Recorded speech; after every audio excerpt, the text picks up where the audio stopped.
Live coverage of the Alabama Bass Trail 100 Series is presented by Black Rifle Coffee and sponsored by Phoenix Boats, by T.H. Marine, Amherst Federal Credit Union, American Bait Works, Bill Penny Automotive, by Garmin, Big Bite Baits, Bajio Sunglasses, by Loose Fishing, Strike King, and by Sweet Home Alabama. Live coverage begins now. Welcome to the Alabama Bass Trail 100. I am having communications issues this early. I can't hardly hear you, and I'm about to talk to Kay Donaldson here in just a moment. But welcome to the ABT100 presented by Phoenix Boats. It's our final stop of the year, man. Who would have thunk it? I mean, what year did we start? I mean, it seems like it's been forever ago when we kicked off this 2023 campaign at Wedowee Lake, one of the new lakes on the ABT circuit. We've been to Miller Ferry, and this is our third and final stop. And it's also known as Smith Lake. It's a hotbed for fishing. We're on the move right now. Typically, we'd be getting ready, thanking our sponsors. We're going to try and make our way out here to the mouth a little bit. The sun hasn't gotten up. It's not safe daylight. So we were guessing about 6:40. That's not the case. But the other thing that we typically guess on, are we at the mouth? Yep, yeah. Is this right? The thing we typically guess on is whether there's going to be a fog, because we've had fog here, we've had snow here, we've had rain here, we've had torrential downpours, we've had flooding. I saw fish swimming in front of the weigh-in stage about 20 feet in front of me before at an ABT event. So crazy things happen at Smith Lake. We're going to spin around here, wait for the sun to get up because, again, like I said, we're waiting for the sunlight. They call it safe light. We're waiting for that moment, but also it is foggy back there in the pocket. If you've never been to Smith Lake, we take off to the Smith Lake Dam. The fog usually packs its way there into the back, but out here in the open, when that wind can kind of move it around, and it is fairly still this morning right now, it makes things a little bit easier. So we worked our way out here. If, Lauren, you want to look to the right, you can see just how foggy it is for our spectators watching online and around the world, AlabamaBassTrail.org, ABT100. We've got 100 boats. It's a limited field. It's a small field, but a lot of money on the line for these teams. Also, the Angler of the Year championship belts. If you're a fan of wrestling and a fan of ABT 100, we've got the tournament for you because it is cool. Our championship belts will be presented this afternoon. Who's going to take those? The thing is, the top 5 are separated by a handful of points. Top 6, I think, really have a shot at it, but there's only 100 out there, so you won't see major fluctuations. Last year, I think the average to win was inside the top 10. They averaged the top 10 at all 3 stops. The year before that, a series for several years, you can have a tournament pro in the boat with a guy that might know this lake a little bit better than most.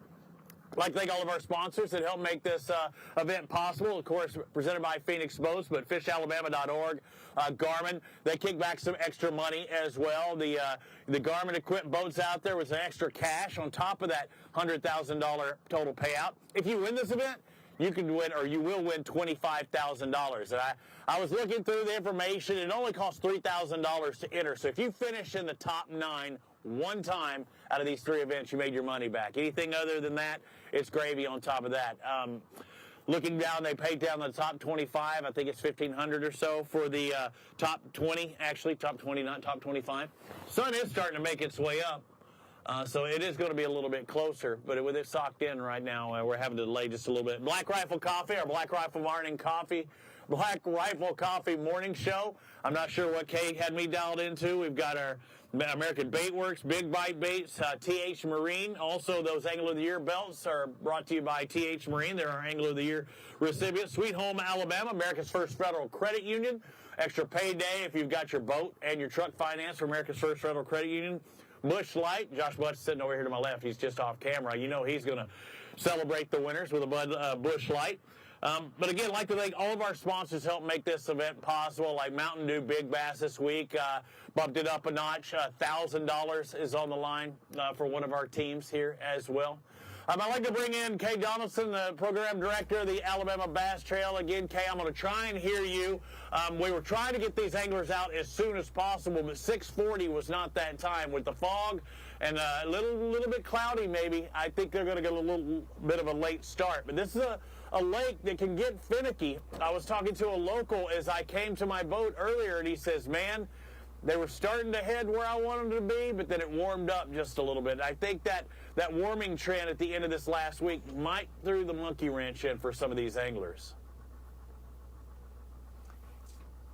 Well, you know, Robbie, that's what Smith Lake does. I mean, you talked about snow. You've talked about, you know, rain and downpour. It's rained sideways. We've flooded. We've had low water.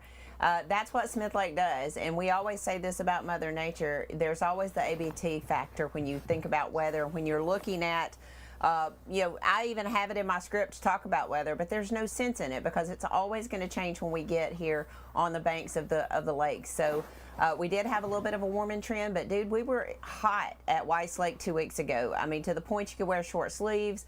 And some guys were even in shorts when they weighed in. Not today. I mean, we're starting out at 33 degrees this morning. I mean, it's going to get in the highs of 70 today, but it is really causing us some grief right now. We're showing the drone footage so that everyone can kind of see what the fog situation is like. Number one is the safety of our anglers, so we're going to make sure that we can see up into Ryan Creek. I'm getting reports here from John looking into Ryan Creek as well as to Rock Creek. So once we have both of those creeks open, I think we'll be able to go. But going to be sitting here for just a little bit. Kay, to let you know what we're saying, looking back into the pocket, it's really thick. I look to the right, and it's actually clear where I'm seeing, but I look over to my left, and that's where a lot of people will be heading. It is fairly foggy, so you can see a little bit better on that drone. But everything is all in the interest of safety, whether it be daylight or fog. That's why we call it safe daylight. We're going to have, who is it, Jason Duran's going to be out there. Kenneth Grover's going to be out there on the water. I think they even let us out just a bit. That's how foggy it was. We've got our lights, but we didn't have GPS. So, again, we're trying to make sure it's safe for these anglers. Let's talk about the top 100 guys. I mean, these are the 100 guys that got into this event. I looked over at Josh Butts. I said, he's on the boat with me here. And I said, why didn't you get into this?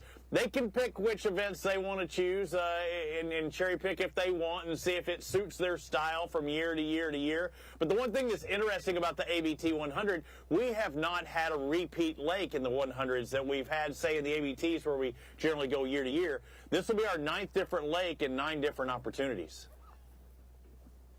It is, you know, to me, that's one of the fun things about the ABT 100 is this group of guys have gone to 9 different lakes. You've got the opportunity that you're fishing against Bassmaster Elite Series pros or Bass Pro Tour pros like Jordan Lee. You've got Scott Canterbury in the mix out there as well. You've got Alex Davis, who's fished on the FLW Tour, now fishes the Invitationals. So you have a good mix of pros as well as what we consider Alabama Bass Trail pros. I mean, Mark McKeag, Tim Hurst certainly have won their fair share of Alabama Bass Trail money. Dallas Weldon, Ken Walters, you know, won over $61,000 just in the Alabama Bass Trail. Brian Adams and Ryan Lloyd, we were talking last night at dinner, they've won over $40,000 just in the Alabama Bass Trail 100s. So they are teams to be reckoned with for sure. And they are sitting pretty good in the points race. I mean, they had a second place finish down at Wadowee, and they were on the podium down at Miller's Ferry as well. They're currently sitting in 4th, just 8 points out of the lead in the Angler of the Year points. So I think it's going to be a really good day for fishing when we can finally get it kicked off. As you're looking at the drone footage there, if you're spectators, you can see that. Okay. Things are starting to brighten up a little bit, but the fog is still there. I was looking at Jonathan Collins as well as Derek Hicks. Going to have to go solo, Jonathan Collins is. It stinks when you're leading the Angler of the Year points, but we want to wish Derek Hicks Pops good fortune. Things not going his way as of late, but got to take care of business, take care of family. He's part of our family, and we wish his Pops good luck on everything that he's got ahead of him. But Jonathan Collins having to go solo. They can do that, but in this event, it's a little different than the ABT Tour. Can they have an alternate for this event, or no, just because it's the ABT 100s?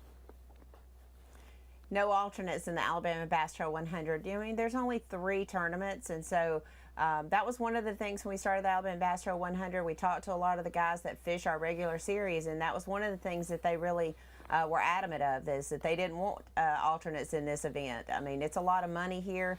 You don't want to be able to get the local favorite guy. If the local favorite guy is going to win, he's got to fish all 3 of them. So that was one of the reasons we put that stipulation in there. So, you know, and we've got guys that are facing a lot of different things. Jesse and Jordan Wiggins, they were at the Tackle Warehouse or the Toyota Series event just this past week. I think Jesse may have gotten in 3 or 4 hours ago, and he's going to fish this event today. We saw Scott Canterbury drove all the way back from Orange, Texas this year to fish the Alabama Bass Trail 100 after not making the cut on the Elite Series. So lots of things happen throughout the year, but who you sign up with is who you're going to fish with in this series. That's for sure. Dance was the one that brung you, and you can't have that extra dancer. All right, look who's dancing with me, John Simpson. What's up, buddy? We slow dancing. Let's get it on.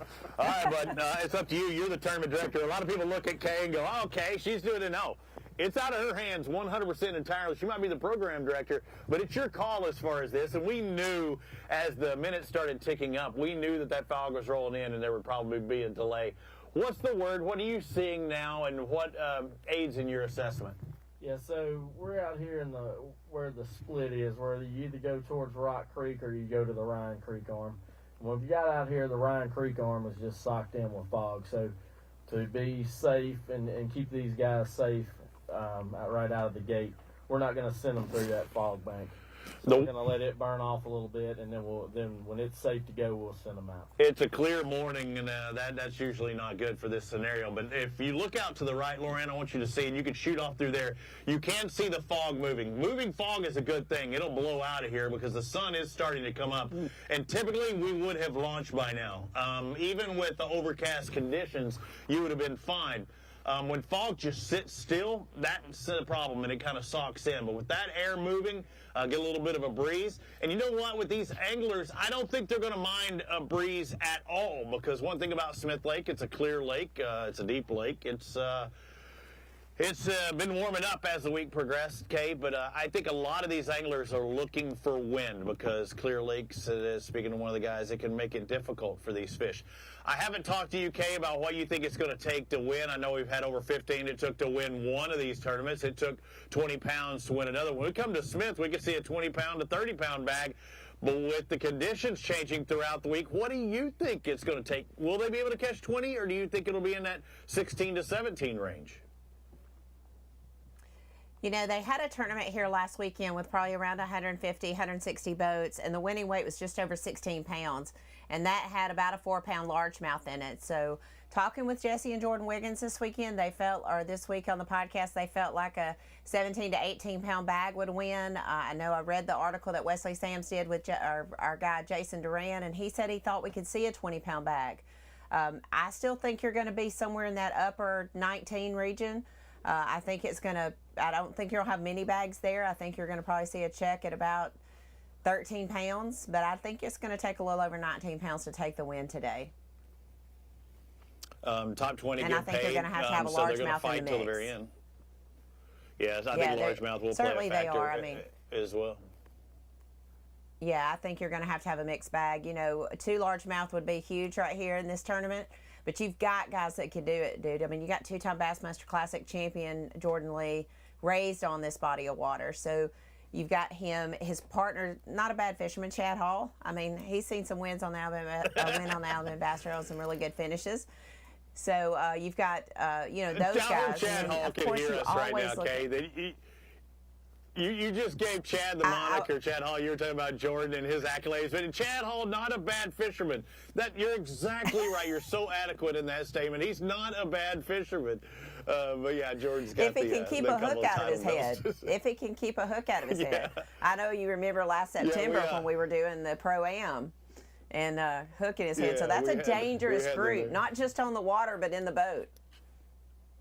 Yeah, that's funny. Yeah, Jordan and Chad Hall. And Chad got to crankbait into the melon that time when we were doing some of our fun times out there during the COVID years.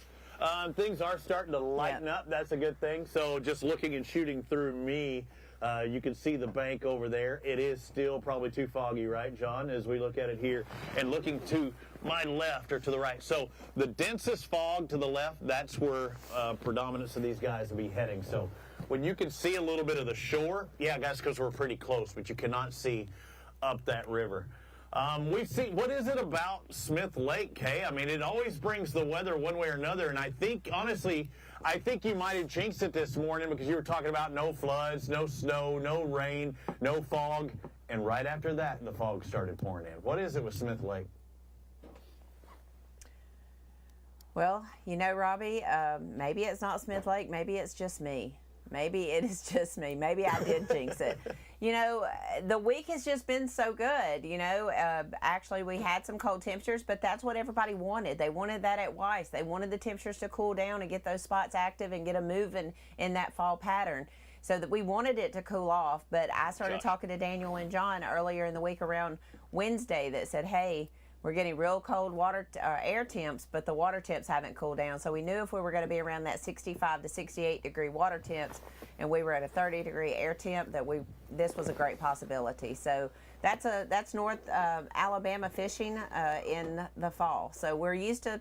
I mean, I can't remember us having a championship where we haven't had fog at least one day in the championship. So we're familiar with it. We're used to it. The guys are somewhat expecting it.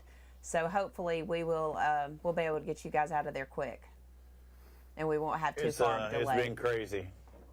Yeah, it's been a good year. It's been a solid year, and I mentioned Josh Butts was on the boat with me here, and we got a little time, and he's not fishing this tournament, so right now he's going to get to do a little color analyst role here, because you see on my microphone it says ABT100, and there's a winner on the ABT trail that is not in the ABT100. So I want to get it from the horse's mouth. I'm not saying you're a horse, but I want to get it from the horse's mouth. Did you try and sign up, or why wouldn't you do this when you know you make 25K in one day? Really, it's all about what the lake's set up like and what time of the year it is. But I'm kind of regretting not fishing this one, because it really sets up good for chasing them around with live scope, chasing the herring eaters, and chase them in the timber too. But also it sets up really good for cranking. And I really like doing that. Mix in. You're telling me reasons you should be here, and I'm wondering why you're not. I mean, you're trying to cherry pick and looking, going, these lakes aren't perfect for me. Is there ever a perfect event? Have you ever fished a perfect event? No, I've never fished a perfect event. But, I really do like these 100s a lot. They're really good. They have really good payout. And hopefully, not next year, but the next, hopefully we'll be able to come in here and fish some of these 100s again. The first year we done it and went really good. Just not a good year for us, and just a lot of work going on with stuff too. But these guys are going to go out here and catch them. I really do think it's going to take 18 to 19 pounds to win, and I think that kicker largemouth bite's really going to help out a lot. That's what Kay was mentioning. I think it's going to be a mixed bag. Logan, Weiss, and Wheeler are next year, and again, you better get your entry fee in early, or try and sign up early for the following year. Let's talk about this. Like, how many times have you fished Smith in your lifetime? Pretty good bit. I fished here a lot.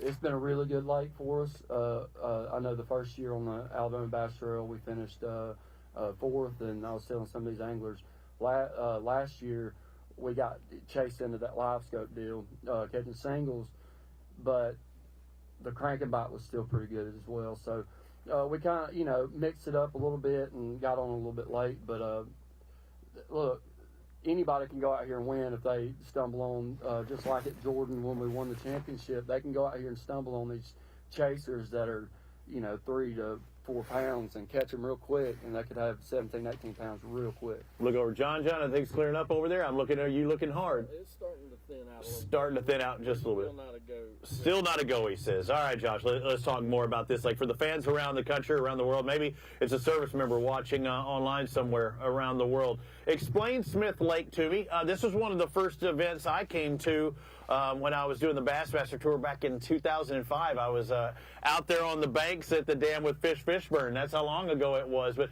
explain this lake to me and what it's like above the surface and below the surface. Well, you have a lot of standing timber. It's a highland lake, and this lake was flooded. It was dammed up for Alabama Power, and they put herring in here, and it's just made these fish really they chase bait a lot, and also you've got good shallow water. If you can find good timber or good rock, some of these transition areas, secondary points and stuff, the deepest water, you could see these fish in 200 foot of water and they'll be in 30 foot, and you'll see a bunch of these guys out live scoping those fish. And but the bank is really, I couldn't stress it, the bank's critical too. The steep bank on a lot of these areas too, because these are cliffs, these are bluffs, and they drop down because most lakes don't go 200 foot deep. Right, exactly, and these docks as well. To mention, you'll have docks in 110 foot of water, and these fish use those docks as ambush points, and somebody's going to get on the dock bite today as well. But especially the shade lines, they love these shade lines here. But also just any cover, any cover is really good, and you know that there's a fish there. Just got to get them to bite. You got Rock Creek, which is just kind of sets up the same way as Ryan a little bit. But you can go out, you can go in the middle of the creek, live scope, and then say, okay, they're not doing the thing. So you go up to the bank, you can catch a 3-pound or 4-pound largemouth, like Kay was saying about a kicker largemouth. If you get 1 or 2 of those bites, you can go back out there and live scope and fill your limit out, you know. So I look for that. I really look for that here today for sure. Bank beating, you see, that's going to be a factor. Scoping going to be a factor. Rain's not going to be a factor. I think it's going to be a clear day today, and I know that can affect this waterway. A wind could be a factor generally as well. They want the wind, don't they? They want the wind. Yes, wind is good. Not a lot of wind. They want to chop. It's gonna affect their top water presentation. It's gonna affect their Demiki rig or a drop shot. Those baits are really key this time of the year. The top water is really good here this time, but you can have a spy bait play. You could have, all kind of Little John's, work. I've even seen them catch them on a rooster tail. So you can come out here and do that as well. Somebody find me a Little George. Little George catch anything. Might get some sand bass. I'm looking over to my shoulder there. All right, I can see the trees to my left, but I cannot see up the bank. You don't show out there again. That's the direction we're looking at. Should be up the creek, and right now we're without a paddle. So it actually was lighter a little earlier ago. We had a little gap in the fog, but this is something if you fish Smith Lake, it's typical, especially if you take off here out of the dam. It packs in here, but it is not safe. When it does get foggy, it gets foggy. But fortunately right now, it's moving fog, and that's a good thing. And just when the sun gets up, it should burn it off. Should burn it off. This, we're in pretty much a valley too, and you can have wind coming from either direction. So if we get a good wind to the east or the west, you can blow it to each side. And sometimes you'll see the dam really foggy over towards the dam, and then the main lake will be just fine. But right now, it's unsafe to even go out there right now. And I know you don't necessarily have favorites, like personal favorites, but I mean, if you had to handicap this field, and Kay's listening and watching, and she's still had her thoughts as well, Judge, who are some of your favorites that you think will do well in these conditions on this lake when they get released? I mean, you can't disregard Jesse and Jordan. I mean, they're going to go out and catch 15 pounds. You got to beat that, and they'll go out and catch a kicker. You can't count out Wesley Sams. They'll go out and catch them. But Terry Tucker is on a roll, and he loves this lake. True. He loves this lake, and I told him this morning, I said, this lake really sets up good for you right now. And I'm really looking forward to seeing what he's got in the bag and make it back-to-back ABT wins. Yeah. I think that's really cool. But I'm looking forward to seeing what Terry's going to do today. Also, Mark McKeag and Tim Hurst, it sets up really good for them too. But you can't disregard like Brian Adams and them. They're going to go out and catch them too, Yeah, it's okay. Yeah, Jordan lives here right down the road with that guy that fishes okay, channel. Kate, you heard some of the things that he's mentioned out there. Did anything pop into your head that stood out to you? Because again, we're waiting on this fog delay, and we're going to let them out as fast as we can. Want to remind everybody, tune in this afternoon. We'll be on for about 5 hours, but tune in this afternoon, starting at 3 o'clock at the Smith Lake Dam, because we will start weigh-in right after there, and it won't take long for our weigh-in as well. One of the names that he brought up, that Josh brought up, was Terry Tucker, and he has certainly been on a roll. He and his partner in the 100s, Jeff Cannon, won a tournament here at the 1st of October, right before the ABT Championship. So they won, $15,000, $20,000 that weekend. I think within a 2-week span, he won almost $40,000 on Smith Lake. So he's certainly one that you want to take a look at. Yes, it's a different partner, but an equally good partner. And I don't say that being ugly toward Jeremy. He has 2 really strong partners, but certainly Terry Tucker is a strong angler fishing on the Alabama Bass Trail and the Alabama Bass Trail 100. There are a number of anglers. You've got the guys who won, our first tournament, Rusty White and Brian Elder. I mean, those guys, new to the Alabama Bass Trail. So, but they're not new to winning because they won our first one of the year. Then you've got Jason Kilpatrick and Keenan Connell. They told us when we interviewed them at Miller's Ferry, we came up here in November of 2022 after we knew we had gotten in, and they've been practicing here. So those guys, you got to look at that. This field's packed. I think they said we had 12 teams not show up today, so we're at 78 boats on 21,000 acres. I do know there's another high school tournament that's going on up at Smith Lake Park, so that's going to put a little bit more congestion on the water that we weren't really expecting today. But, I mean, all in all, I think the lake will be ready, and I think we'll be able to get these guys out there hopefully in the next 5 or 10 minutes and get some fishing underway. So I think Robbie's going to come back and meet with me. Let's talk about it, see what the situation is out there. Robbie, what's it looking like right now? Yeah, well, we're moving a little bit closer up into to the right arm, just a little bit to get an idea. It is clear in this exact spot we're at.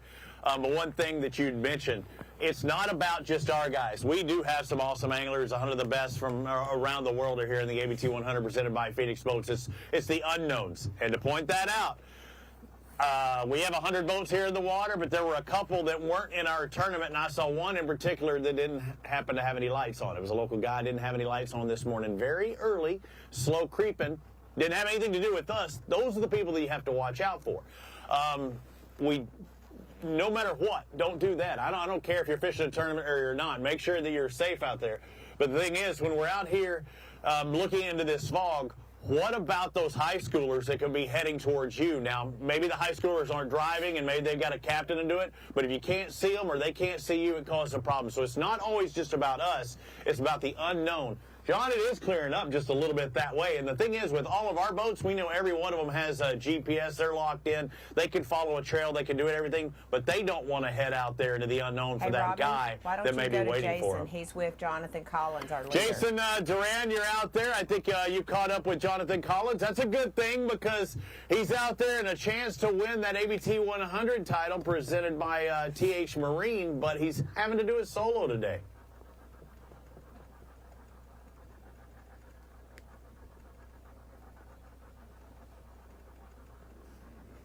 We don't want to share all of what's happening right now in front of 100 other boats out here, but tell us a little bit about how practice has been. Practice has been pretty decent. I mean, I've caught some fish, but I just need to I'm hoping to get a couple of good bites. But we'll see how it goes. Smith Lake's a different beast every day. How's the fog affect your bites this morning? I hope it stays foggy all day. Oh, that's good times right there then. Got a little nerves this morning? I mean, you're going out first. 1 point.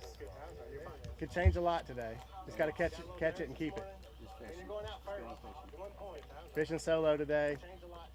Yeah, I wish my man was here, but you got to take care of business. Yep. It's family, so it's understandable. Didn't fault nobody for it, so just gonna go do the best we can.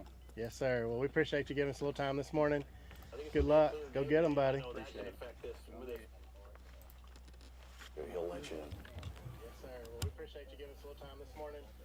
Good luck. Go get them, buddy.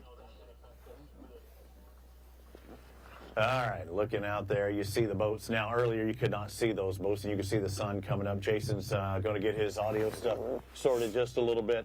Our boy Dover's flying the drone over the crew. I'm curious to see what it looks like.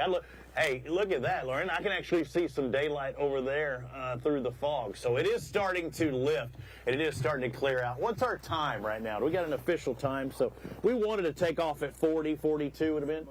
We're 7:09 right now, so a little bit of a delay. We're still going to be bringing you stuff till probably about 11. I usually vote for 9:30, 10 o'clock. We're going to be bringing you stuff on the water from 11. Jason's going to be out there. Kenneth's going to be out there. I'm going to be out there. Kay's going to be in a nice, heated ABT 100 trailer. Hardly ever gets above or below 72 degrees, so she's right on point as always. The thing is, boys and girls, we're going to crown a champion not only for this event, but for the Angler of the Year. And Josh mentioned old Mother Tucker on a roll as of late. One thing I noticed, Josh, is when we were at the ABT Championship, when he and his partner won 2 weeks ago, he said it right off the bat. He was already looking forward to Smith, and that was 2 weeks ago. It's here. It's now. Can he continue that streak that he's been on? Oh, momentum's key.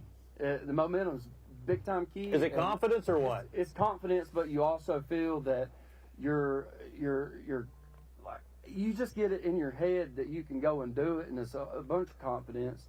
And momentum is really, really strong in fishing competition. Is it that junk fishing mentality, like when you say that, oh, a fish should be there and I can go and I can hammer it? Like, it's one thing if you're looking out on a graph and spotting them in those areas, but if you're seeing them, it's one thing. But if you say one should be there, one flip, you got it. Well, that's junk fishing, but it's also Fishing. pattern. You're patterning these fish.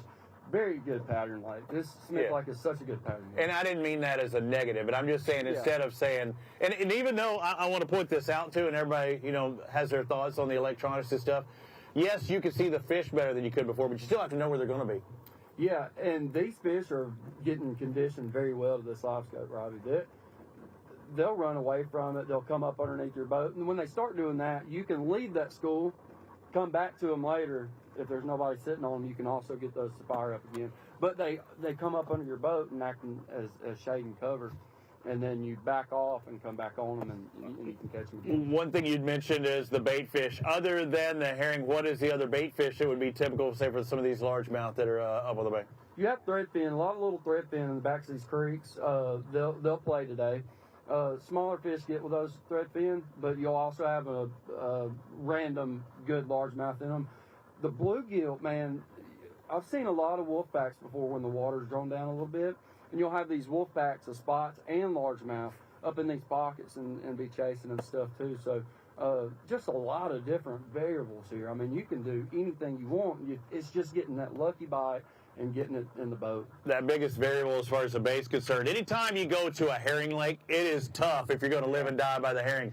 These are like nomadic fish. I mean, they're out there, a pelagic fish. It's like you've got this expanse of water, and they can be anywhere at any given time. Yeah, you can literally go in the mouth of a creek yesterday, have the school found say, oh, man, I'm going to go and win this thing, and then where do they go? And they're a mile away. I know I mentioned this earlier, but as we were fishing strictly live scope tournament at Jordan last year for the championship, those fish, would they come up and bit, they would go straight back down to a brush pile and just sit there until 20 minutes, and they'll come back up and chase again. But you knew that school was good.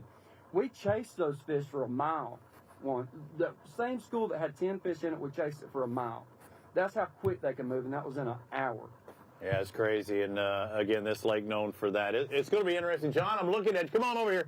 Get over here, John Simpson, tournament director. Let's get another update and find out what's happening. Again, it's on your shoulders. The TD of this tournament, Smith Lake. I see a lot of boats that way, so things are clearing up. What's the consensus now? Yeah, we're still waiting on Ryan Creek to clear out a little bit. Once it does, we'll start sending boats. Looks like up towards Rock Creek and Duncan Bridge, it's a little thinner than it is in the Ryan Creek arm. But I think once the sun comes out and it starts burning off, we should be good to go. All right, thank you, brother. There's our update. Hey, you know what? We haven't had a commercial yet this morning. We should be able to take a break or something here in just a little bit, and we can come back and we can give you more updates. We can look.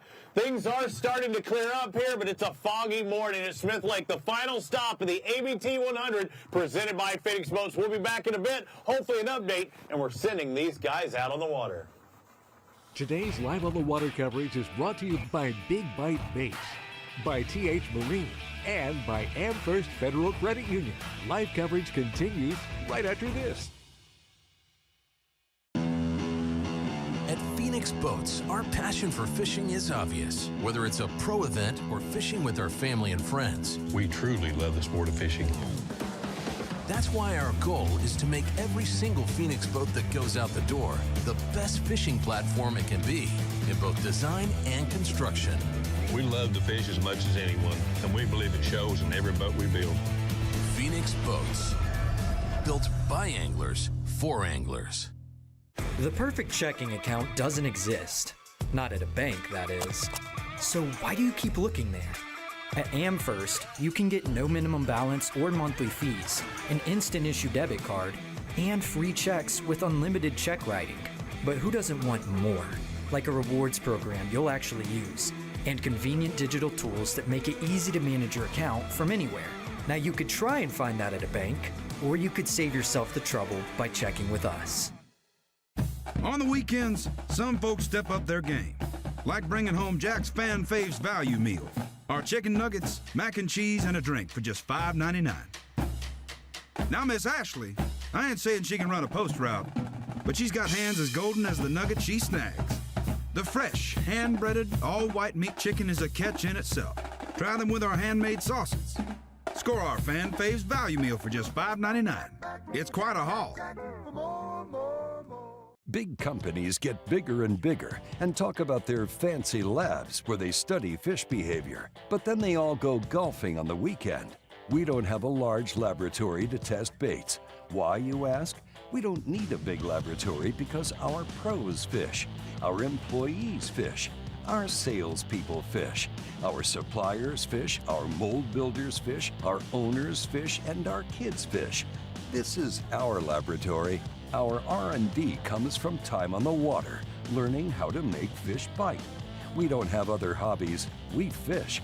We fish all year in all conditions across the whole country. All that time on the water brings us thousands of hours of testing new products and improving current ones for all species. We're a family-owned U.S. company that has many of our products made in America by American workers.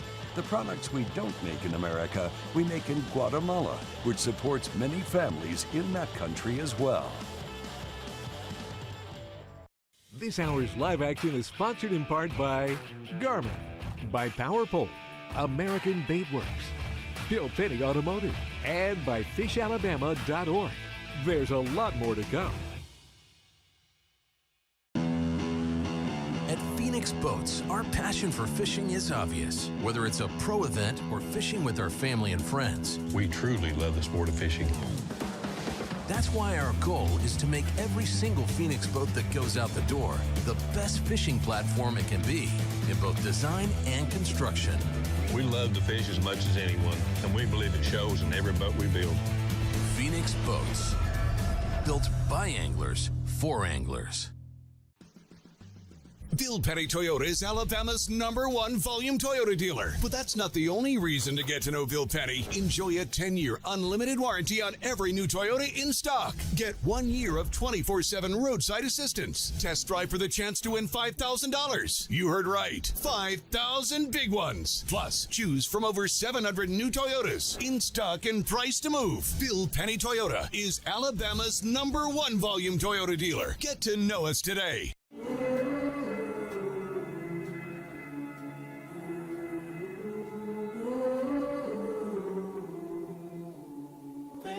You let me see.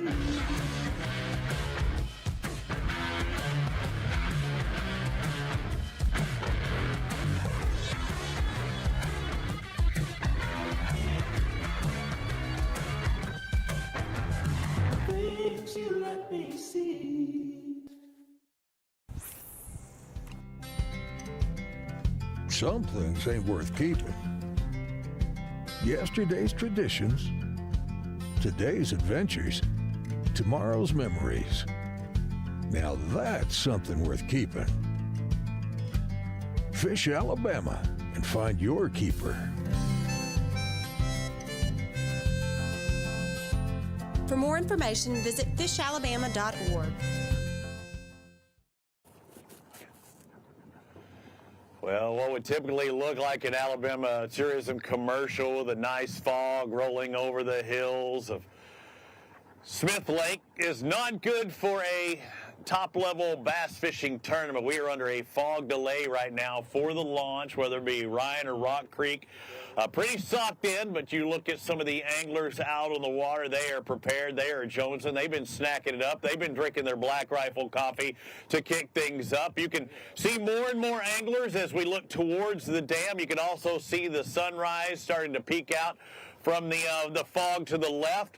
But Laura and my camera woman, if you look further to the left, you will see dense fog up towards Ryan Creek, and that is our problem as it stands right now. I'm going to sit down.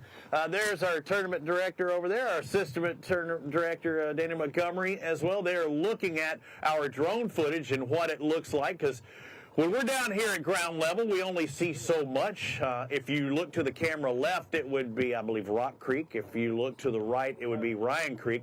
We're at the T here, and you got to make that call, because just like in the mornings when it's dark and we wait for safe daylight, we may have plenty of daylight, but we still have to wait for it to be safe to take off with the fog delay. I've been at Bassmaster Classics. You remember that Kevin Van Dam year when he won at Catawatchee? Down there south of New Orleans. We waited for 3 hours or more from there. Didn't extend their fishing day. And Kevin still found a way to win that tournament. I believe that was Brandon Polinick's first classic. Since then's won an Angler of the Year title or two. Again, you look back on these memories. I remember here, Kay Donaldson's in that trailer where it's nice and warm, but I remember being out here with whipping wind. It was absolutely dumping snow a couple of years ago. I remember being out there on the way in, and the water level came up during our way in so high, I saw fish running 20 feet from the stage. You would have to be in water getting on the stage and coming off the stage, and they got the stuff out of there, and that entire park was flooded by that next day. So some crazy things has happened here at this tournament. Oftentimes we will have fog delays. This morning, it was really clear at, say, 6 o'clock. I think 10 till 6, you couldn't see any fog at all. But at 6:15, it started getting foggy. You've got two different creeks to worry about. When you leave the dam there, I believe Kenneth Grover is going to be in Rock Creek. He's going to be one of our roving reporters along with Jason Duran. Kenneth, what does it look like where you're at? Is it clear once you get out of this pocket?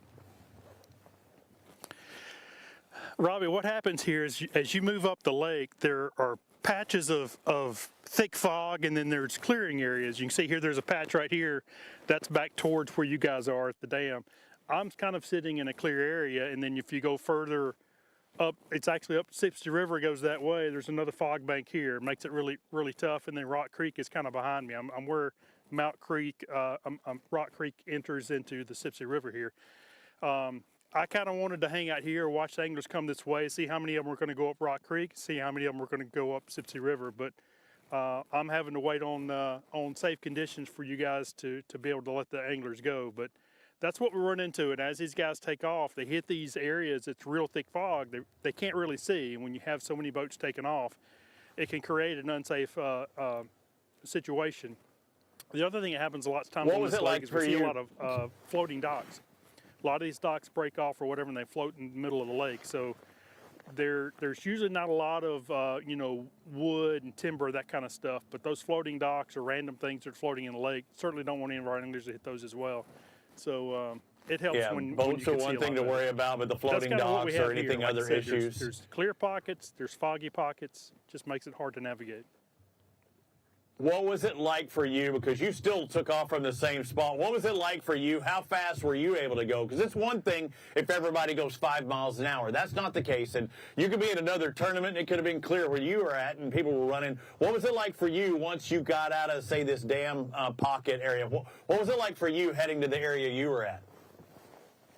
I was at just fast enough to be on plane. So I wasn't very fast at all, probably 30, 35 miles an hour for most of that. And like I said, a few pockets it got a little tough to see. In the pockets it was a little bit clearer. And I didn't run very far. The mouth of Rock Creek is not very far from where you guys are. It's probably, 4, maybe 5 miles. And I just took my time getting here. I knew I could get out ahead of the guys. I wasn't in a hurry and was just trying to be as safe as I can. But yeah, we want it safe for the guys. So these guys want to take off and get to their spots as quick as they can, and we just don't want any accidents to happen or whatever. So might as well take our time and let some of this burn off a little bit and help our anglers out. So for the anglers that are hearing me too, because I talk on to the web, but I'm also talking to the anglers. They can hear everything. And Kenneth's out there in Rock Creek, and he said he was just barely on plane, and he would see. It'd be clear for a second, and then he would hit pockets of fog. We cannot expect everybody to go at 30, and you can't expect everybody else that may not be in this tournament to be going 30. And as you mentioned, if, say, one of the docks broke loose or something else out there, some type of debris, it would not be safe, and that's why we're holding them right now. I'm going to bring in Josh once again. Or let me Daniel, come here. We haven't even talked to Daniel Montgomery. Let's talk to him for a while. The assistant tournament director. You got the ATD title this last year. How many years have you been a part of the Alabama Bass Trail? Because it's been a lot of them. Yes, I fished the trail in 2018. I worked 2019. I took 1 year off. I think it was 22, and I came back this year. So I guess about 5 or 6 years. I'd lot rather be fishing than working, but it's been a blessing. I'm glad you came back to your senses, though, and then you came back to the ABT. It's going to be my last ABT in a regular form for a while, and people, I get to see it. Like I said, I've told people before, I've emceed the FLW Tour, I've emceed Bassmaster Elite Series, I've done the ABT. People don't understand what goes on behind the scenes. Kay does a lot of work. You do a lot. Everybody has a ton of work to do week in, week out. I can say these guys that fish don't know. The year I fished, 2018, we show up, put our boat in. Everybody got us in the water. You put your boat in, you fish, come in, you weigh your fish, you go home. And I thought, it's pretty easy. But once I came to work, I've been up since 2:30. Me and John has been here since before 3 this morning. Once the checks are paid out and everybody's going home, we're here another 2 hours putting everything up, working.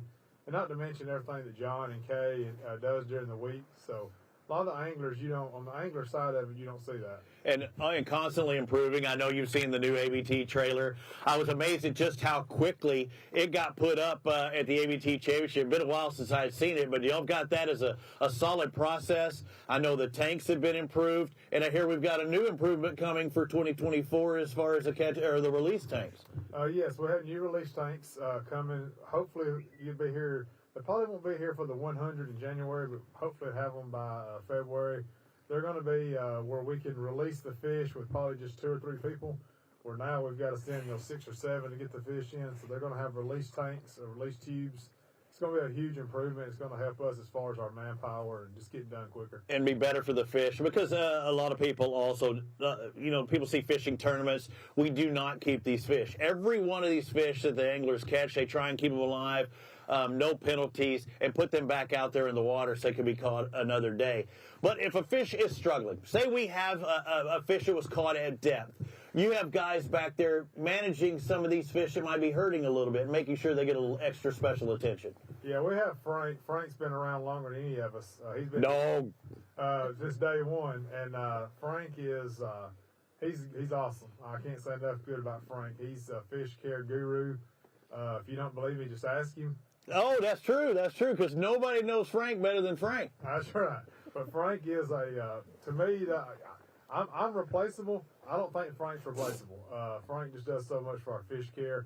But it goes back to the anglers. The anglers at ABT, regular trail in the 100, take their time, and we do appreciate it. How's it looking, John? I'm looking over at him. Clearing up. That sun's helping. What did you say, John? We got you on camera now. Sun's helping out a lot.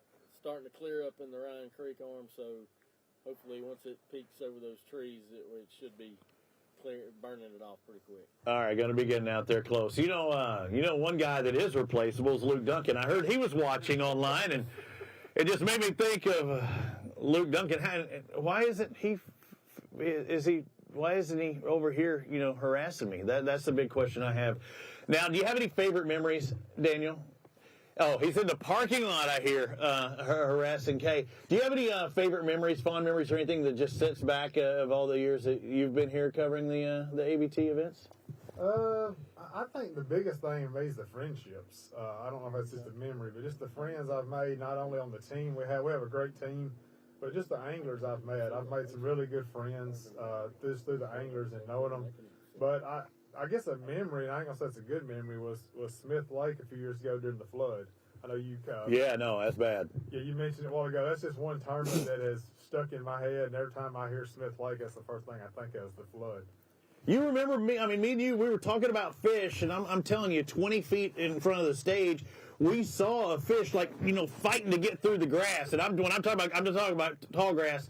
It had to go 100 yards away from the lake to come up to our stage. I remember very well. I remember seeing a drone shot the day after we left here, and the whole parking lot was underwater. The only thing you could see was the road leading out. So if that had happened, I guess a day sooner, we would have been having a tournament here. Yeah, a lot of crazy memories here at this lake, and John just mentioned the fog is starting to lift a little bit. Lauren, look at that! See that bright, shiny orb?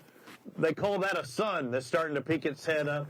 That is why this fog is burning up, and you can see the shoreline a little bit better. You can see the fog moving through there, but still a little dense up towards Ryan Creek. When that sun gets up, it will lighten things up.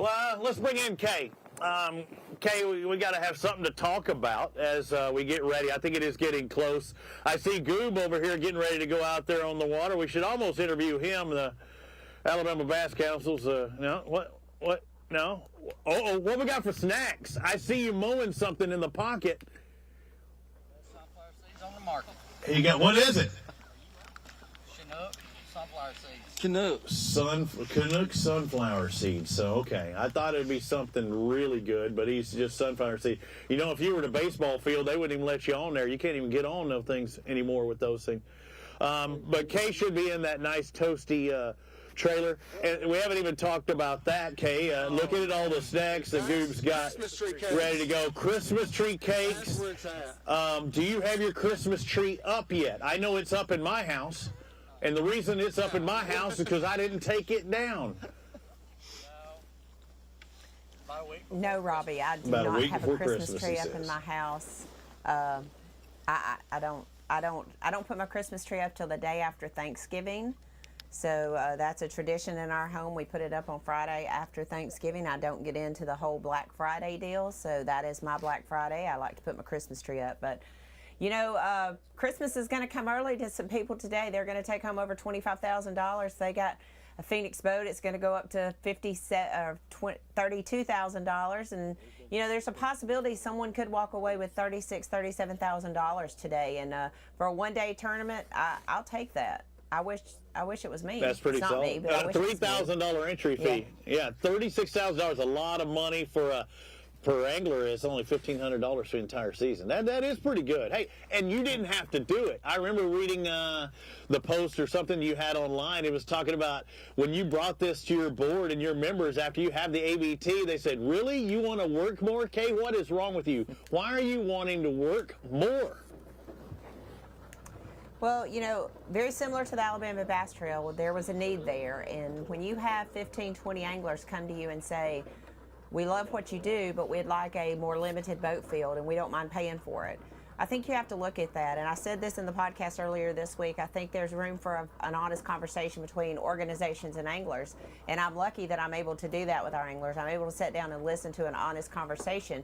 Some things I can do, some things I can't do. And the anglers understand that. But the Alabama Bass Trail 100 was simply born out of an idea of our anglers who wanted a more limited boat field and wanted a high payout and didn't mind a high entry fee. So that started about 4 years ago. Had a conversation, a roundtable with about 15 guys. Went to the board, asked them if I could start exploring the possibilities, and they agreed that I could start exploring the possibilities, and with the proper funding, meaning sponsorship, that we could move forward with it. So we did that, and we're now about to wrap up our third season, and I'm excited to do that. And you know, it's very important to the state of Alabama that we continue to enhance and enrich our fishing destinations, and this is one way that we're able to do that, not only through our Fish Alabama program, but also through the Alabama Bass Trail. So it's been a great journey, and I love the 100s. Our team loves the 100s. Not that the ABTs are not great, they are, but they are very taxing with 225 boats. It is on the anglers, it is on our staff, and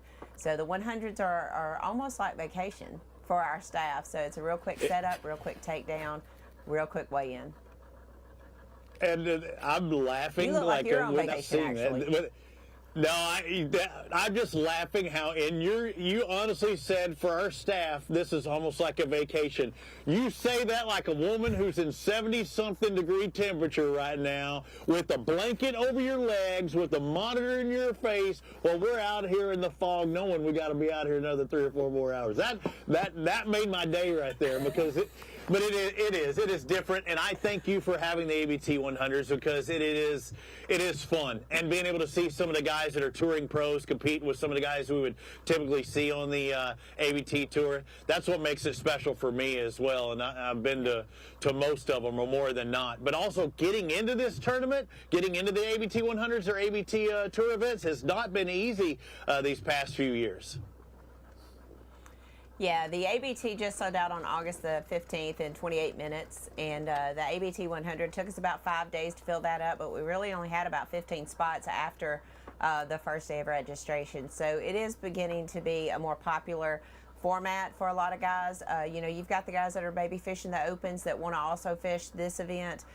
You know, but scheduling and all the things, when you're trying to schedule around those pro events, it's getting more difficult in order to find lakes in Alabama where the Elite Series isn't going, or the BPT isn't going, or they're not having a red crest there. That's a great thing about bass fishing, and you know, our state tourism director said it the best when he took the stage in Oklahoma back in 2013 announcing the 2014 Bassmaster Classic. He said Alabama has bass up to our, you can just imagine. And he's right about that. So scheduling is tough, but these guys put their faith and their resources in the Alabama Bass Trail, and our team works our butts off to earn that and deserve that, and we certainly appreciate that. It's been a really cool 10 years on the Alabama Bass Trail. Wrapped that up 2 weeks ago at Weiss Lake. 10 years, a full decade of our friendship, and I know you mentioned it just a little bit ago that this is your last final regular season kind of deal. I know you're going to make a highlight appearance next year, but man, I can't thank you enough for everything you've done and for being the voice of the Alabama Bass Trail and being my voice of reason. A lot of times I really appreciate that, and I look forward to hearing you call out 100 boats here in just a little bit, and enjoying hearing the voice of the Alabama Bass Trail one more time. Yeah, nobody's looking forward to releasing these guys more than me. And John, look over it one more time. Just when we thought things were clearing out, maybe not as much still. What's your thoughts? Yeah, it looks like it's starting to move a little bit, and the bank that was in Ryan Creek is actually coming out of the creek now and coming to us, so maybe it'll push it out and get it out of the way. But you can feel the breeze starting to pick up, and the fog is starting to move a little bit. All right, so the fog is moving, starting to move away from that area there, but you can see out to the right. Look, I mean, there's a boat that's, what, 10, 20, 40 yards in front of us to the left. Now, how fast can you cover 40 yards in one of these bass boats? I mean, less than a blink of an eye, you'd be on top of them if you were running at any different negligible speed. Kenneth said he was able to hit patchy fog, and he was just barely on plane. Again, you can't expect what other people are doing. They have nothing to do with this tournament. It actually, in the time that I've been talking about the fog, it actually got foggier in this spot. As John was talking about, it moved away from the bank over there. You can't count on what the other people are doing, and it just wouldn't be safe to release these guys. As soon as it does lift, there is, you know, I thought it was going to be a super clear day. I want you to look over to the right, Lauren. You can see the vapor trail from the airplane way high up in the sky. I thought it was going to be clear, but you can see there are some clouds over there towards the east, and I think that's kind of hurting a little bit as well. If those clouds weren't there, the sun can kind of penetrate that fog and warm things up, and it'll lift. But the few clouds that some of these guys probably weren't expecting this morning are actually hurting the burn off. But that clear air is what makes it cold and hold in some of this fog. If it were cloudy, I think, you know, it might have been a little bit different look this morning and holds in some of that heat a little bit differently. But when it's clear like that, it gets really cold, and that's when the warmth of the water, you know, and this fog starts building up. So again, maybe we should take a break. Maybe we should get ready, because I think when we come back, we could be getting close to time to letting things go in the ABT 100. We're sorry, boys and girls. We're trying to get it going, but it is not safe to release these 100 boats just yet. It's the Alabama Bass Trail 100 presented by Phoenix Boats. We're going to step aside for a second. Hopefully, when we come back, we'll be able to release the fleet.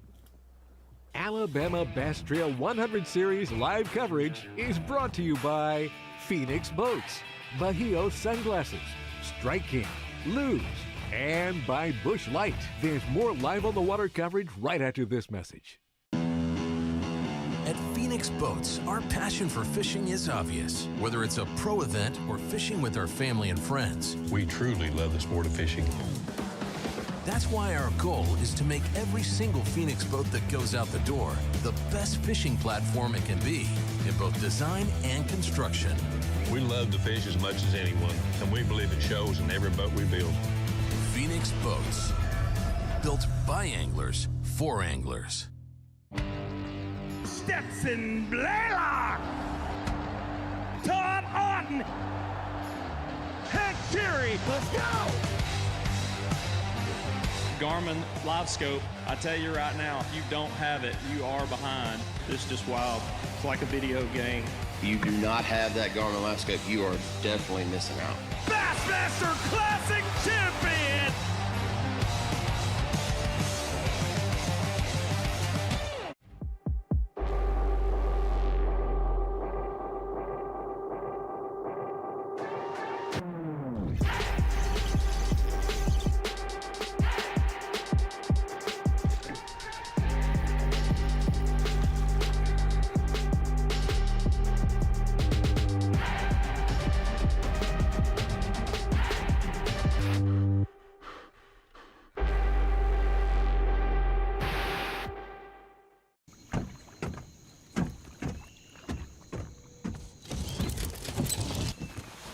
Nobody wants to run out of power when they're on the water.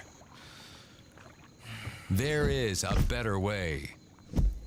Introducing the Charge Marine Power Management Station from PowerPole that does the work of 3 devices: a traditional battery charger, a charge on the run, and an emergency start system. PowerPole Charge.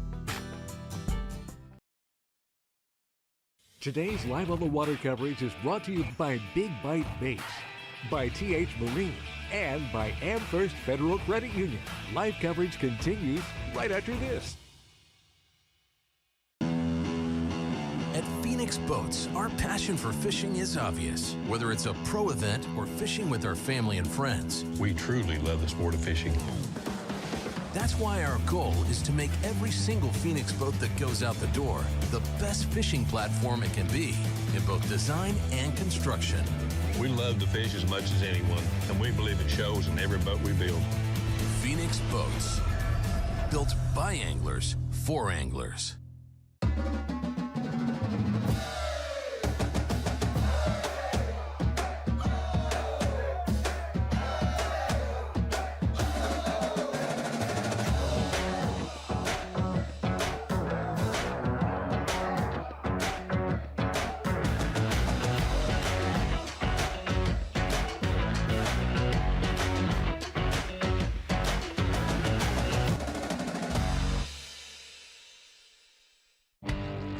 Stetson Blaylock, Todd Auden, Hank Terry, let's go! Garmin Live Scope, I tell you right now, if you don't have it, you are behind. It's just wild. It's like a video game. If you do not have that Garmin Live Scope, you are definitely missing out. Bassmaster Classic Champion!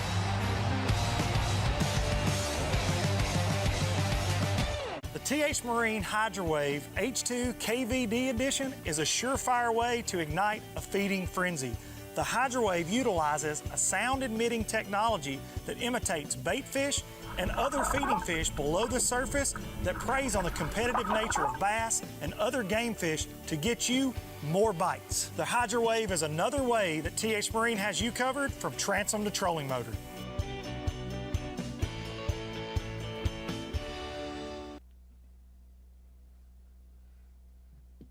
Welcome back to the Alabama Bass Trail Live Show presented by Black Rifle Coffee. And Robbie's correct, I do have my Black Rifle Coffee. I went with the salted caramel again this week. It was so good at Weiss Lake, I thought I'd bring it back for this week. I do want to remind everyone, if you're going to be coming out for the weigh-in, please make sure that you bring your lawn chairs or your blankets. We're not expecting any rain, so and it hasn't rained in Alabama in over a month, so you should be able to bring your blanket and sit out here and watch the weigh-in. You can bring your lawn chairs. There is no bleacher seating here at Smith Lake Dam, so please make sure that you bring your seats and come out and enjoy the weigh-in with us. Weigh-in times will stay the same. 3 o'clock check-in for that first group. 3:45 is the last flight. So we're going to get back out on the water here in just a little bit with Robbie. I think he's caught up with a team, Mark McKeag, Tim Hurst. The last time we had a pretty long fog delay, these guys took home the win. That was back in, I think, February of, I want to say 2020, maybe, that they had a win here. I think a little over 23 pounds maybe took that win. We're probably not going to see that weight today unless all of us are pretty surprised. But he is going to talk with Mark McKeag and Tim Hurst here in just a little bit. I know Jason's looking for Chad Hall and Jordan Lee. So hopefully we can get an update from them as well. So I see Robbie is on Mark McKeag and Tim Hurst. He's got their boat. So we're going to go back out to Robbie and let him get an update from those guys. Robbie? Hey, I'm about to try and do something special. Mark, where are you going? Where are you going? Why you put me? You're about to try and go on to the rod side. I was going to go on to that one side. I was going to hop on board your vessel. That Phoenix boat looking beautiful as always. Look at the power of that trolling motor. Wow. Hang on, hang on.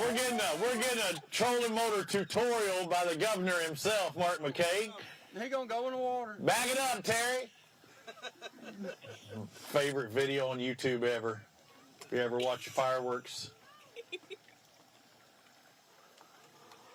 Who's your partner there? It looks like Kenny from South Park. Look a little shit. All right, let me hop over. He's saving himself for the rest of the day. All right, Marcus Aurelius. We'll stay over here close to the deal, but Kay was just mentioning how this is really setting right into your wheelhouse. The last time we had a big fog delay on Smith Lake, you won this bad boy. Yeah, we did. It was a lot different time of year, though. And she extended the day. And she extended the day an extra hour. Hey, shut up. No, I got a flight to catch. Yeah, that's right. Did it work? Did y'all catch them in the afternoon? Actually, probably not. No, we caught everything we had probably by 1 or 2 o'clock, and we caught the big one about 2 o'clock. So no, it really didn't help us. Yeah, as sun gets up on these clear lakes, it makes things tough sometimes. Perfect scenario for you guys. What are you looking forward to? Did you practice this week heading into this final stop of the 100s? Yeah, we both practiced. I actually got here, practiced a little bit Wednesday afternoon. I had to work every day a little bit, but I work right in Birmingham, so it wasn't far. We rented a place here, and I went back and forth to work. So we both practiced. I mean, I really hadn't caught anything before lunch, so this really don't bother me at all. Okay, that works. As far as the conditions and the way things are setting up, are they doing what you thought they would, or are they a little different than what you thought they would without telling me too much? I mean, they're doing what everybody knows they're doing right here. It's just I haven't caught big ones yet. I mean, I've caught some, quite a few keepers, but I know there's some big ones around. I've seen some big ones, and I haven't caught any, so maybe that's a good thing. It's different being on the ABT100s. It's a more limited field. You've had a lot of success on the ABT Tour. How many wins now for you out of a 220 to a 225 boat field? We've won twice. Got 3 or 4 seconds. Finished second in the championship once, I know. Angler of the Year. Angler of the Year, yeah. Pretty good success. This ABT trail's done you well. We enjoy this. I mean, we like to fish. That's what we do. I mean, we look for stuff to fish, so we fish everything the ABT has. I mean, it's a lot of fun. It's just a lot of work, too. But what? 22 points out of the lead. I know I said this morning, I said, you're saying there's a chance you could win this thing, and you're like, at 3 o'clock, I'll have a chance until 3, and then they'll start weighing in. But not only for the win and $25,000, but also for the belt, and that would be something special. It's going to be tough, but it could happen. I'm being as honest as I can be. I did not even know that till you told me that. I have never looked at the points in the 100s. I never thought about it. It's just 3 events. And really in this, this is kind of, you don't have a championship. So it's kind of win or nothing. I mean, really, that's how you look at these. I mean, you fish every one of them to try to win them. I mean, you do that with all of them, but in the 100, in the regular series, if you're doing really good in the points and you have a chance towards the end, you kind of like, you want to win, but at some point during the day, you're like, hey, we gotta just catch some points, and do as good as we can. I see the fog's actually starting to clear behind you. One last question, though, and I might go to your partner, though. The 100s are different because you could have a touring pro with you. You're both studs. You're both good at what you do. What goes into picking your partner for this event when you know you could be having limited possibilities? I have my touring pro with me. He's my regular partner. We've been together about 25 years now. So I just said that. I said you've got two studs, but what goes into your thought process is like, I can't get any better than this guy. Tim Hurst is my man. Nobody will put up with either one of us. So, I mean, we're stuck together from now on. This is true. So, final thing. Tim, what's it like fishing with Mark all day? How are you able to fish with that dude for so many years side by side? Well, the only way you can fish with Mark is stand behind him, because if you get in front and try to run the troll motor, he's going to throw over your line. He's that guy. He's that guy, ladies and gentlemen. Mark McCaig, Tim Hurst, former winners on this lake, the Alabama Bass Trail. This is the ABT100. You can see to the right, slightly foggy. I'm going to ask the final time for John. It is very clear behind the camera. In front, it's still a little foggy. John, are we there, or will we be there by the time we do the national anthem? Yeah, by the time we do the national anthem, I believe we're going to be ready to go. The guys running up the Ryan Creek arm, just be careful. We got about, I'd say, 100 yards visibility from here. So we're ready to go. All right, boys and girls, again, I'd like to thank all of our sponsors, help make this event possible. Phoenix Boats, FishAlabama.org, Garmin, Black Rifle Coffee, American Bait Works, Big Bite Baits, TH Marine, Sweet Home Alabama, Amherst, Busch Light, Mountain Dew. Everybody helps make this event possible. But one thing that we do at every Alabama Bass Trail event, whether it be the Tour or the ABT100, you know what it is. Stand up, take off your hats, pay tribute to all of our soldiers here in the U.S. and around the world with the playing of our national anthem.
Let's do this. Again, first flight will check in starting at 3 o'clock. There will only be 4 flights, so we will be done here fairly quickly this afternoon.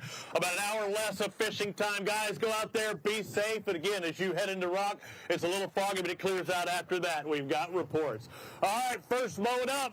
They happen to be the Angler of the Year leaders. Jonathan Collins, Derek Hicks are free to release. Jonathan going solo today. Brother, be safe out there.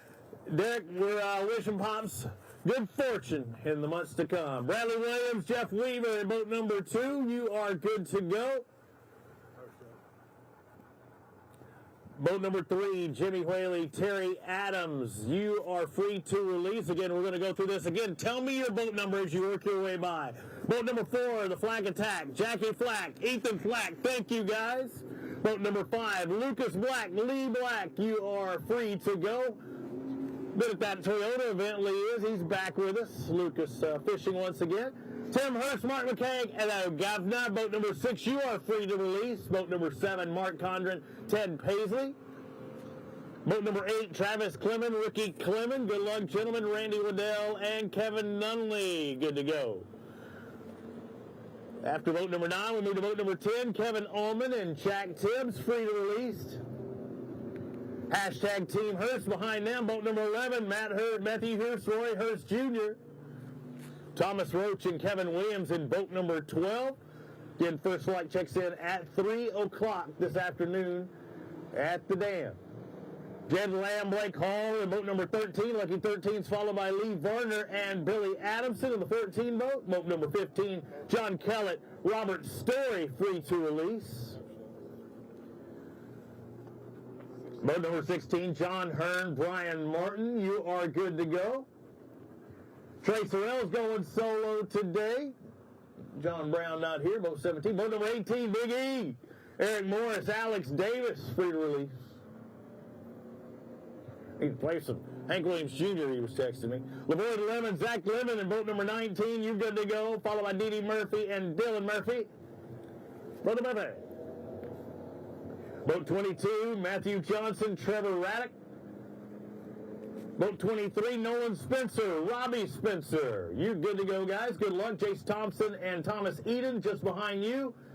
And the final boat in flight number 1, again, due in at 3 o'clock, Thomas Garbaz and Jonathan Garbaz. You are free to go. Waiting for 25 to clear. I'm looking for a finger. I'm waiting on the thumb. Got the thumb. We're good to go. Boat 26, come on down. Troy Simbeck, Terry McCormick, you are good to go. Boat number 27, Terry Fisher and Chris Newton. Boat 28, Austin Archer and Charles Estes, free to release. Again, our second flight. Scott Wiley Sr., Scott Wiley Jr. There's a bunch of Scott Wiley in that boat. C.J. Knight, Mitchell Jennings in boat number 30, the 31 of Mickey McHenry and Kim Carver, good to go. I'm shaking. It's a little bit chilly. I know the sun's coming up, but my hands are cold. Thomas Shelton, Andy Cobb in boat number 32. Again, call out your boat numbers. Help a brother out. Boat 33, Hunter Betts, Cameron Robinson, free to go. 34, Stephen Ryan, Jerry Henniger. Guys are doing awesome on the release. They rock the boat, baby. Rock the boat. Get the boat over. Boat number 35, Wade Werner and Nick Enzio. Boat number 36, Roman Calvert and Shannon Calvert. You are good to go. Boat 37, Jerry Bass and Justin Coxwell. Lynn Johnson and Andrew Johnson in the 38 boat, followed by the 39 of Randall Hamilton and Justin Mott. Boat 40, Chad Schroeder, Chase Schroeder. Good luck, gentlemen. Greg Werner and Kyrie O'Brien. Boat 42, Colton Doss and Dean Arrington. You are free to go. Team Terry in the 43, the Richard Petty entry. Terry Mann, Terry Pryor. Probably the longest running anglers on the Alabama Bass Trail. Alan Glasgow, George Crane in the 44. 45 of Gage King and Wes King. You are free to go. Boat 46, Mitchell Hall and Gabe Aldridge, good to go. Thank you, gentlemen. Again, call out those numbers. Have a run out. Boat 47, Shane London and Taylor Vedina. Boat 48, Ronnie Ray, Danny Coatney. Boat 49, Paul Thornton and James Carter, good to go. And the final boat of this flight made his way all the way from Europe. Scott Canterbury and Terry Stevens, special with us, boat number 50, good to go. Am I getting that thumb, John? Give me that thumb. That's right, let's move to our next flight. Boat 51, Ethan Franklin, Hunter McCarty, good to go. Ken Walters, Dallas Weldon. Hey, you're my favorite. You are my favorite. Ken Walters, Dallas Weldon said 52, that's right. 53, be Brian Stifler, Wesley Gore, Big B. Boat 54, Michael Geiger and Jake Allen. Boat 55, Brett Harp and Ricky Harp. You are good to go. Followed by the 56 of Tom Frink and Brian Talmadge. Boat number 57, Lee the Arm Pitts is out there going solo. Steve Eagle not with us today. Scott Dollinger, Garrett Warren in boat number 58. Boat 59, 6 in points, only 11 back. Chris Colley, Adam Bay. Usually I say out of the top 10, they got a chance to win an AOY, but I'm thinking it's 11. I think they got a good shot at it. Boat 60, Jordan Lee, Chad Lee. Jordan, good luck out there. Your fisher, the guy that fishes pretty good, as I've been told. Giving him a hard time. Ken Sessions, Greg Sessions. Fishing is now in session. The 61, 62, Walt Roberts, David Kuhn, free to release. You can call out your boat numbers, guys. Help me out. Boat 63, Amanda Williams. Paul Buckley. There you go, Amanda. You know I love you. And I'm giving all 3 names. Paul Buck Williams. Thomas Lanier, Joey Davidson, boat 64. Boat 65, Casey Mims, Walter Ogle. You're good to go. 66, Roger Shefflett, Jeff Miller. The team that is in 3rd place currently only 5 points back. Jason Kilpatrick, Keenan Connell, or Connell, however you want to say it, to be a tomato. Boat 67, Jeff Cannon, Terry Tucker. That's the one that's spooky on the tournament on the event side. What are they going to do? Nathan Harbison, Charlie Harbison in the 69 boat, followed by Mike Hood and Adam Lynn in the 70. Luke Duncan, heard he was in the parking lot for the longest time, giving Cahill, with Trey Swindle in the 71. Jake Hartley and James Swindle in the 72, followed by the 73 of DJ Evans, Art Nubarian. Behind Nubarian is Benji Seaborn, Dustin Seaborn, the Traveling Seaborns in the 74, and the final boat of this flight, 4th in points, only 8 points back. They won Miller's Ferry. They are Brian Adamson, Ryan Lloyd, free to go. They didn't win? You got the one. Alabama River. Maybe they won Alabama River. Did they win the Alabama River? Hey, they won sometime. Will Tager, Ryan Baker in that final flight. Andy Chappell and Johnny McCombs, boat number 77, good to go. Daniel Smith, Jeremy Holden. Jeff Ritchie, Charlie Cummings in the 79 boat, followed by Matt Webb and James Fountain. You know I get my Alabama River and Miller's Ferry confused. I mean, it's very easy to do. They look nothing alike.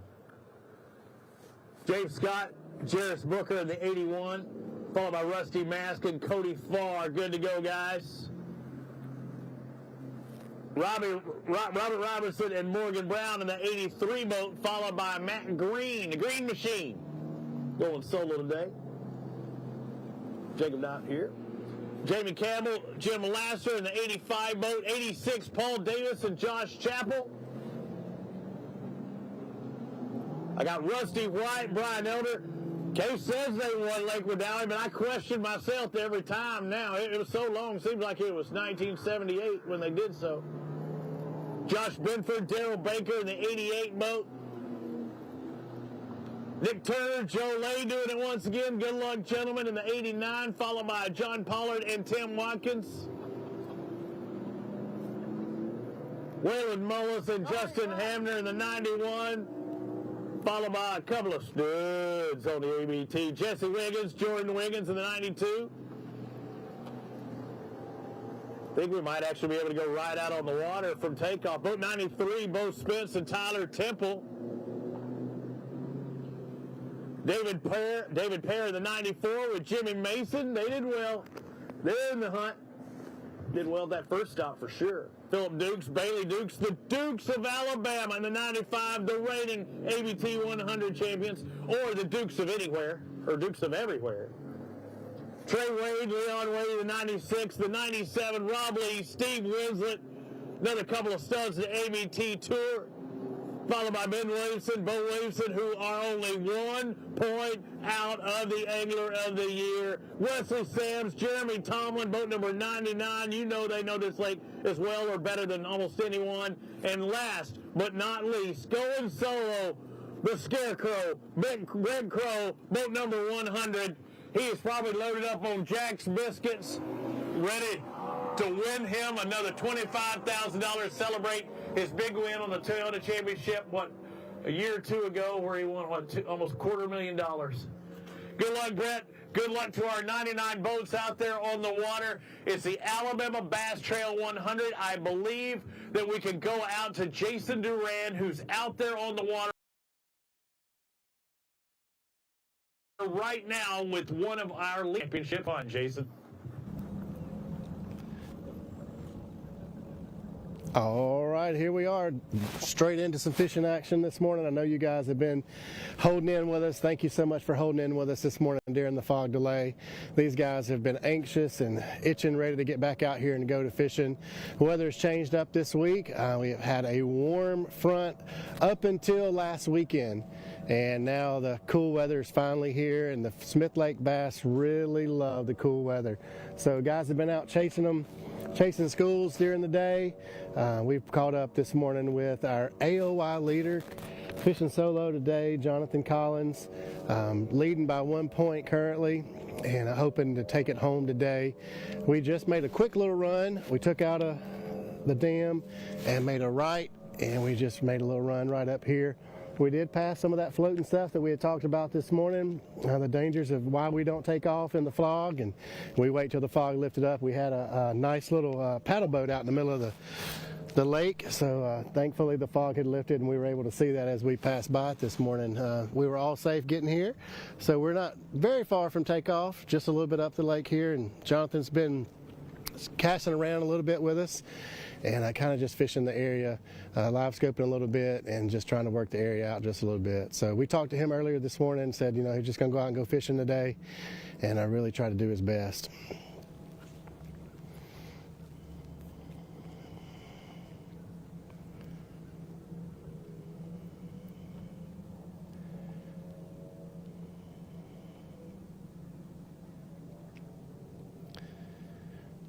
Did have a fog delay of about an hour this morning that has held them back.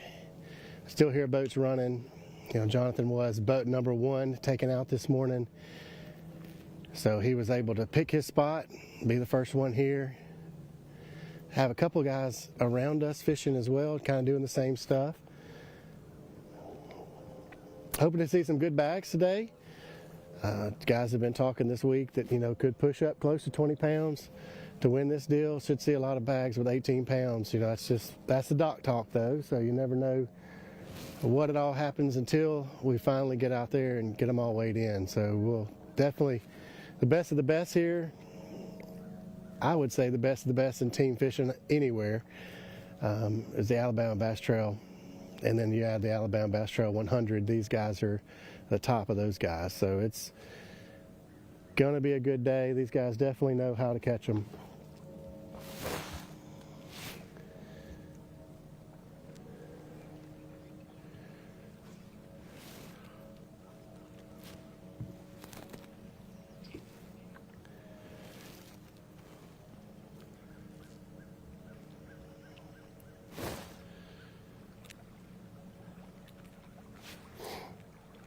I know we got other guys out on the water. Robbie is probably getting off the takeoff boat and getting in his boat, but Kenneth is also out on the water. Got to catch up with the team. He and I both went opposite directions. I took a right, he took a left, so we got to cover Smith Lake. A lot of shoreline to cover today. So we're going to check up and see if we can maybe get Kenneth into the picture here with us.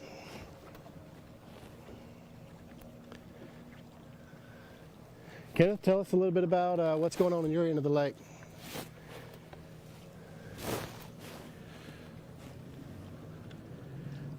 I'm at the mouth of Rock Creek.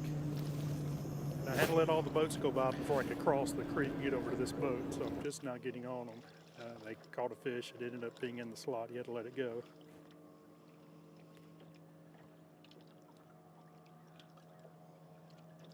I'm not even sure what their boat number is.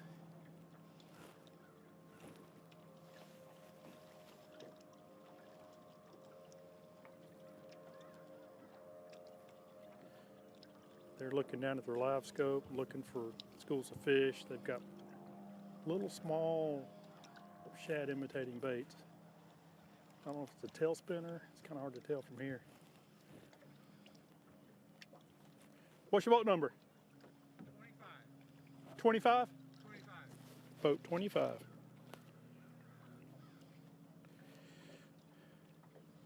Thomas Garbaz and Jonathan Garbaz. I might have gotten the name correct.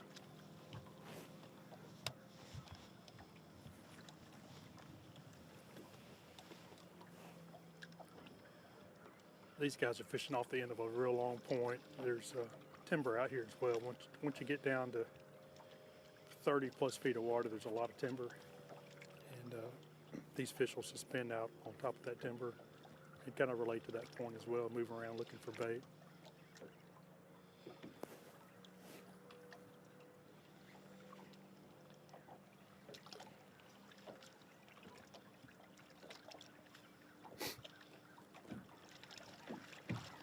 Looks like they're throwing underspins with small shad imitating plastics on them.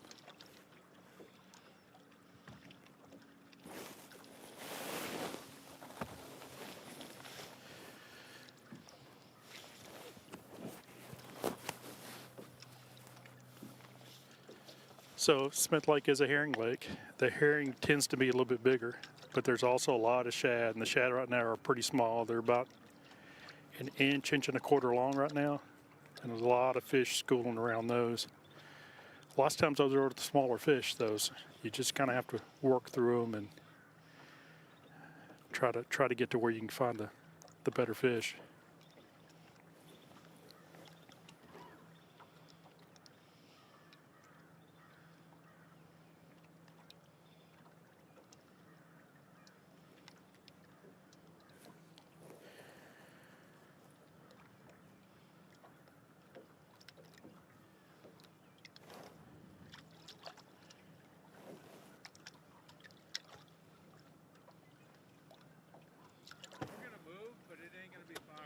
All right. These guys are moving. He says they're going to bounce from spot to spot.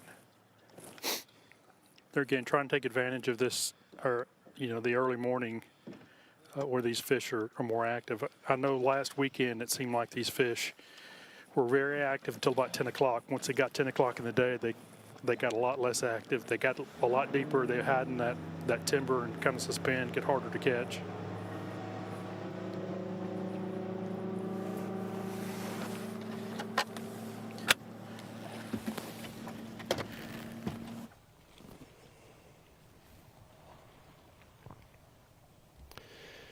We're still sitting here on Jonathan. We do have a couple of more teams around us. We may catch up with them here in a little bit. To have seen a little bit of activity pull out from this point a little bit, sometimes these guys are kind of taking their live scope and scanning around, and they'll see the fish kind of bust the top of the water, and they'll go make that cast. And that's what Jonathan's been doing a little bit here as the fish kind of bust. So we kind of pull back a little bit because he's kind of around some fish. I don't want to definitely interrupt the school that's around him, so we want to give him the best cast he can get. You never know where they're going to pop up next. Could pop up next to that dock over there, or they could pop out here in the middle. So trying to give him a little bit of room and give him a chance to get 5 fish in the boat for sure. He's changed up baits a couple times. It was kind of throwing a little bit of a small shad style bait in the beginning, and not exactly sure what he's throwing now, but still got a little bit of a different shad style bait, it looked like.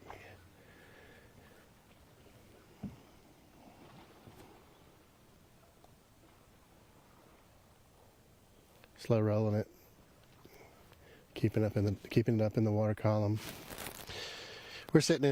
Currently we're sitting in 55 foot of water, which is crazy. I know to think about, but it really comes up really quick towards the bank right there. Water temp is 65, and it looks like Jonathan's going to make a move. We do have some guys right here behind us that we could possibly catch up with here in just a second.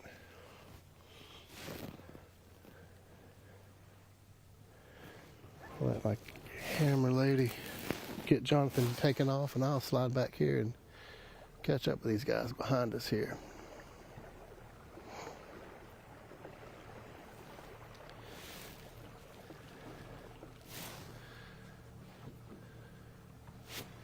Jonathan may not move far. He said he was going to bounce around a little bit.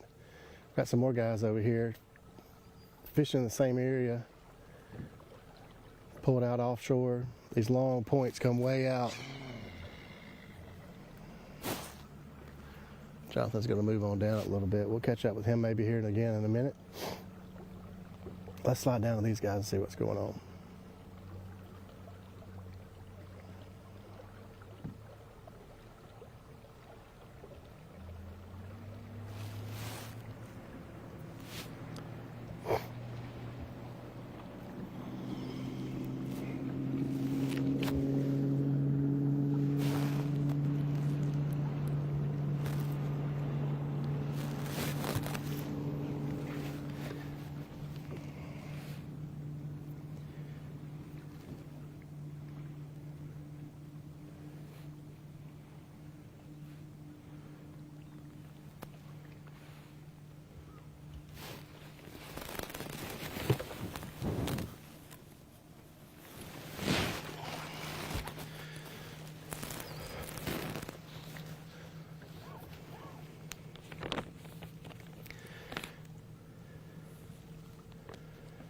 Guys, what's your boat number?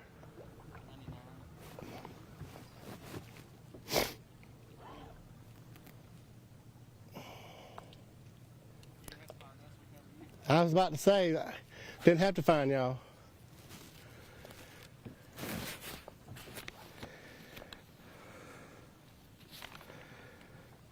Pull up on the illustrious Wesley Sams and Jeremy Tomlin, boat number 99.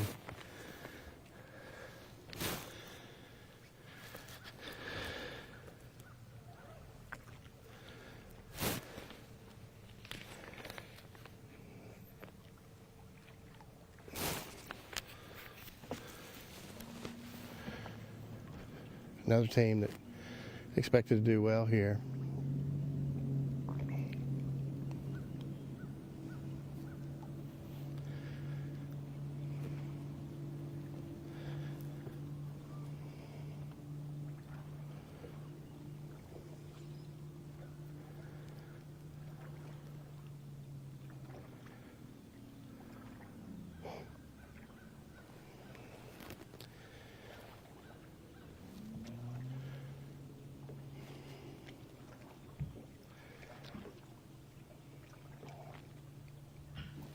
They were the team we did our feature story on this week, and Wesley said he hadn't talked to anybody that had been here this week, and he came on Friday, and that was his plan, was to just come Friday and fish. He said, we're definitely hitting the lake at the right time of year. He had said that, you know, sometimes when we show up to tournaments, we really do our best to plan have the event on the best day we can, but sometimes the weather doesn't ever always cooperate. He said, well, this time it feels like the weather has definitely cooperated, and this would be the day that we really should see teams catch them. He said, you know, it may not be us that wins this deal, he said, but somebody's going to really catch them today, and shouldn't be any excuses basically at this point. So we got good weather. Fog delay probably pushed us a little bit, but that just kept us a low cloud level, and hopefully hasn't affected our fishing too much today.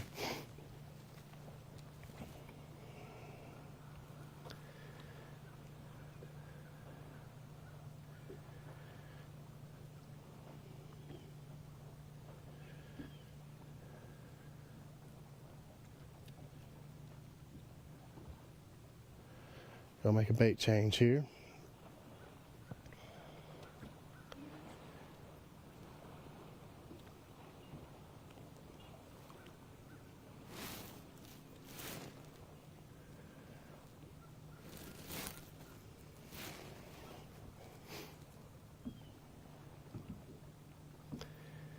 See Wesley kind of looking around, really looking for active fish this morning. May have a fish on here. Gonna be a little one, it looks like.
already got some guys moving around a little bit after they hit that first spot. I think we will see guys just jump around a lot today. I know that we had talked earlier in the week to some different guys, and they said, you know, they plan on probably burning about a tank of gas today just to be able to hit all their spots. We're going to definitely go after active fish, and you know, when you're live scoping in this situation, sometimes you'll pull up on a school that just may not be very active, and you'll spend some time on them and cast a couple times, see if you can get them to bite. If you can't, you'll move on to the next one, and that's what some of these teams are doing this morning, is just really getting to seeing where the fish are today. After practice, may have had a good practice and weren't able to hook a lot of fish, but now you're really coming out here just trying to hook the fish and catch the fish that you have found in practice, and really to see what you have. So if these fish aren't as active as they thought they were yesterday, then you know it's time to move on and try something different. There will not be a lack of ability to find spots on this lake. There's plenty of spots on this lake for guys to jump around. With only 100 boats today on this body of water, it really gives guys a lot of room to really be able to fish what they want to fish this morning. There may be some community holes and places everybody knows that kind of may be crowded, but other than that, everything, guys should be able to spread out and be able to find what they want to fish on this morning.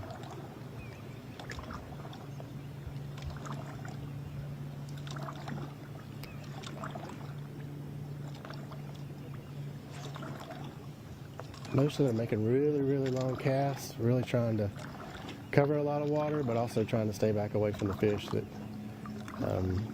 they have found. You know, so the trolling motors turn that way, so more than likely when the trolling motors turn that way, we've got the live scopes turned that way as well. So they kind of know what they're casting at.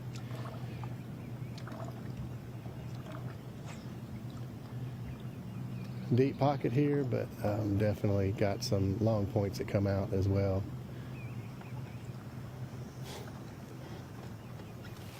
Right on top of that timber, as Kenneth had alluded to earlier, you know, kind of this whole lake's kind of got flooded timber in it. Currently the timber sits in about 25 foot of water where we are right now, and we're sitting in 48 foot of water. So they'll just come along the tops of that timber.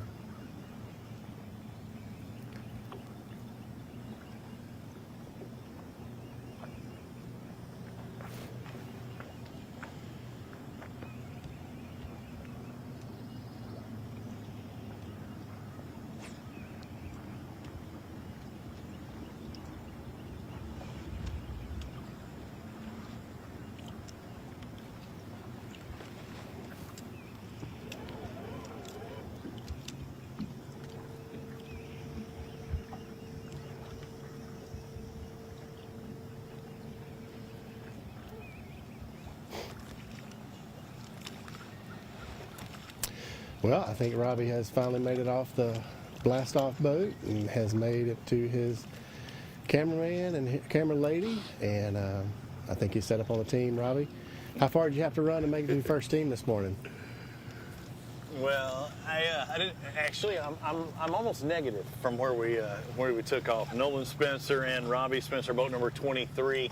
I saw them. I know that Jordan and Chad were not too far from here, and I was working my way to them. But on my way, I saw Nolan and Robbie here fishing, and I was like, okay, they're keyed in on something. I don't know what that something is, and it looks like they are definitely eyeballing them through the electronics and some type of Demiki rig or something on the front. Did you say you had one short earlier? Had one short earlier, but no keepers as of right now. I got another. I see maybe a drop shot also at the ready that's hanging over the side of the boat. Seeing a big wolf pack, or what's going on down there? Man, there's quite a few here. I think that for the most part, there's a bunch of singles and one or two together swimming around out. They're not in big enough groups to really get them active. There's still a bunch here. They're just. With boat number 23, Nolan and Robbie Spencer. How about the bait fish? When we first pulled up, we pulled right here at blast off, and there was a bunch of bait. And the waves were so bad, we slid over to the other point, and caught some there too. And but now since we come back over here, there's not getting Again, the specialist couple regulars on the Alabama Bass Trail presented by Phoenix Boats, and the regular tour trying to do some damage here in the ABT100s. So you'll see some of this light line finesse stuff. Both anglers with finesse rods in their hands, open face reels. Like I said, I think I see a drop shot hanging off the side. Caught short fish earlier. They're seeing like one or two like singles, or an individual fish, or maybe two. They're not seeing a big group of fish. The bait fish, they said, were here when it started with all the waves. I think it kind of affected them when everybody took off earlier. Yeah, they were in that first flight, so they didn't have to run anywhere. They probably didn't run 100 yards from the takeoff boat to hit this point. And it's a key point. All these right around this area heading in towards the dam area are hammered just constantly year-round, it seems like. I'll stick with them for just a bit, see if they get any luck. And I know there's a couple of boats in front of me, and I believe one of them is Jordan Lee and Chad Hall, about a quarter mile away from me here. Now we're seeing that drop shot. Someone reached down and grabbed something, but I saw the double kerplunk of the weight, as well as the little bitty small bait on the end of it, trying to shake a little action into that lure or that bait.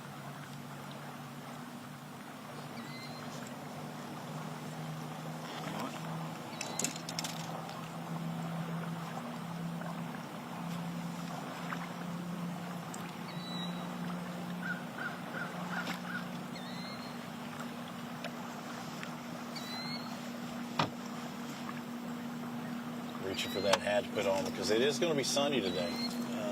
It's going to be a nice day. It didn't start off like that, but it's going to be a nice day. I actually had to go back to shore and grab my Black Rifle Coffee hat. I don't know what happened to my hat. I already lost it this morning. It's going to be a beautiful day. If you're a fan just going out and chilling, it's going to be a great day. These guys are looking for something to break up that clarity in the water. A lot of them are, and really not much wind right now, just barely a breath, if any.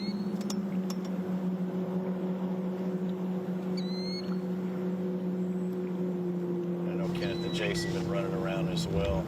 Everybody's up right now and showing you what's going on. Kenneth as well as Kenny and myself. And we'll be hopscotching around. There's only 100 boats in there. I believe there were 11 that did not show up this morning, so a better chance for these guys to catch fish. See Nolan there with about 16 inches of leader on his drop shot. He says, I've had enough of that. Let's see what the next option is. Camera 1, boat 39.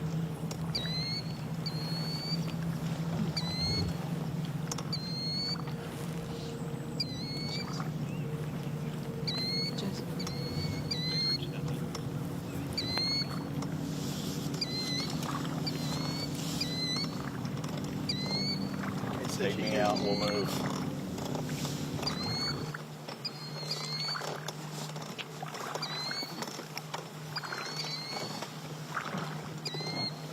If you want to take me out, we'll move.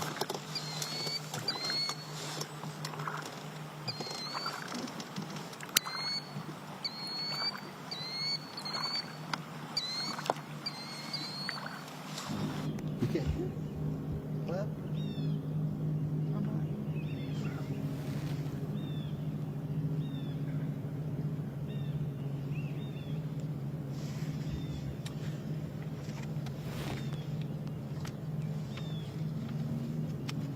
still here about 99, Wesley Sams and Jeremy Tomlin.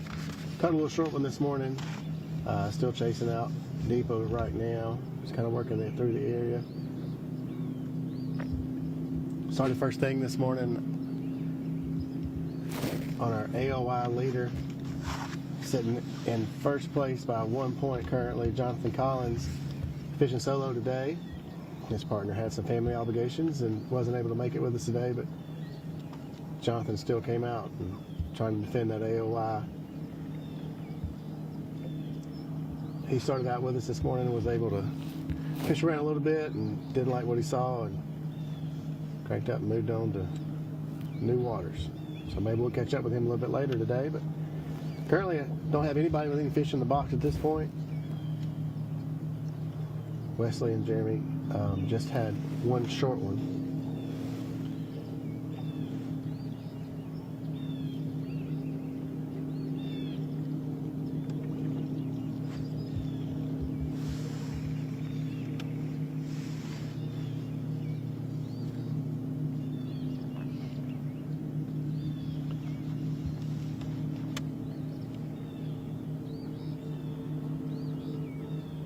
We're not right up on the guy, so we're not able to talk to them. We're trying to give them the space. I talked to Wesley this morning. He said, you know, that they're going to be casting all sides of the boat, just waiting for the fish to pop up. So he asked for a little extra space today. In this type of fishing we do, don't want to infringe on any of their water for sure, and give them the space that they need to be able to catch that 5 fish limit. Going for that $25,000 today. So pretty big day.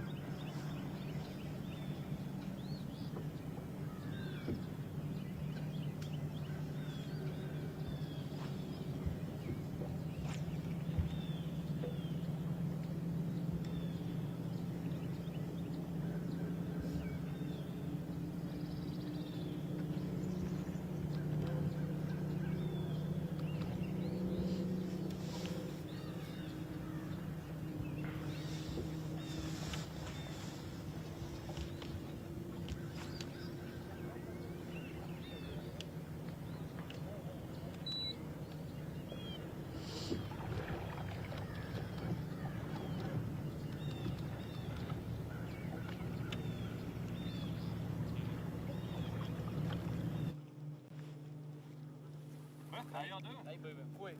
We had the bright idea to come out here and throw top water today, and they're all around us. Yes. So we're making an adjustment. And I feel like I'm stuck. I don't know where to go. Oh, you're fine. You got active target on there? Live scope? Yeah. Are you looking at it? No. Yeah, I turned out here and I saw them, so I pitched the glide bait to see if they were bass, and they all came straight to it. I don't know how big. They probably ain't go big.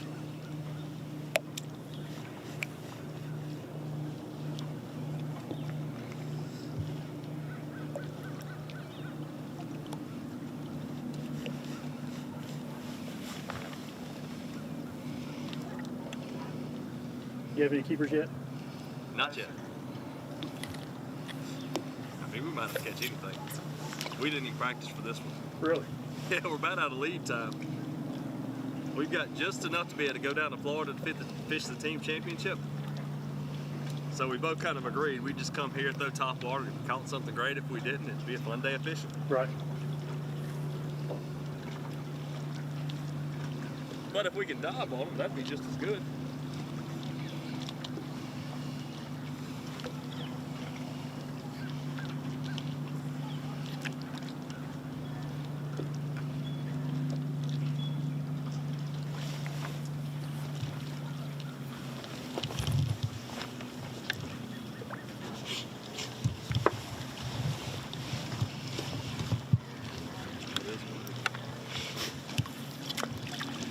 Somewhere I need to cast it.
It died.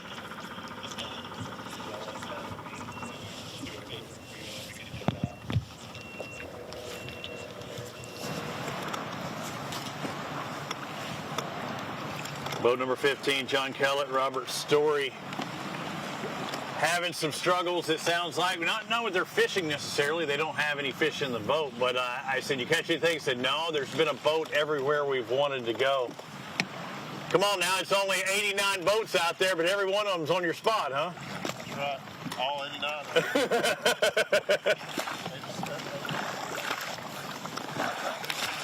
High school. Oh, it was some of the high school. Up Ryan's Creek. Yeah. No, that's the way it happens. So what's the thought process now? I mean, you're coming here. I see you're looking down a lot.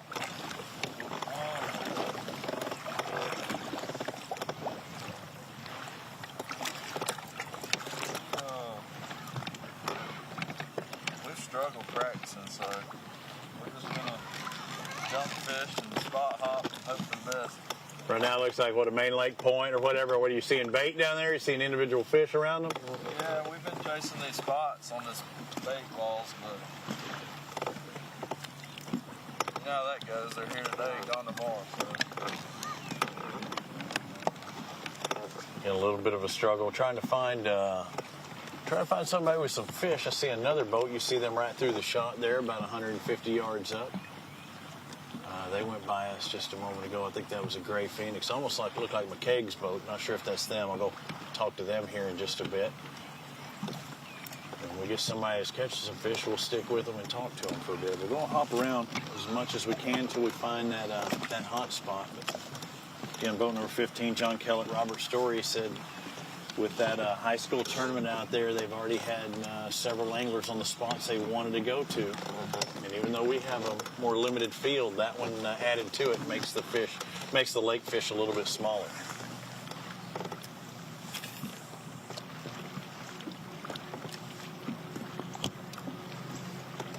We'll get Jason and Kenneth up. We will hop over and find out who that other boat is through our screen there. Looks like Kenneth may be ready. Kenneth, take it away. I'm going to keep hopping around. Still hadn't seen much fish catches. Haven't seen any fish catches yet today.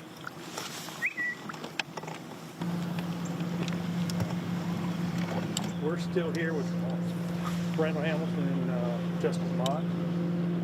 There's a big school of fish right here off this dock. They're both docks. Hard time getting them to bite. They actually came up and schooled by the boat. Kind of between both of our boats there for a while.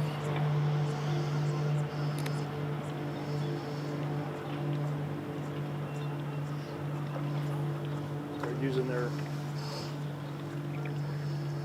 live sonar here, trying to find these fish and pinpoint them. They can see the fish react to their baits, they're just not coming up and committing to it. It's going to make a change. Sometimes you have to make some changes, try to figure out what it's going to take to get it to commit.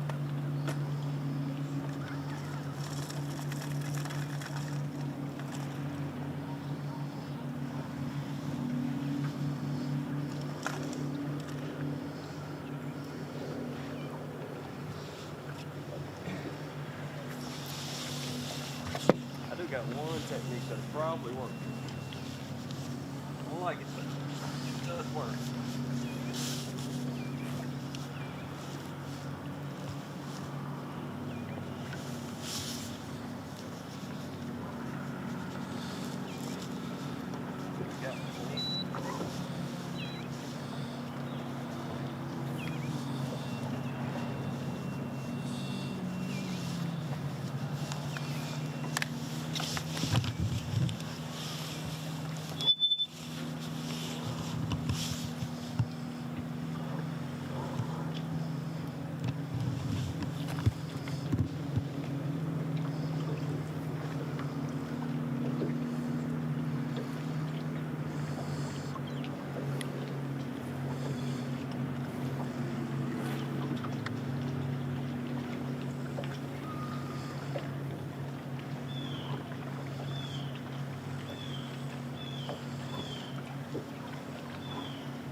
You feel like it's going to be a live scope deal today, or?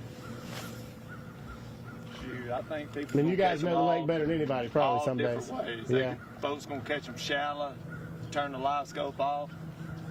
Some will catch them deep. You know, we'll probably head up shallow too at some point today. Yeah.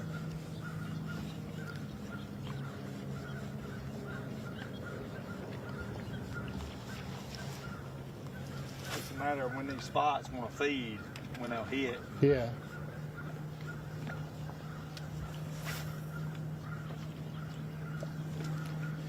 How many spots do you guys think you'll hit today? There ain't no telling. Yeah. At least 20. Ready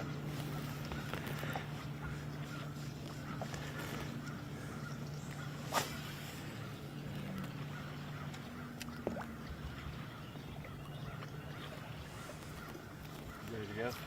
Yep. We're gonna ease on though. All right, guys. Thank y'all for your time today. Absolutely.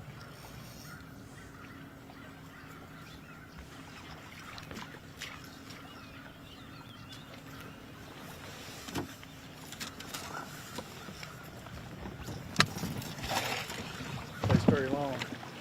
We're really trying to take advantage of the morning activity. These fish are still on the same pattern they've been on the last several weeks.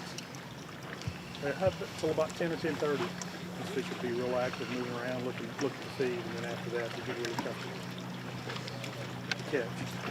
They will suspend more. They kind of scatter a little bit before they get in that timber, and they're not really in feeding mode, so it's harder to catch.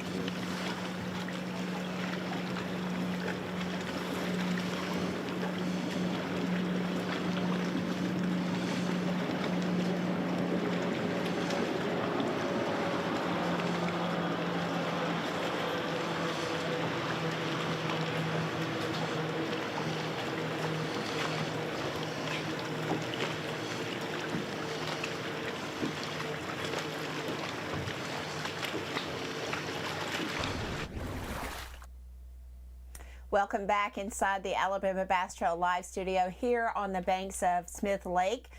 We are here in Jasper, Alabama. I did want to give a huge shout out to the Chamber of Commerce of Walker County, Miss Linda Lewis. We've worked with Linda for over 10 years. What a phenomenal host she always is. Things look a little bit different here today. You don't have all the golf carts running. This is a much smaller event, and our team's going to take care of it. So, Linda, thank you for everything you did to get us here, and we'll take care of it from here on out. I did want to remind everyone that the weigh-in does start at 3 o'clock, so we did not delay the weigh-in for today. Even though we did have the fog delay, we did not delay the weigh-in. So it will start at 3 o'clock. So the first flight is due in at 3 o'clock. The last flight is due in at 3:45. So please make sure that you keep that in mind if you're wanting to watch online, as well as if you're going to come out here to Smith Lake Dam Park and be with us. So just remind you of that. If you are watching on live, you can always watch on YouTube as well. So if you are where you can't get your Facebook or anything like that, it is on YouTube, it is on Facebook, both on the Alabama Bass Trail Facebook page as well as the Alabama Bass Trail 100 page, and then also on the Alabama Bass Trail website and Alabama Bass Trail 100 website. So lots of ways that you can watch Alabama Bass Trail live, but right now we're going to go to a quick commercial break. Kenneth's in an area that has very low cell signal, and Robbie and Jason are currently moving to get on other teams. So we're going to be back here in just a moment. We're going to hear a word from our sponsors. Y'all stay tuned.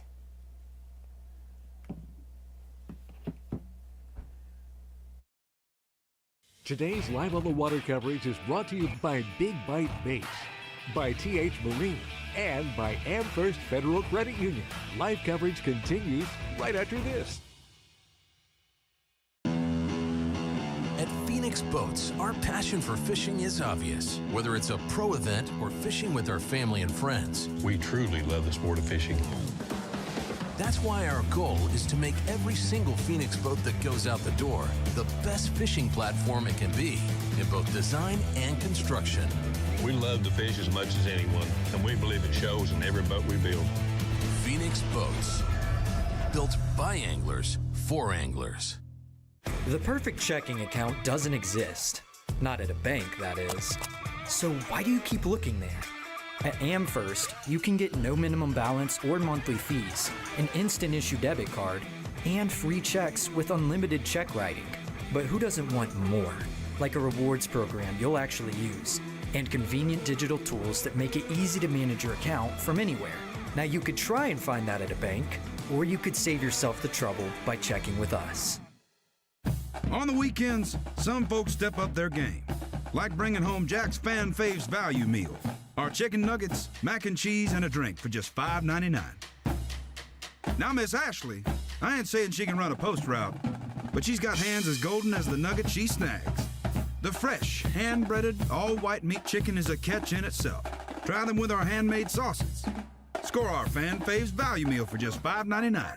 It's quite a haul. Big companies get bigger and bigger and talk about their fancy labs where they study fish behavior. But then they all go golfing on the weekend. We don't have a large laboratory to test baits. Why, you ask?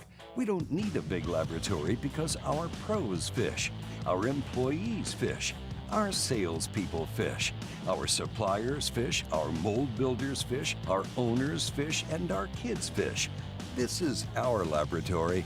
Our R&D comes from time on the water, learning how to make fish bite. We don't have other hobbies. We fish. We fish all year in all conditions across the whole country. All that time on the water brings us thousands of hours of testing new products and improving current ones for all species. We're a family-owned U.S. company that has many of our products made in America by American workers. The products we don't make in America, we make in Guatemala, which supports many families in that country as well.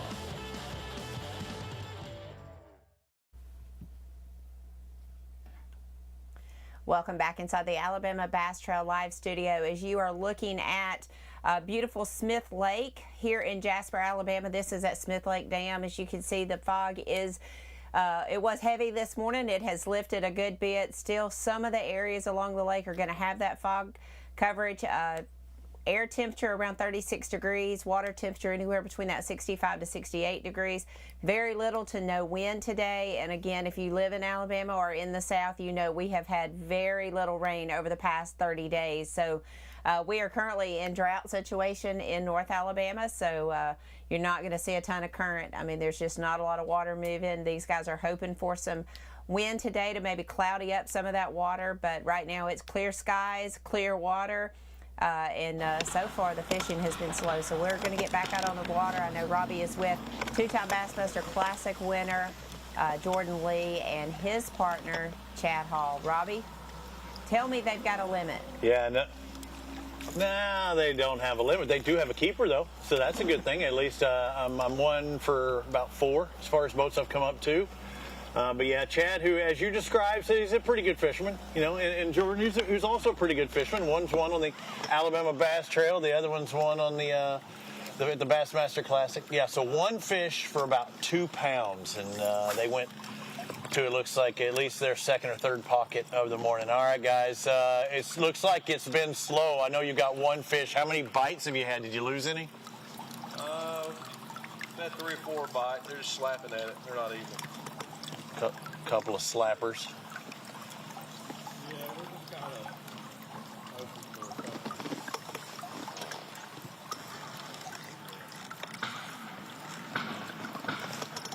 We're kind of hoping just for a couple of bites. We'll try to get on the place.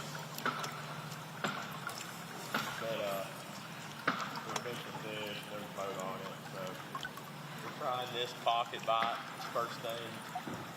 Trying to get a lucky fish, like real glass. You can see there's no ripple in the water. The fish aren't really, they're not going to fish really good like this. You need a little bit of breeze, or I mean, what? You need some breeze. You need something to break up the water.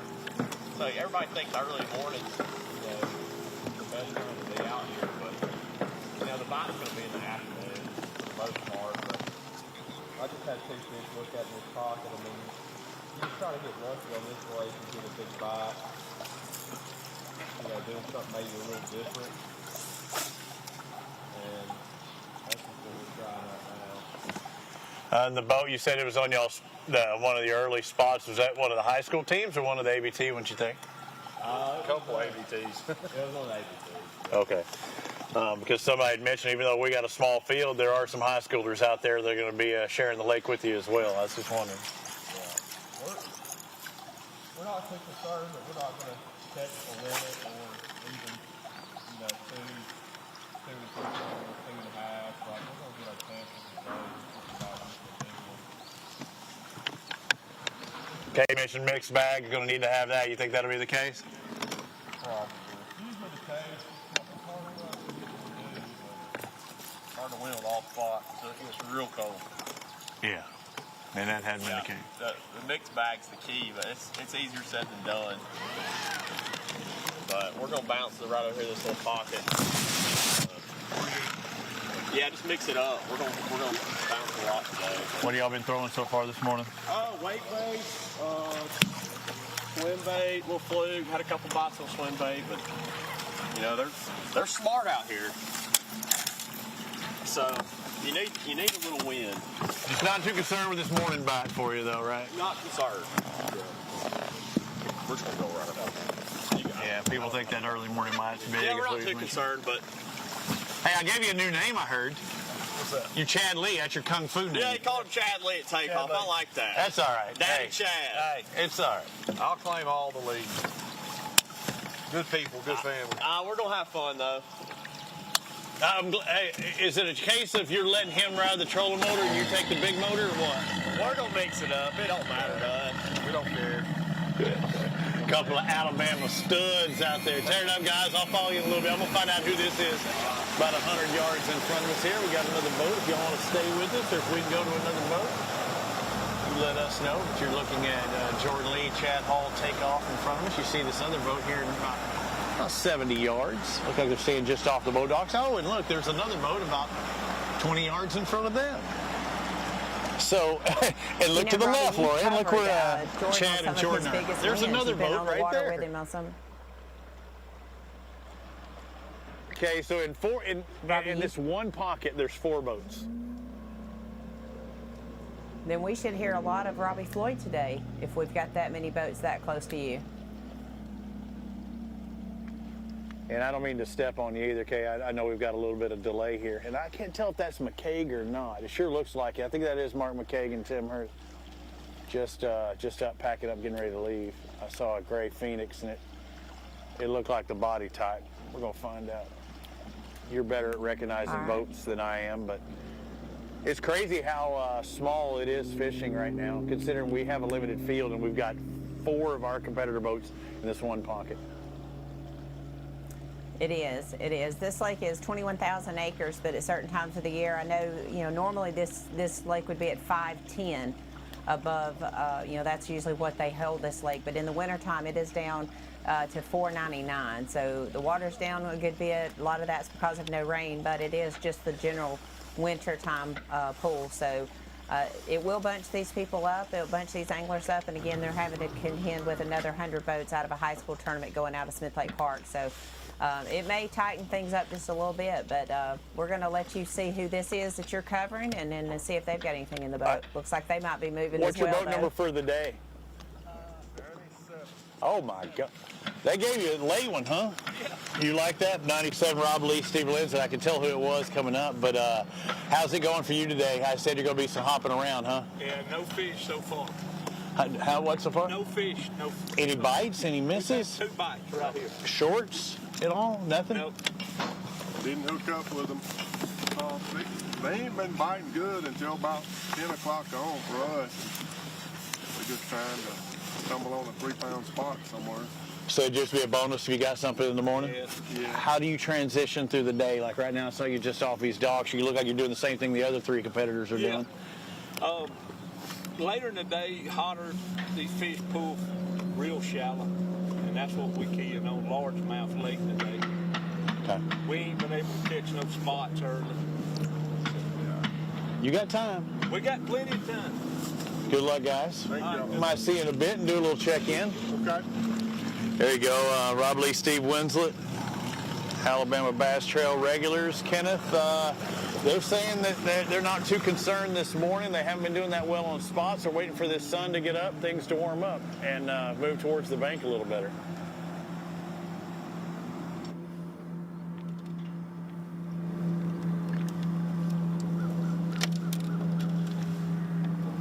Guys, you got anything live well yet? Sir? Got anything live well yet? Just one little bitty. One little one? Probably 11 Okay. inches.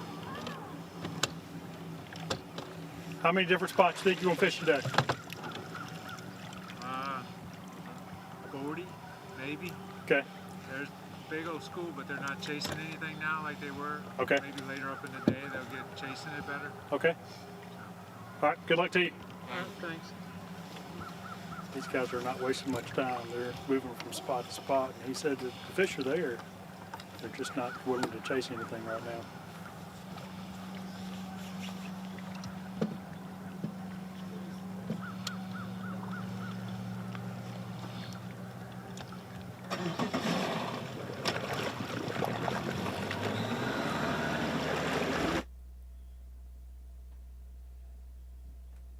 I think what you're seeing here today on Smith Lake is guys are going to hit a lot of spots. You heard Lucas Black and Lee Black say they would probably hit a minimum of 20 spots today. So that's what you're going to see us doing from time to time, is you're going to see guys getting up on the front of the deck, making 15 casts, and then leaving. They're not going to stay in those spots very long early in the morning. You may see them start staying a little bit longer in the afternoon as the water heats up. Everyone that we've talked to said the morning bite wasn't great for them. Anything they caught in the morning was going to be gravy, basically. But I don't know that they were counting on having another 100 boat field out on the water. So we're going to get out to Jason. I know he is on Luke Duncan and Trey Swindle. We're going to get his camera up here in just a little bit. But that has kind of been the morning. I'm sitting here looking at the trackers, which is what we have traditionally used to kind of keep up with as many teams as possible. We put 30 trackers out on the water. That's almost 1/3 of the field that's here today. So we're watching them, and it is basically just blue lines everywhere, you know, where these guys are running and all of that. So it is very interesting to see, you know, how many stops that these guys make. And again, we only have trackers on 30 boats, and there is 89 boats out there today. So we had 11 teams not check in, so we have 89 boats out on the water today. I do want to remind you that the weigh-in will start at 3 o'clock today. We did not push the weigh-in time due to the fog delay, so it is still at 3 o'clock. Last flight's due in at 3:45. The scales will close at 4:15. So that's kind of what our schedule is for the rest of the day. The team has pretty much got the stage assembled with just the final touches when they get back from their breakfast break. But we are set here on the banks of the beautiful Smith Lake, just over 21,000 acres. I mentioned, you know, just a minute ago, this lake is normally at 510, and it is at 499 right now. We have 0 wind today. There's absolutely no wind right now, 0 to no wind. I mean, at most, like Robbie said, a breath of wind, but I don't see that right now. I'm looking at a flag out my window, and I don't see any movement. So you're looking at Smith Lake. Again, that's 89 boats getting ready to blast off right there that you saw this morning. As we started releasing them, the fog did lift. You may see some spots as we get into the show where there may still be some fog back in some of the pockets, but with the sun being up as bright as it is now, it really should be burn off on most of the lake. But I know Robbie's on a team right now. We're going to get back out on the water and see who he's with and see if they have anything in their box. And hopefully soon we'll meet up with someone that's got 5 fish in the boat. So, Robbie, who are you with? Well, I'd like to give you some good things, but Austin Archer and Charles Estes not having the day they want. Lost the lower unit right off the bat. So you went to take it. We're not far from takeoff, but what happened? It just shut down. Just lost power. Like in limp mode, or you clunking? No, it just quit pulling. So I'm pretty sure it's a lower unit. That's tough. Again, boat number 28, Austin Archer and Charles Estes. So now you have to live on the trolling motor. The one good thing about it, this must be a very popular area because you've seen about 5-6 boats in this one spot. So you're in the right spot, possibly. Got one in a live well. You do? Well, okay, tell me about that one. How big is it? He's a skinny. So it's just an under 13, right? Yeah. Okay, because 13 to 15 is the slot, but you have a fish. That's a good thing. So I'm going to tell you, and I'm not trying to be a cheerleader here or anything else, though, but I have seen many times, and I've actually seen it at this lake in particular, if you stick with one spot and you have to fish it, you might turn something out of. Well, I appreciate the compliment. I'm just telling you, You're obviously in a very good spot, or there would not be this many boats around. I had a good spot yesterday, I found. So. All right, tell me where that is that you couldn't get to. Tell me. It's okay. It's a couple of miles up the creek. Which creek? Up Ryan. Couple of miles up Ryan. So if Jason or Kenneth are there, that's the hot spot. Just letting them know. Have you got a tow rope? I don't know. I don't know if we're able. Why? When you go back, do you have a backup boat? No. Oh. No. We'll take care of you. If you need help coming back or whatever, you reach out to John. Call. We're gonna run trolling motors long as it'll last. That's all we can do. Good as these lithium batteries are nowadays, if you got a Dakota lithium on there, you can troll all the way back to the ramp. You'll be all right. All right. Thanks. All right, we're going to stick with you for a second till we get our other cameras up. We'll go watch you catch a fish right here on the bank. Did you catch it on the bank earlier? Yeah. What were you throwing? Swim bait. Swim bait, okay.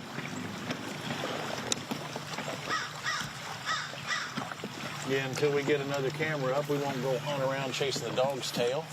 We'll just stick with Archer Anestus with some lower unit issues. Got some jerking action going. How about the electronics graph? You seeing much on it? I really ain't paying much attention to it, Bobby. Just We're just fishing today. Just beating the bank. Yeah, I ain't worried about it. Hey, you get stuck in that ball though, you might.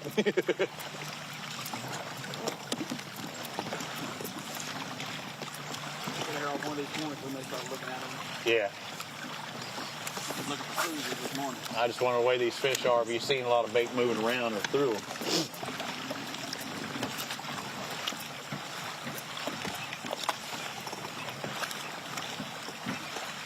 Get a little swim bait looks like in the back, front, some happen. Jerk bait. Or jerking a swim bait. I saw a tail on that one.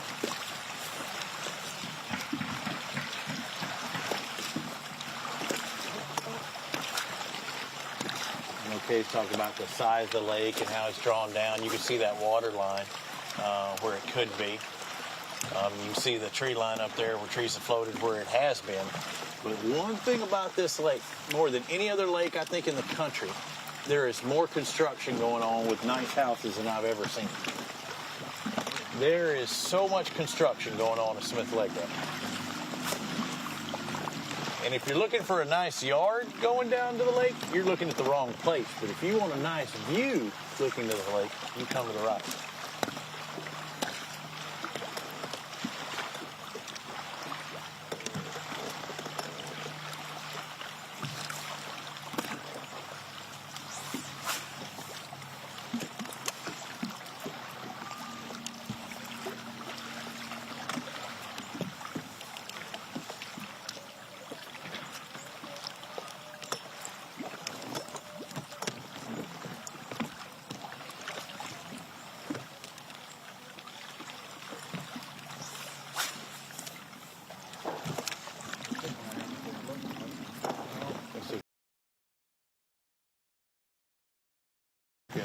Looks like we have another team 2 points away from us, about 300 yards up in front of us. I think we can similar ideas.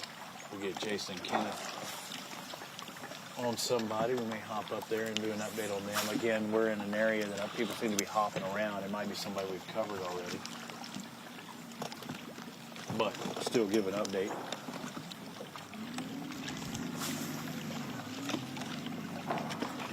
They're trying to get signal on theirs. When we get it, we'll hop.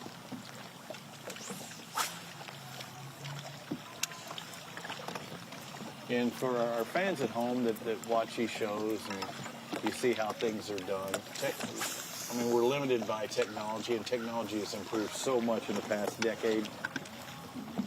I'm covering live television, but we basically take a cell phone signal or the best available cell phone signals and put them all together, and that's how we get those pictures. I know Jason has caught up with another team, and he might have good signal now as well. Jason, who have you with? Who have you caught up with? We are on boat number 71, Luke Duncan and Trey Swindle. You know, as I looked down the list, I was looking for Trey's name, and I scrolled down the list, and I see Luke's name listed first, and I asked Luke, I was like, why is your name listed first? It's a Trey Swindle show, and Luke, your answer was? It's alphabetical. It's alphabetical, okay. Well, guys, I see that over there. Go Gadget Trolling Motor. Well, if it's the Trey Swindle show, he hasn't opened for business yet today. He's got a fog delay on top of that. Even. Our brains are fogged. The guys have been jumping around a little bit this morning. We caught them on an earlier spot, and then we moved back here and it kind of lost signal, and kind of had to do a reboot and all that good stuff, but we got it back. And Trey Swindle, Luke Duncan, names that, you know, if you're watching anywhere in fishing, you know both of these guys, so no introductions at all, but time to catch some fish. They've been kind of running around live scope so they can see them. So they're really frustrated sometimes when they can see the fish, and you know, the 5-pounder's right there, you can't make them bite.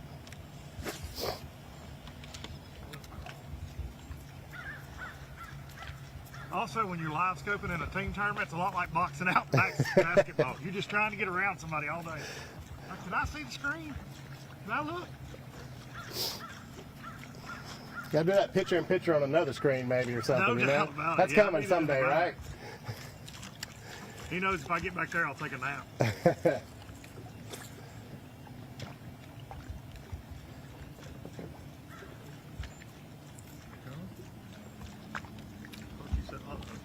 Did y'all practice any? I mean, that's, you know, I know Luke's just been podcasting all week. Yesterday was pretty good.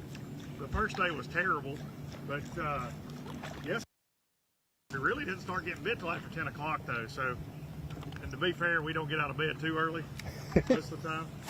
But it does seem to get better for us later, and I'm sure somebody's smashing them early schooling, but we've not been able to find it until the sun gets up. Yesterday afternoon, when you pull up on the right deal and they're ready, it gets fun. But until then, you throw in a lot of dots that ignore you. Not only numbers, but probably some size at that point too, right? Oh yeah. Yeah. I think we hit it right. The weather's cooperated. Fog didn't cooperate this morning, but it's going to be a fun day at some point. For somebody, we hope it's us. We always have fun regardless, but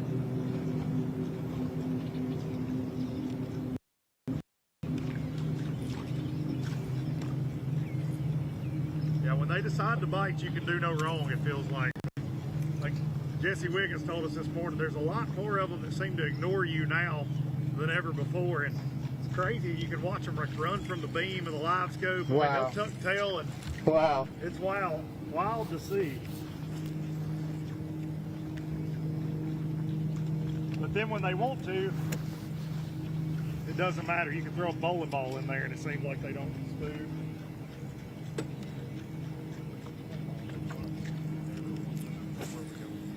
Somewhere else, he says.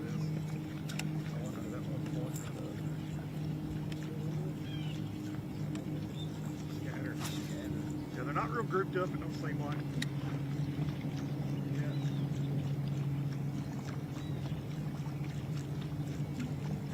There's enough in this within sight right here to win. Well, there was enough boats in here this morning to win too, I think. Same way yesterday. And it was crazy though, you could go behind people and get bit doing a couple different things. Yeah. Well, like you said, just waiting for the fish to turn on. They ain't turned on yet. No, we'll be back in here, that's for sure, at some point. So will everybody else. Well, there were some pretty big names in here along with y'all this morning, so that's a good sign. There's 3 or 4 groups of fish in here that are the right size for sure.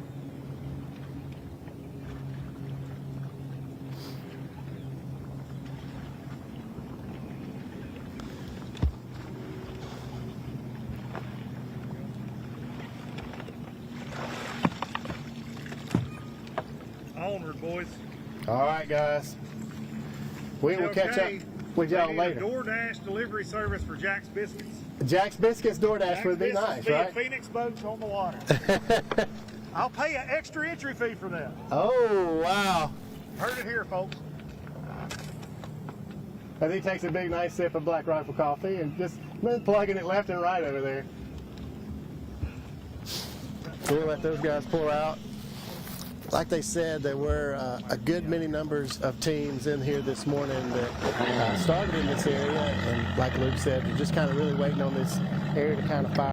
So had some big names in here that we've all been on this morning, and the fish didn't fire. So like other guys have said as well, that 10 o'clock is kind of the key for some of these teams. That we just caught fish better in practice after 10. Now, some teams are catching them this morning. We were hoping for that to be that this morning here, and it didn't happen. So they're kind of just going to bounce around. They'll be back in this area. The fish are here. They're just not turned on yet. So give it a little bit, and these guys will be in here to catch some more fish, because the names that were in here this morning are the teams that really do well on this lake, and you get to see them. They're just showing up, just to go fishing. They're showing up because these are fish where they have located. So we'll bounce around a little bit more and catch up with a couple more teams.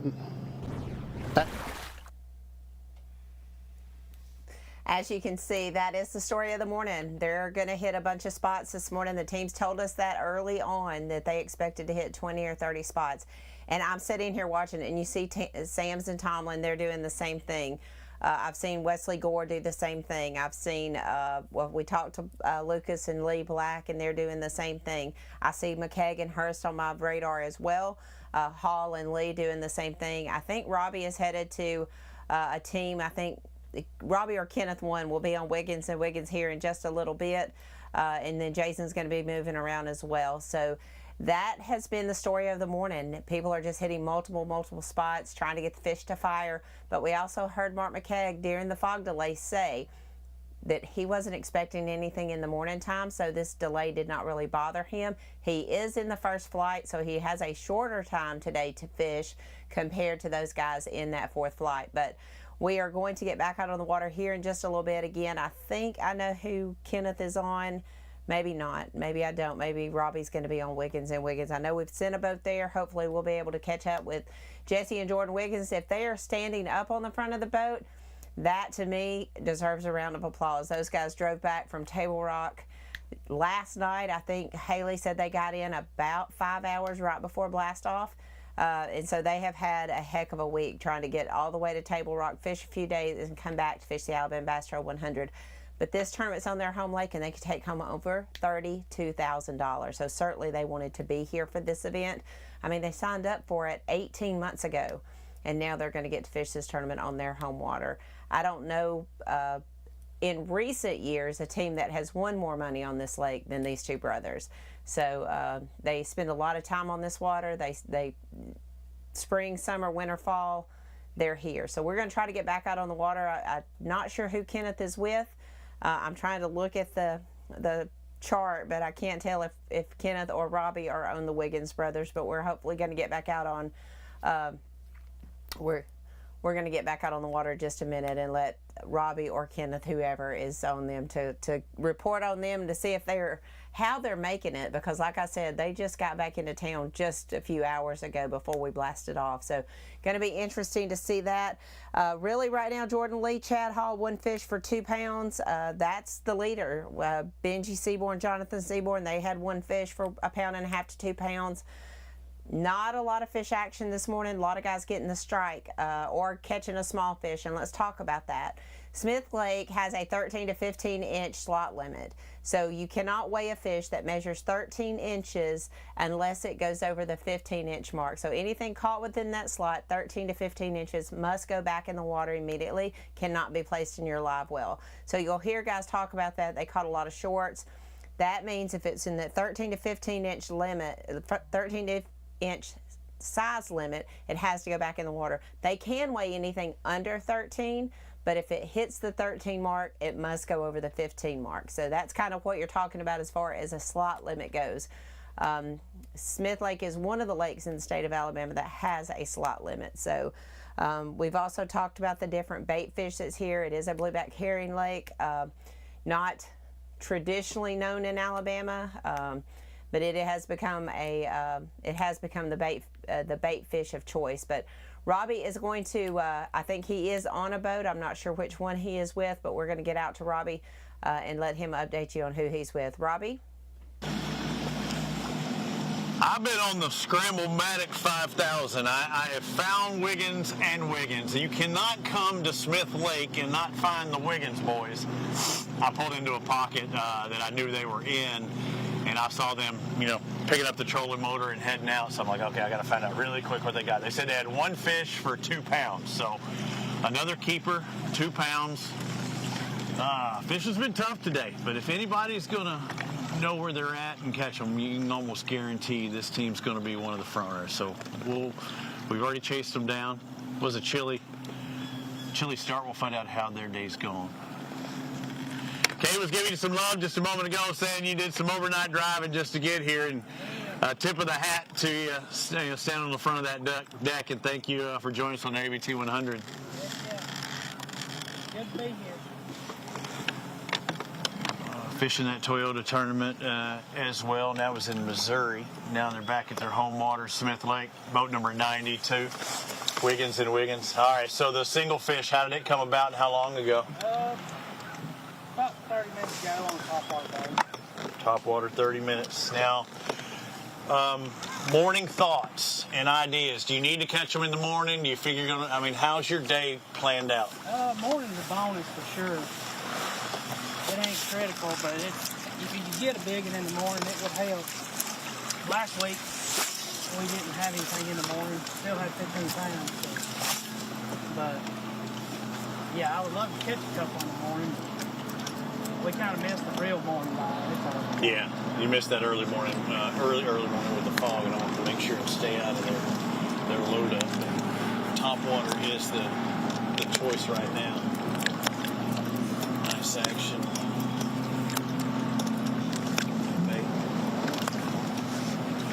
Saw chrome being thrown.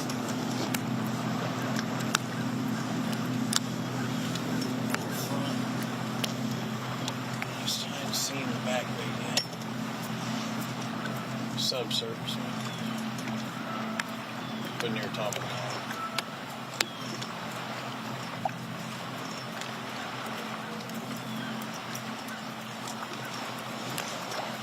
So you weren't messing around as far as going to the bank. You threw all the way to the dirt just then. Oh, yeah.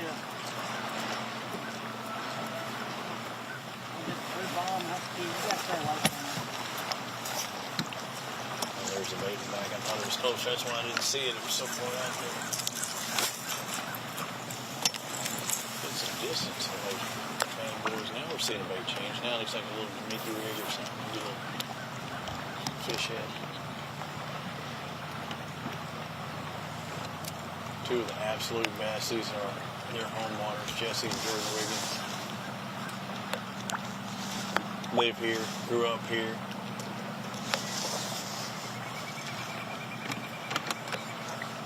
Probably fish more creeks around here than the lake. These kids going in, walking them before they can get a license.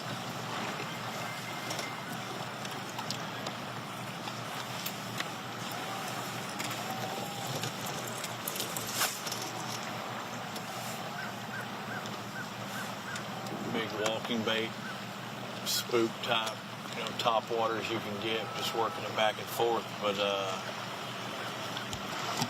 color choice. And again, it's everything you can see. I'm not telling any secrets, but through the years, or you question, what color would people choose, and these are the two, right? You've got a chrome. This is what their choice is right now. And then oftentimes you'll see a bone color, very often.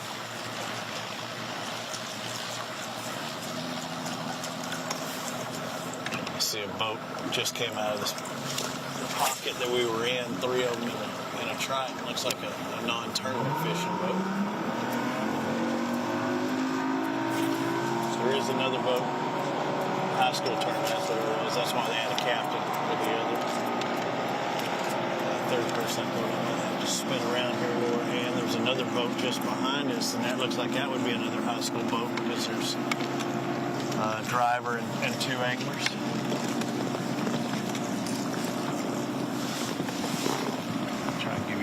good a shot as I know they're going directionally.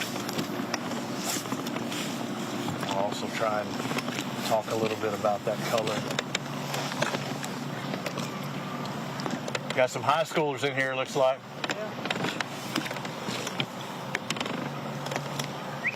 Again, I'm not telling any secrets or anything else like that, but when I see top water like you've been throwing, I see two colors mainly. You see that chrome color, or you see a bone. What goes in your color choice today? Yeah, when it's sunny, I like to say chrome. It's just, I think it's funny. And the shatter, silver, so we just throw something to them. Match the hatch, right? Yep, that's all you do. When there's no wind, I mean, if it's windy, you can throw any color you want it on. But when it's not windy, you kind of just got to put everything in your favor you can. What's the worst case scenario for today? That it is sunny with no wind? Not catching it. Well, I know the result of not catching is the worst case scenario. I'm talking about conditions. We're fishing to win the tournament. That's all. Like, we could go to the bank, fish 10, 11 pounds, maybe 12. But back on, we ain't worried about getting a check or anything. First place is the only one that's not. So we kind of just fish a little different. I know some people have to fish to their strengths or they need the weather to do a certain thing. Y'all fished here so much. Does it really make a difference because you have a plan for everything? Well, we just kind of know that how you win this time of year, and this is how you do it. But yeah, now if we ain't catching nothing for sure though in a few hours, we'll definitely change it up.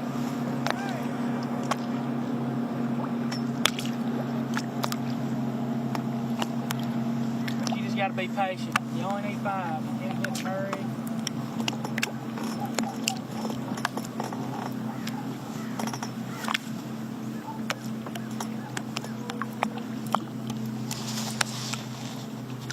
So with y'all being out of town this week, you heard anybody saying that they were doing well during the week here? I haven't heard. Everybody we've talked to said it wasn't that good.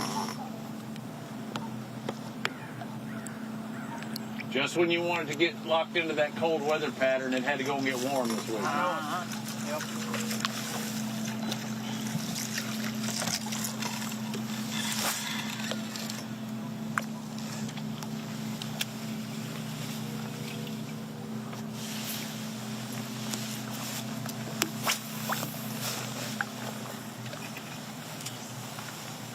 I'm starting to sweat now.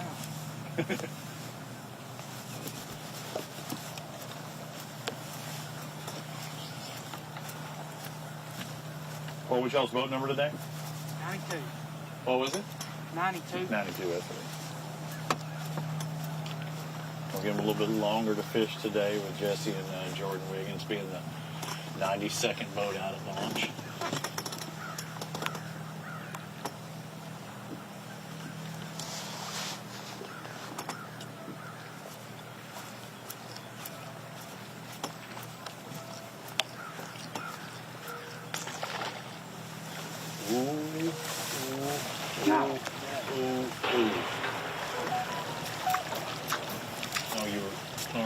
Cameraman was looking behind, but there was a big blow up front.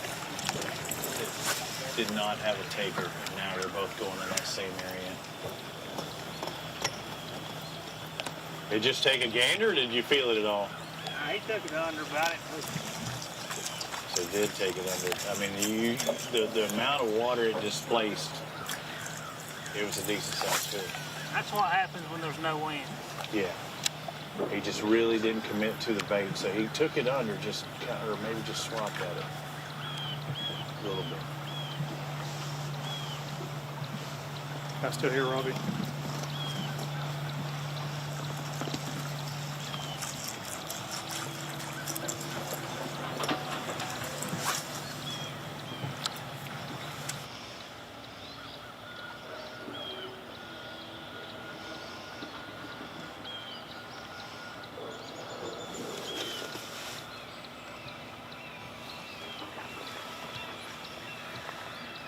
Here we are with the Calvert, Shannon and Roman Calvert.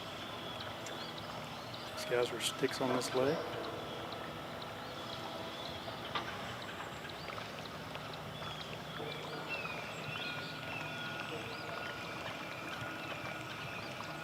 Just not getting to them, so get an idea how the morning has gone so far.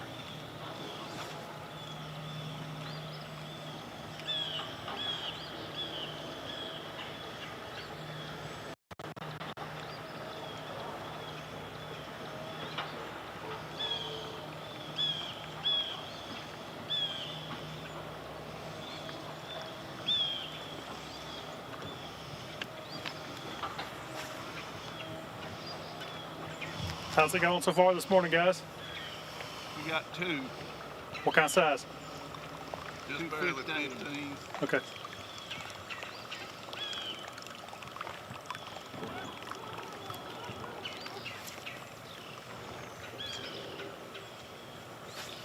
They ain't starting to bite till about 11 o'clock. Okay. Spots and largemouth, or what's your target? Spots. Okay. Live target.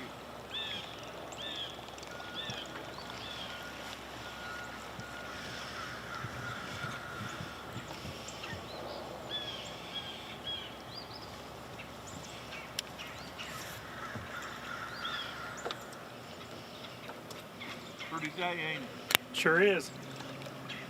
Little cool start, but it's warming up pretty good. It is.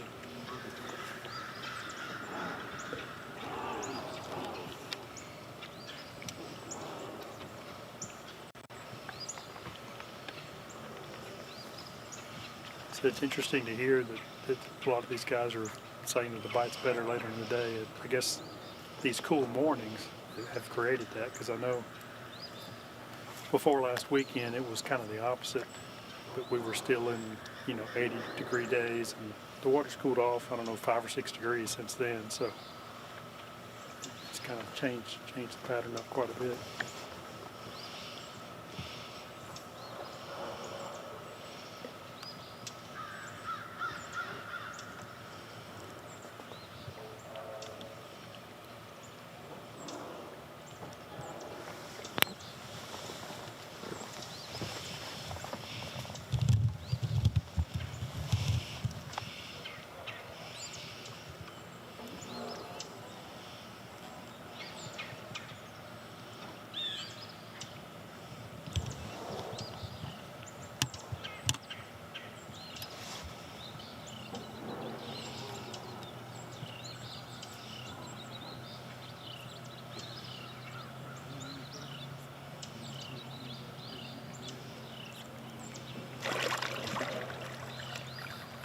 Feeding time for these fish on this lake really revolve around the bait, so obviously the bait's doing something different.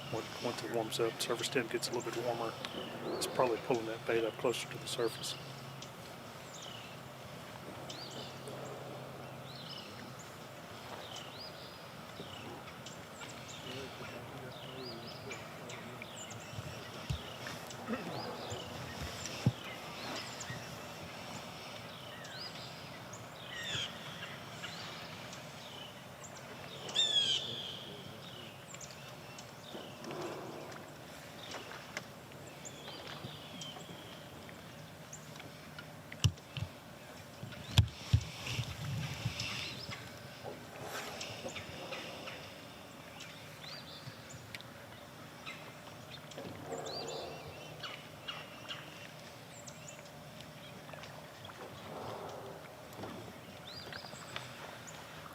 Little popper plopper action going on here. I've seen that a few times this morning so far.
Kenneth's got going on. I'm still with Wiggins and Wiggins, living off topwater stuff right now. So jerking a little bit, some little power reeling, but trying to stay up top in the column. A couple other guys not terribly far from me. I may go check out Samson Tomlin. Aren't far away. They're actually just fishing across a point from Lee and Hall.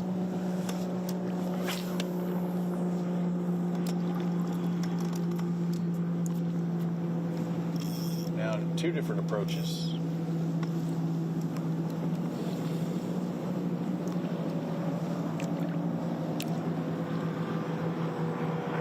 Going to that smaller, lighter bait again with the clarity and the lack of wind. It's just to hopefully make it look more realistic. Different stuff.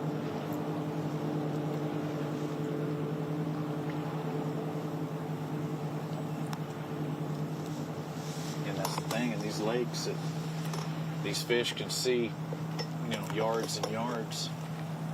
You've really got to fool them when there's no disturbances on the water and it's calm and the sun's getting up. I mean, it's just going to be even more clear. Going to put that bait in front of them. As Kevin even talking about, some of those bait fish will move up into shallower water, but if they're seeing it really well, they're like, is that really what I want to go after or not? We did have one blow up. It took the bait under just a moment ago. And that's really the first strike I've seen, but it didn't fully commit.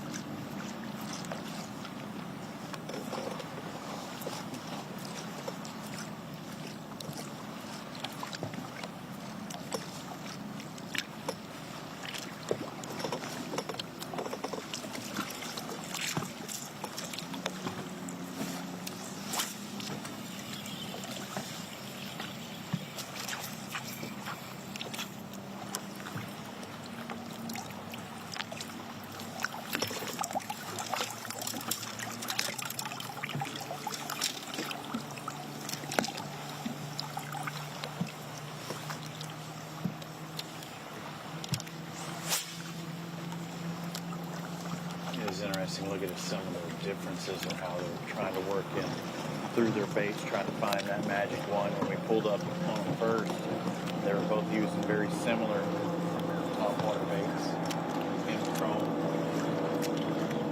and now kind of going through the stuff that's on the deck, trying to find that magic bait. Not much movement on the water except for the boats running through it. It was our 100 plus the high school 100. There were, and there's one to the left off the point just behind us is the high school team.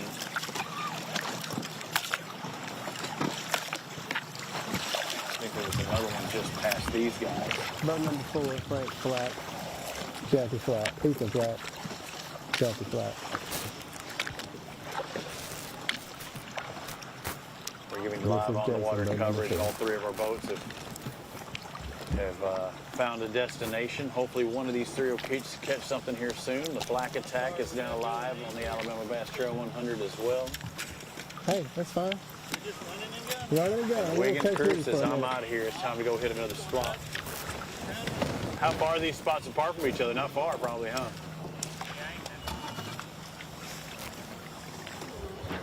So we'll move to Kenneth, and I'll follow these guys.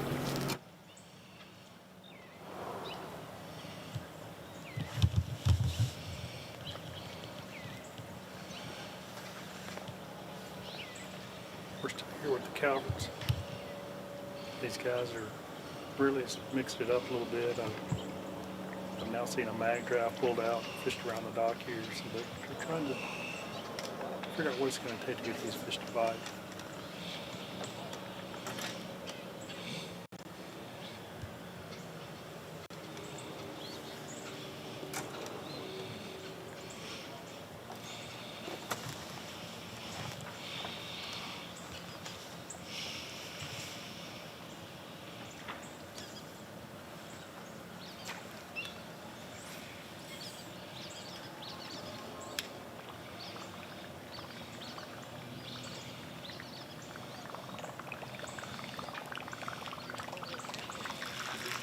back to the water tank.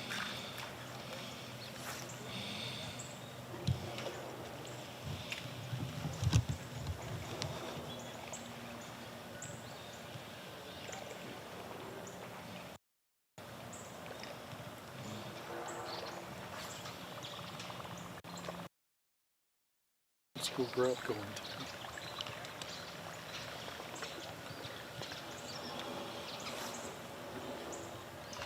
Still sitting on 2 keepers.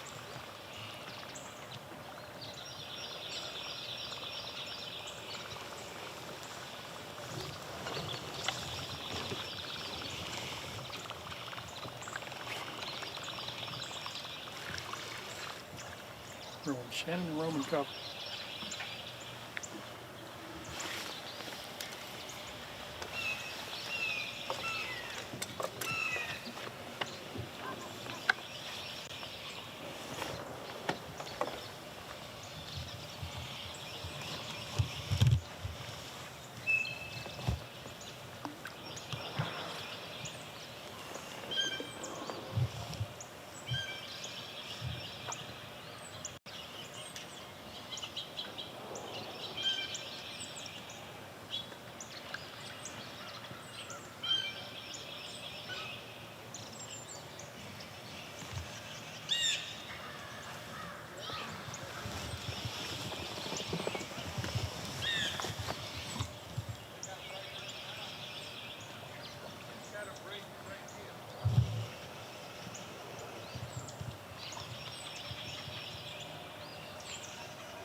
Huh?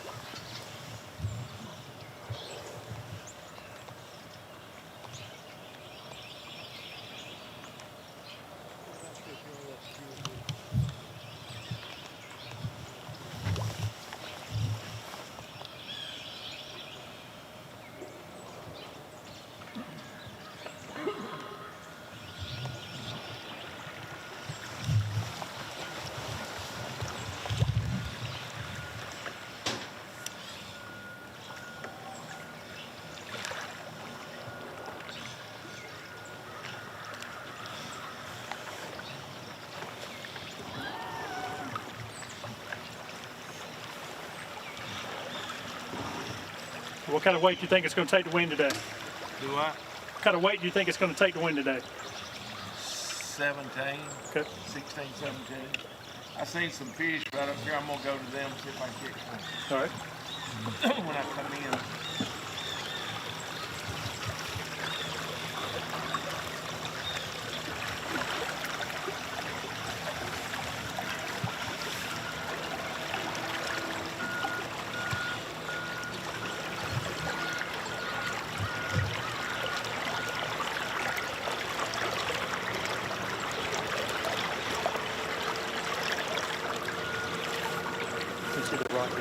Background. Now there's different kind of rocks, you've got little ledges, you've got scattered stumps, all kinds of things here. But this is the kind of area that you really want to kind of concentrate. There's little indentations, creates points.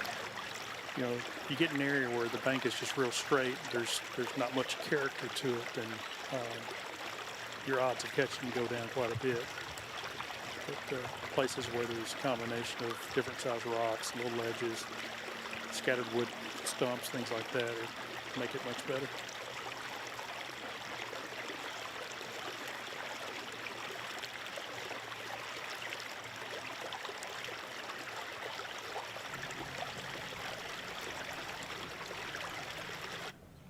Ethan and Jackie Flack just taking their time this morning.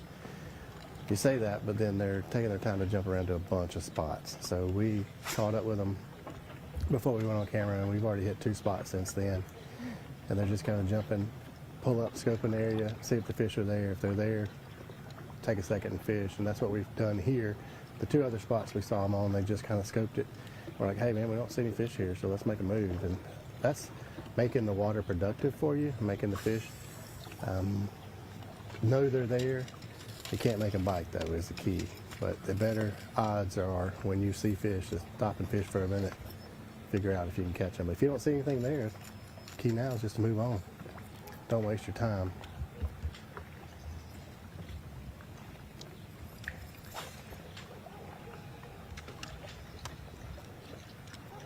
What kind of weight do you think it's going to take, guys? 17 to 18. 17 to 18. I've been hearing that a lot. That's a normal Saturday tournament, team tournament like this time of year. Any chance we break 20 pounds today? No, I don't think so. That's 5 4-pounders, and they're hard to come by. 3.5 pounders you can catch. 4-pounders are hard to come by.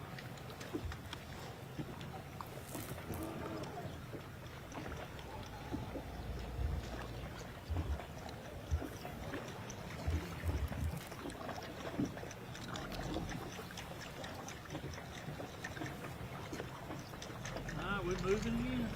All right, we're gonna make another move. Fish a spot if they're there. Fish a little longer if they're not. Make a move. That's where we're going now. Make another move. Anything on the big point behind the snow?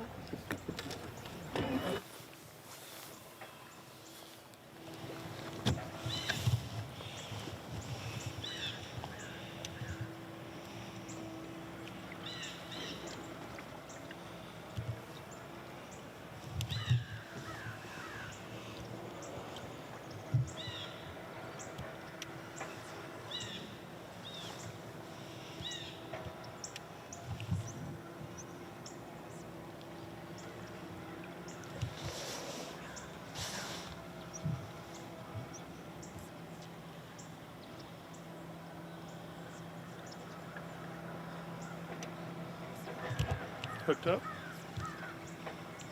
This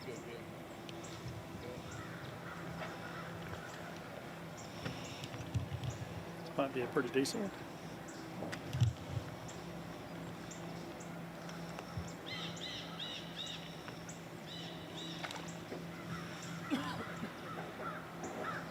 Got him in the net. Now, key is it going to be a keeper? It needs to be at least 15 inches. It looks like it might be close.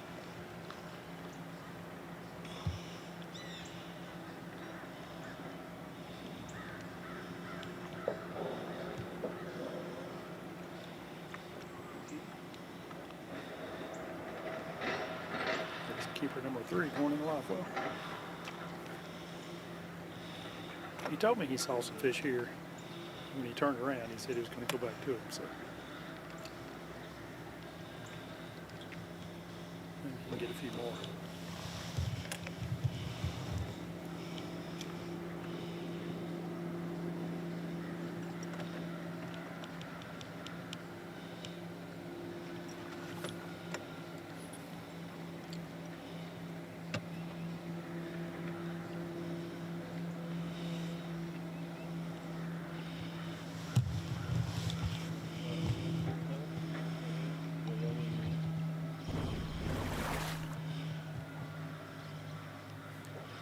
We've followed these guys on Smith Lake before, and it seems like they try to spend their mornings catching spots, and I think later on in the day they go largemouth hunting and try to look for those kickers. Getting a limit of overs in your live well kind of opens up your options, gives you the chance to kind of focus on something that maybe not as many bites, but when you catch one, it's going to be good quality.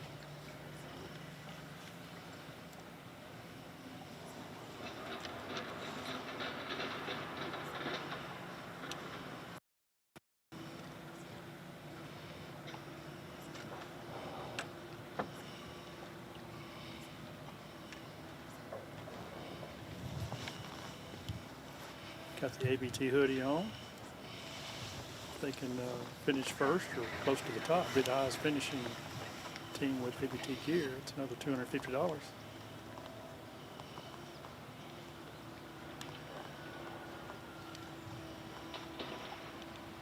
always nice to take advantage of the different contingencies that are available for this tournament.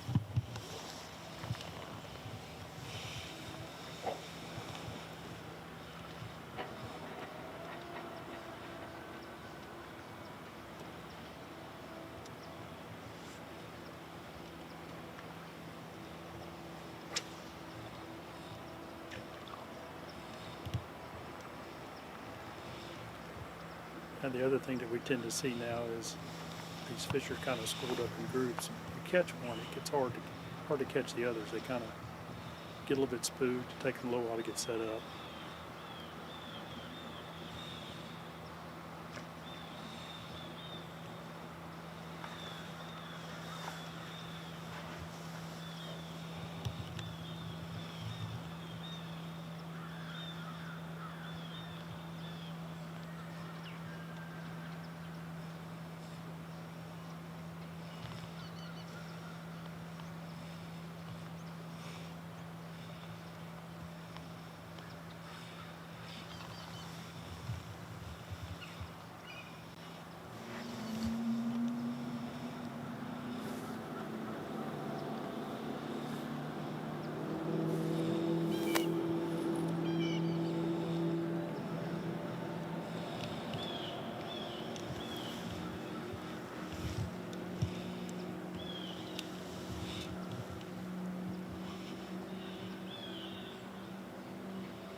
I think I've actually given the wrong boat number for these guys.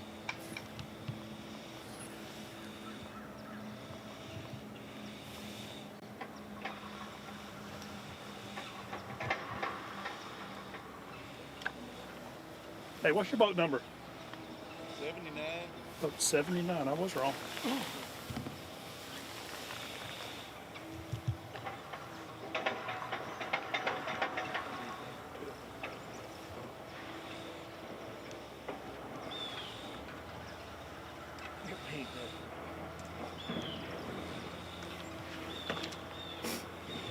Jeff Ritchie and Charlie Cummings.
We're on boat 24, Jace Thompson and Thomas Eady. Pulled up on them, and they just caught, we're putting one on the box, and let's kind of ease up here and see if we can get them, tell us a little bit about what's going on.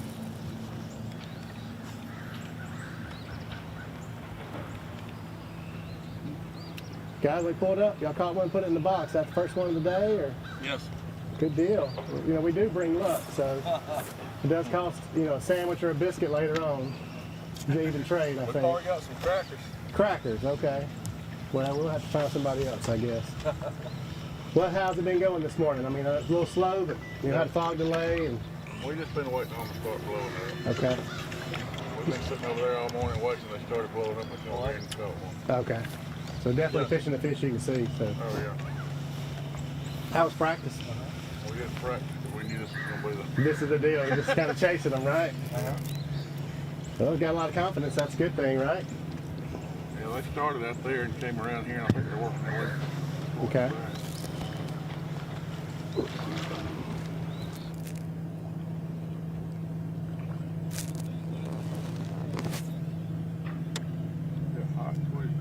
Sun did come out and warm us up pretty quick. All right.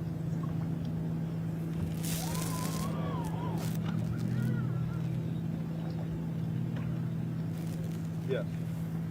Well, I give them okay to do it, and then they got to email me. All right.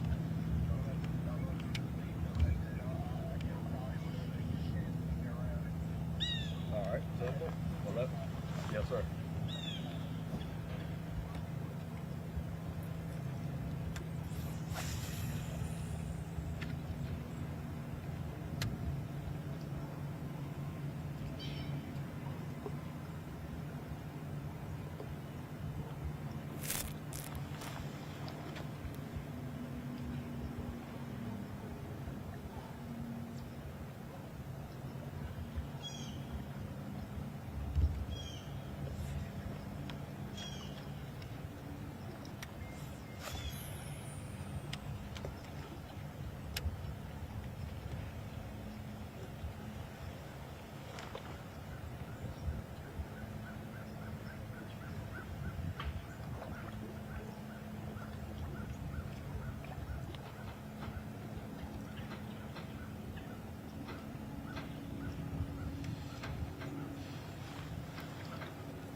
These guys said that they were sitting across the way waiting for these fish to turn on. And when they finally did, they blew up right over here on this point, and they ran over here and caught one. So they didn't spend much time in practice, really didn't spend any time in practice, because they kind of knew this was going to be the deal. So they just kind of come out this morning and plan on fishing for ones that are schooling. So far, so good for them. They got one in the box, not too big, but one in the box is better than zero. So that's a good start for those guys.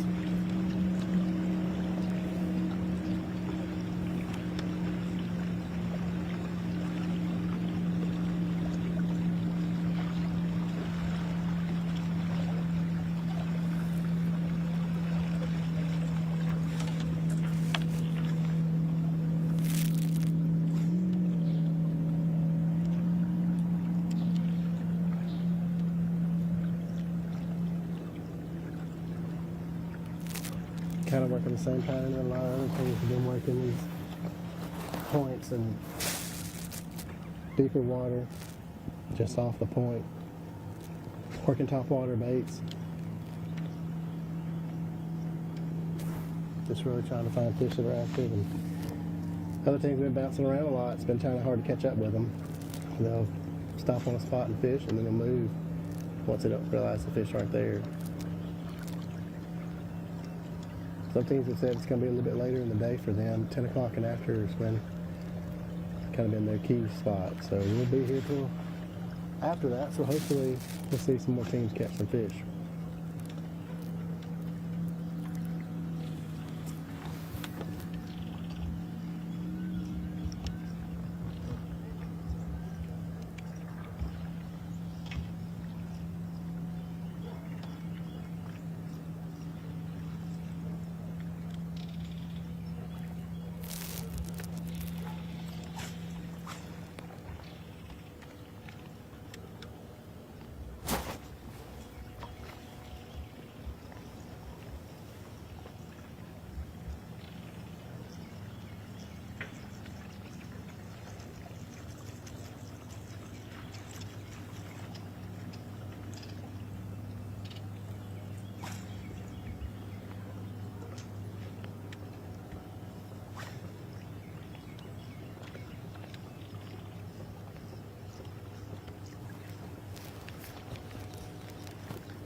And one just busted behind them, so reeling up real quick, gonna make the long cast and get top water back there around where they are.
I've traveled around. You saw me leave the Wiggins. I found Paul Davis, Josh Chappell. Birdie told me you have, what, one fish? That's it. You don't sound so enthused on that. Ain't biting real good this morning. How many different spots you think you've hit? One or two, huh? How many you think, honestly? 15 probably. 15 already. Are you getting strikes? Yeah. So they are finicky. Already hit 15 spots this morning, have a single fish. And I'm taking it by the sound of your voice, that's an underfish? Yes. So under 13 inches as well.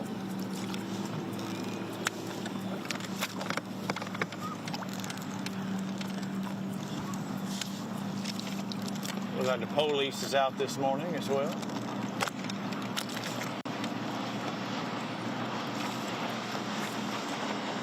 AKA the state trooper. Just made their way by us. Keeping everybody safe. Thank you guys for everything you do. My life jacket's on.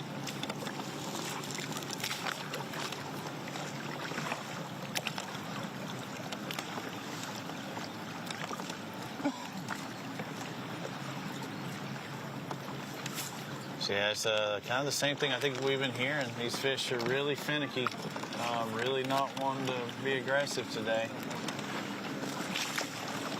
Cold morning. I mean, my feet are still cold. I know Kay's warm in the trailer, but it was a cold morning, foggy morning, but the skies are clear as could be right now. Sun's getting higher and higher. Things should be warming up, and I don't know if that's a good thing or a bad thing, but I just kind of want something opposite of what we've had already, because I really haven't heard anybody hammering them. And these guys, they went out here to this point. They were hitting the left side of it.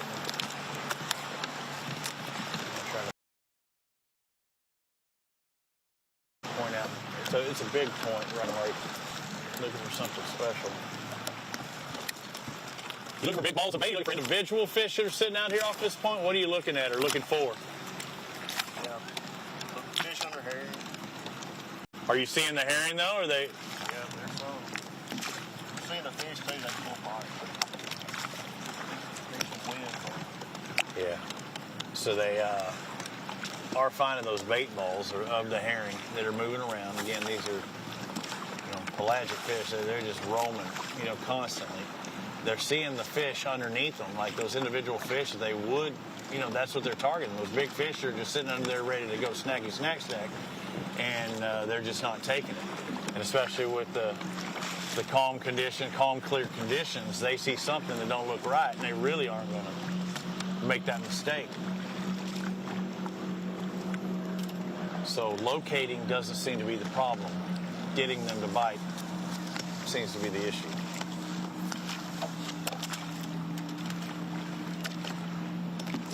I know we're going to be bringing it to you live till 11 or 11:30, however much it takes. We had about an hour delay this morning.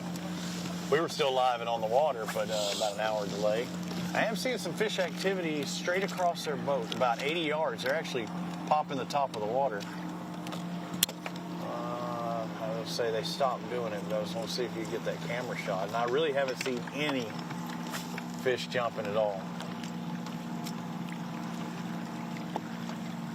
My Black Rifle coffee, first sip of the morning, is now turned into about the fourth sip of the morning, but I've got it in my Yeti container, and it is keeping it very toasty.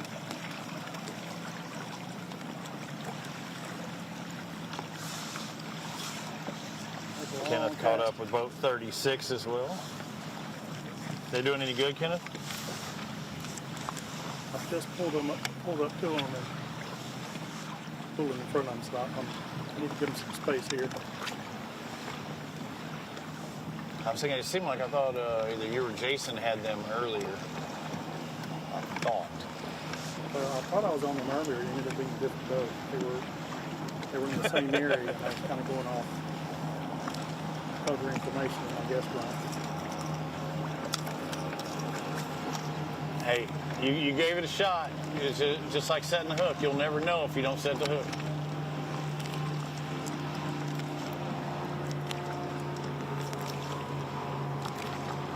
Once again, they're proving that just because the fish come up school, they're not easy to catch.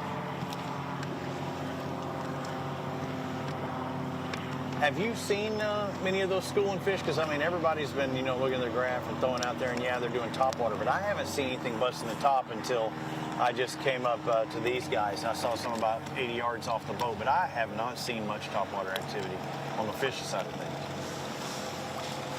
I have just started seeing fish break in the water in probably the last 30, 45 minutes. I think with these cool nights, that these fish are just, the bait, rides lower in the water column, and once that sun gets up and it starts warming up the surface, I think the fish pull up with them. which is an opposite pattern of what we had before we had this cold weather.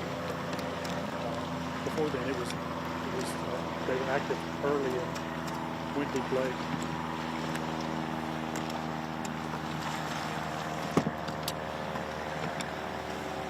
My guys look like they're about to bail. So we'll see where Davis and Chapel go.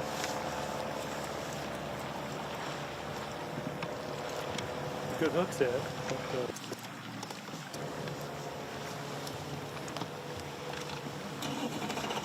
We'll see where my guys go, or I might.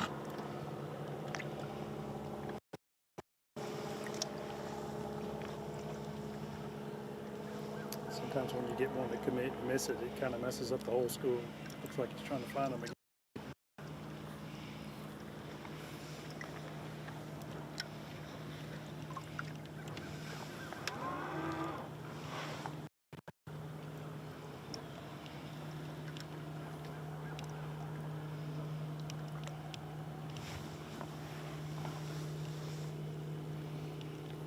I mean, he's basically out in the middle of the creek now, and he's probably over, I don't know, 80, 90 feet of water at least.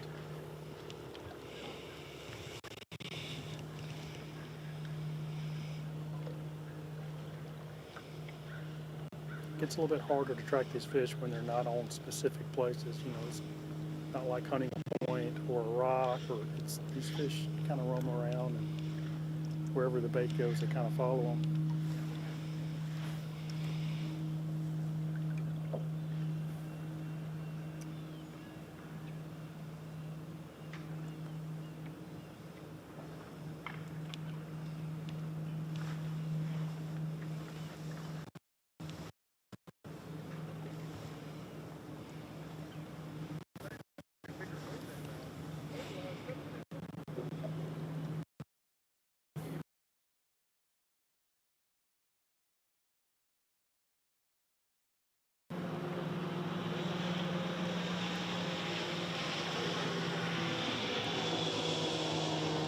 Today's Live on the Water coverage is brought to you by Big Bite Baits, by TH Marine, and by AmFirst Federal Credit Union.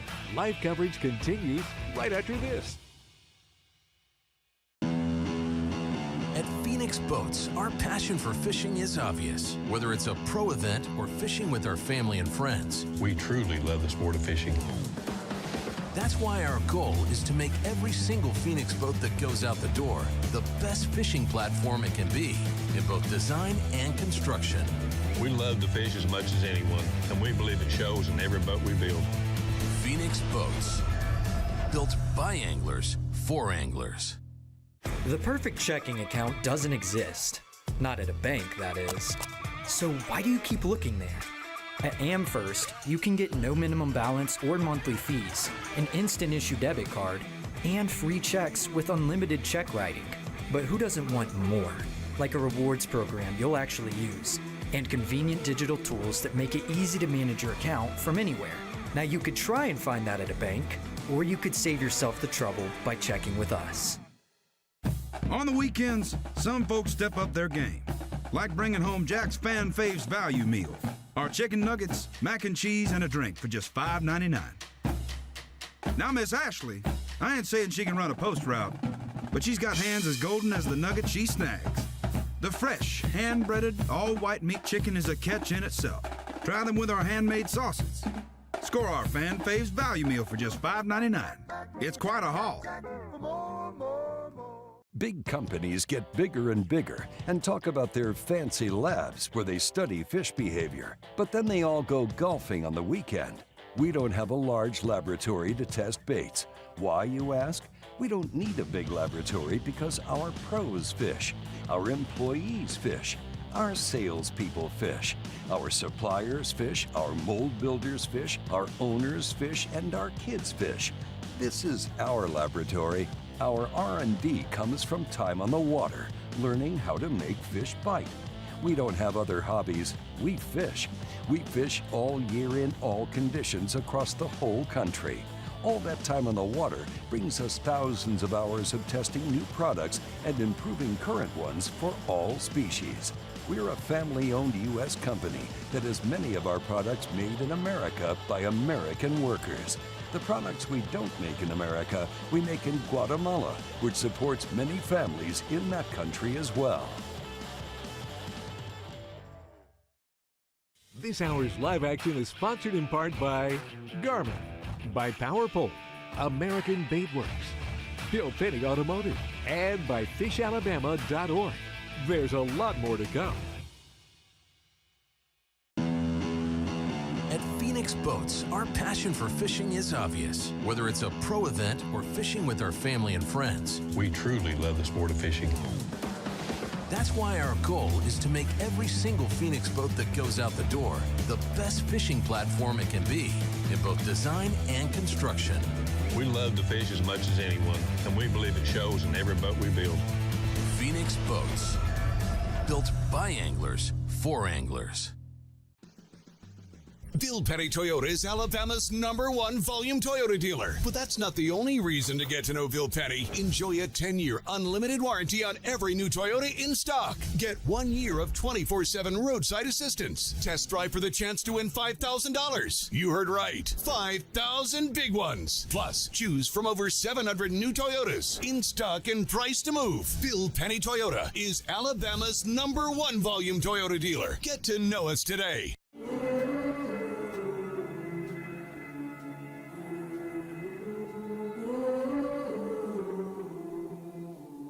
Things you let me see.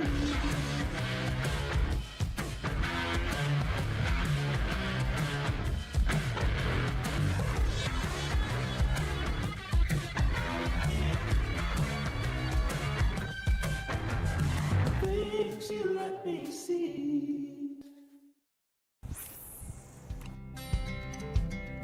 Some things ain't worth keeping. Yesterday's traditions, today's adventures, tomorrow's memories. Now that's something worth keeping. Fish Alabama and find your keeper.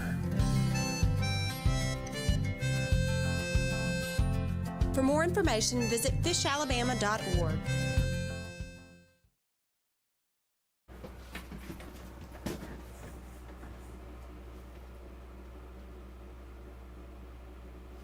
Welcome back to the Alabama Bass Trail live show here at the Alabama Bass Trail 100 on Smith Lake, 21,000 acres right here in Jasper, Alabama. You know, this lake does straddle two counties. You have Walker County and Coleman County. It is a regular stop on the Alabama Bass Trail and has been a host to two of our championships and also an Alabama Bass Trail Open back in 2018. So it is a regular stop for us. We love coming here, and we surely appreciate Linda Lewis and her great staff of volunteers and her staff there at the Chamber of Commerce of Walker County. We've saw weights from 16 to 23 pounds weighed in here at Smith Lake, and we hope to see a 20-pound bag weighed today. And you have seen a lot of the sticks here at Smith Lake. You've got Jesse and Jordan Wiggins. You've seen Wesley Sams and Jeremy Tomlin. You've seen Mark McKeag and Tim Hurst, who have done extremely well here. Two-time Bassmaster Classic winner Jordan Lee and Chad Hall. You've seen the Calverts. They are very big sticks here on Smith Lake, and everyone's struggling. But you're seeing the one thing that we're seeing across the board with everyone is they've made multiple stops. Josh Chappell, Paul Davis just said we've already hit 15 spots, and we've been fishing about 2.5 hours. So that's going to be the story of the day. Guys are going to hit a lot of spots until they can let the sun get up, warm up some of those spots, and group those fish up. We're starting to see the fish school a little bit. Whether or not they'll bite, they're under all those bait fish is what they're seeing on their graph. So we're going to get out. I think Kenneth is on a team. I see Robbie is set up on a team. We're going to go ahead out to Kenneth and see what boat he's on and see if they have any fish in the live well. Kenneth? We're here with David Perry and Jimmy Mason, just pulling up on them.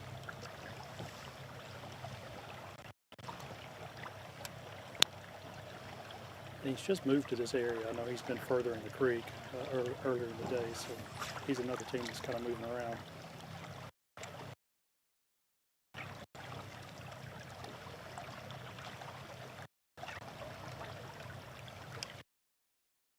I'm looking down.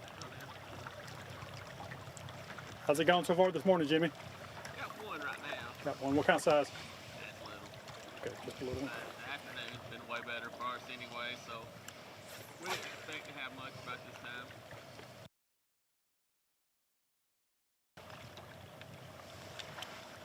About the afternoon, they get up and go a little better. I think that the warmer weather after the cold nights pulls the bait up to the surface and they follow the bait. Yeah, I think so. And it just seems like the last couple of days, you know, the size numbers have been a lot better after around noon. The size has been good, so expecting to have a good day today.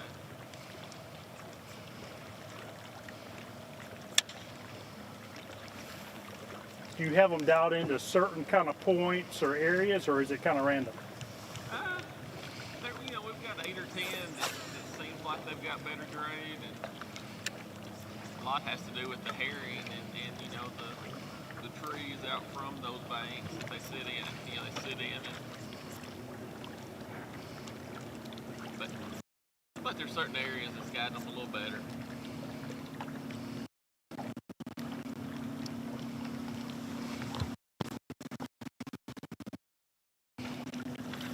There's always that random good one too, you know, or random little one.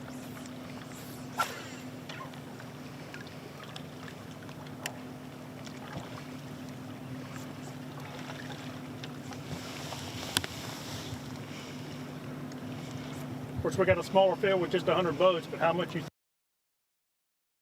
You know, of course, the small field size. I mean, I definitely love that, but you know, you almost have to look for maybe a little less. It's almost like a rotation on, you know, you watch other guys on, so you almost have to just pick out the next, you know, the ones that maybe aren't the perfect tapering point. I mean, they know they're getting fish, and the same way with, you know, everybody live can tell, and they know they're getting beamed, and the closer you are to them, you know, the more that spooks them with the beam now. It's pretty amazing, you know, watching them come up and react to the beam. But at the same time, I mean, I definitely feel like pressure has a bearing.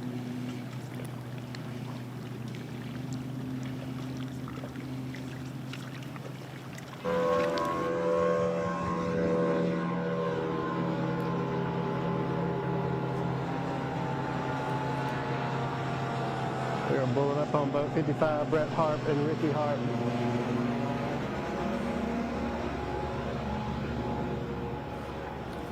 Guys, I see some water on the back deck. That is a sign that the live well has been opened. So I'm assuming you got some fish in the box. Got 2. 2 fish. Any size? No size. Several outside the slot. 2 unders. Overs or unders? Unders. Oh my. Well, you know what? That's better than nothing, right? We'll try to get 5 or something. That's right. You build confidence in that. When we catch a 13, it'll be 13. It won't be 13 Yeah, it's got to be, it's touching 13 every time, not 13 in the niche.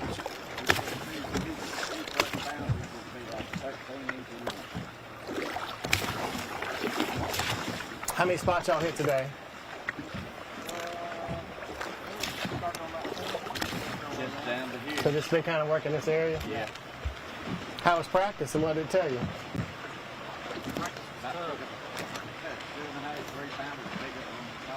Yeah. I'd take 3 of those though. I would too, all day.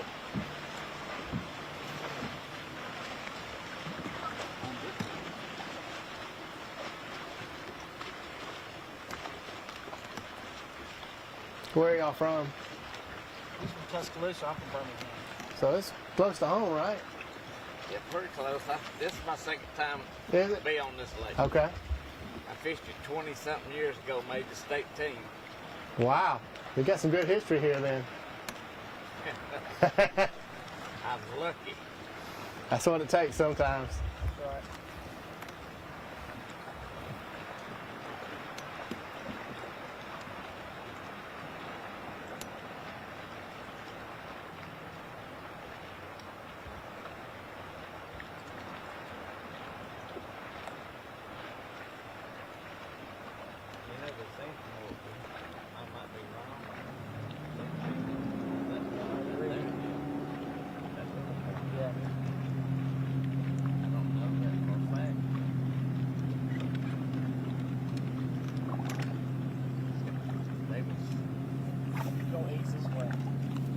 Seems we caught 2 or 3 over here that was just over the 13-inch size and 2 under.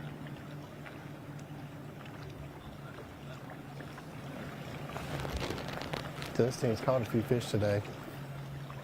Been in the slot. A couple of them have. Got 2 in the box, 2 unders currently. Our standings, that's the team that's caught the most fish so far on that we've been on today.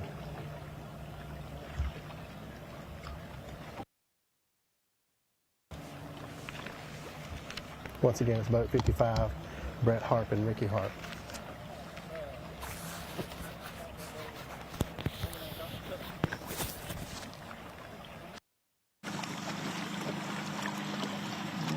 Now we're live. We went around this little point here with Jordan Lee and Chad Hall, as I like to call him Chad Lee, his kung fu name. And if I say it once, I'm going to stick with it all day long. But they went around this bank, didn't want to disturb it, so they slow idled around it. Made sure to point out they didn't want me screwing up the ordeal. That's not the case. They do have one more fish than when we saw them this morning. They have 2 fish now. I thought it might have been an under. I get lost in the fish today, but they said they have 2 overs. So they don't keep unders unless it's like late in the day and they need to go ahead and fill out that limit. 2 overs. How much do you think those 2 weigh? 4 pounds? More? About 4? Yeah, probably something like that. Nothing exciting yet. 2 or 4. How many bites do you think you got total today? Maybe. But it's to be expected.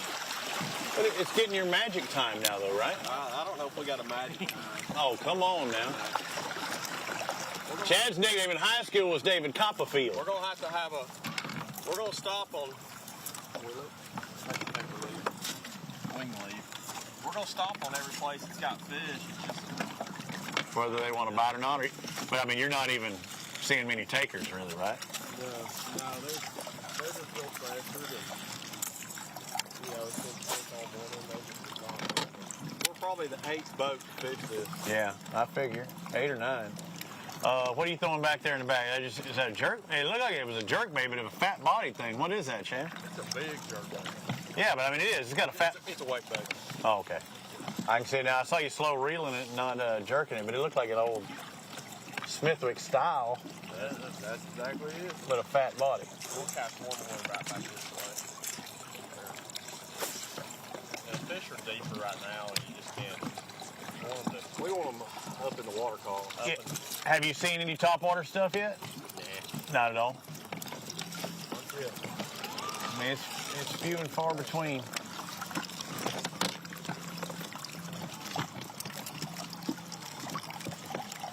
Run and gun. We gone. Sorry, Joe, you got it. Sorry for the no action. But if you keep following us, we're going to get more than that. I'm gonna go find somebody else, man. I mean, hey, you're doing all right though. You're in my personal lead. 2 fish for 4 pounds. And that makes us in the lead. In my lead, the ones that I've been, and I've been around some pretty good sticks too. See you, Robbie. All right, later, bro. We'll catch up again. We'll see.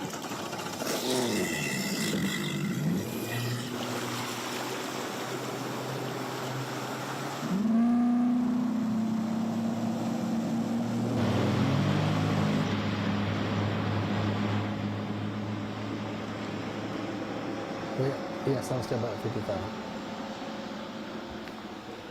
Still on boat 55, 2 fish in the box. Been kind of working this area out a little bit. Fishing pretty slow. They were on that larger point. We pulled up on them. They have kind of eased back down the bank a little bit. Felt like there was a little bit more activity on this secondary point here, so they're going to take their time working here.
Today's Live on the Water coverage is brought to you by Big Bite Baits, by TH Marine, and by AmFirst Federal Credit Union.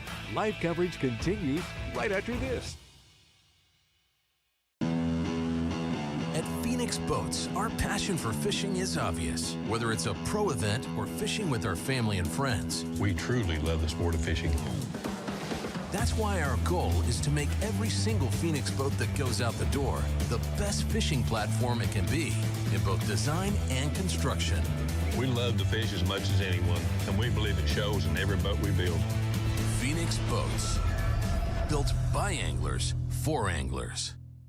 The perfect checking account doesn't exist. Not at a bank, that is. So why do you keep looking there?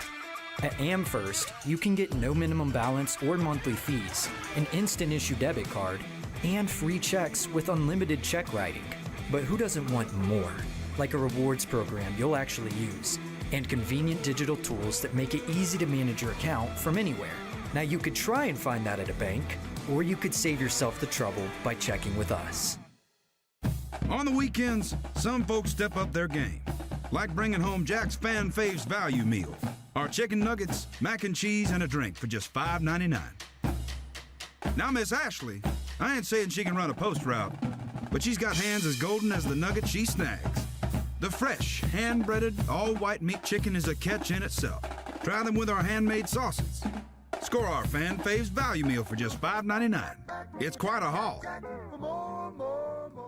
Big companies get bigger and bigger and talk about their fancy labs where they study fish behavior. But then they all go golfing on the weekend. We don't have a large laboratory to test baits. Why, you ask? We don't need a big laboratory because our pros fish, our employees fish, our salespeople fish, our suppliers fish, our mold builders fish, our owners fish, and our kids fish. This is our laboratory. Our R&D comes from time on the water, learning how to make fish bite. We don't have other hobbies. We fish. We fish all year in all conditions across the whole country. All that time on the water brings us thousands of hours of testing new products and improving current ones for all species. We're a family-owned U.S. company that has many of our products made in America by American workers. The products we don't make in America, we make in Guatemala, which supports many families in that country as well.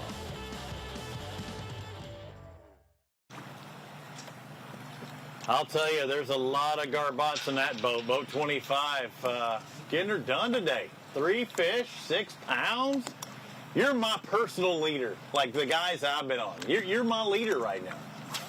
Got 2 overs. I mean, that's going in the right direction at least. Yeah, it is. We the first boat you've seen out there? No. I've been traveling around. I thought I saw Joey C. Fuentes there when you're sporting that hat. No, not that good. Hey, give it time. We've been just running around, scoping. We got like 40, 50 schools marked, and we've just been keep hitting points that we have. Hey, do you care if I show your bait? No, go ahead. Hey, Lauren, look on this thing. I've seen underspins in my day. I've seen some underspins in my day, but I don't know that I've seen one where the spin passes the body of that lure. I mean, there's a lot of underspin on there, and both of you are throwing it, so it's obviously working, huh? Yeah, I mean, it's imitating those. Yeah, those baits. it imitates those small thread fin that they're feeding on. It's a Great Lakes finesse, sneaky underspin with a Great Lakes finesse drop minnow. It's something we use. We're from Lanier, so spotted bass and panoptics is something that we're used to all the time, and it's something that. Well, I mean, a lot of Lanier guys might not want me showing it. Yeah, it's okay. I don't mind. I mean, I see that a lot, but I mean, literally, that underspin almost makes it to the end of that, and the head size is probably bigger presence than even the body of that bait. Yeah, it's just, I mean, the head size, it helps. They read it into it. They designed it for the live scoping deal for smallmouth and all that up north. So again, the garbots here, number 25, looking good. I see the Georgia tags on there. We're going to try to hop around, see them.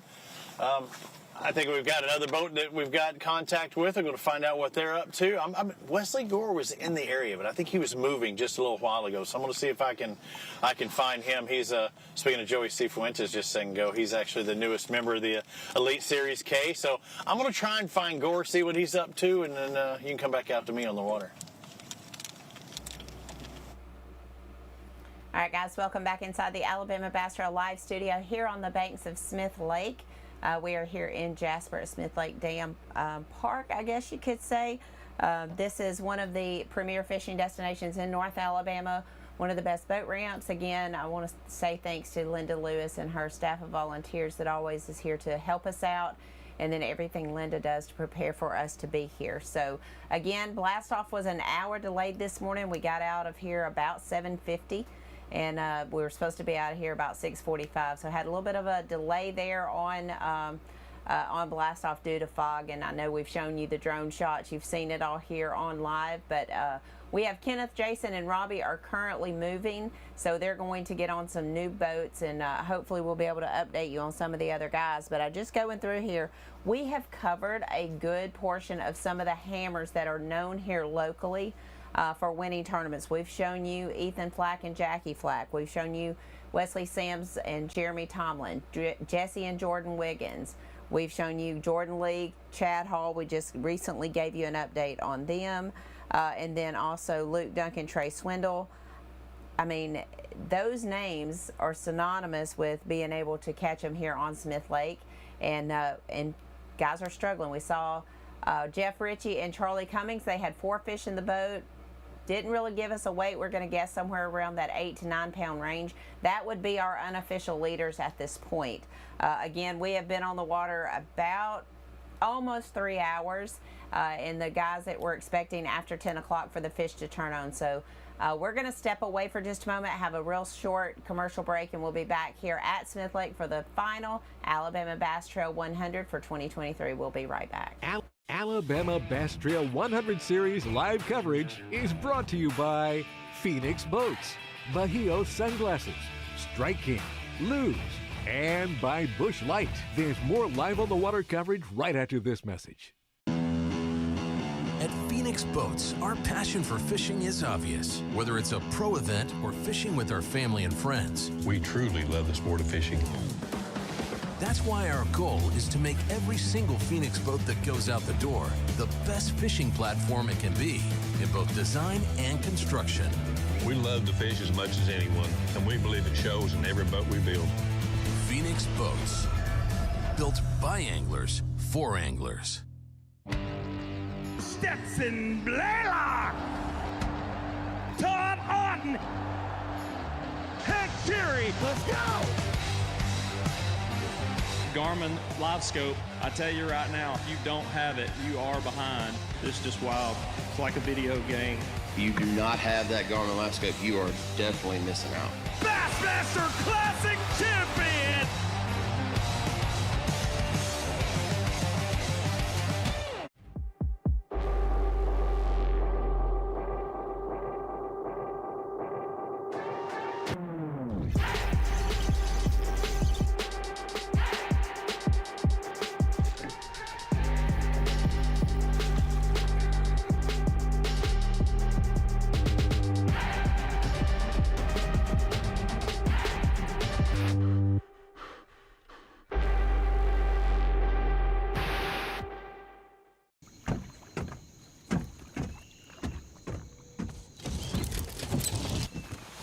Nobody wants to run out of power when they're on the water. There is a better way. Introducing the Charge Marine Power Management Station from PowerPole that does the work of 3 devices: a traditional battery charger, a charge on the run, and an emergency start system. PowerPole Charge.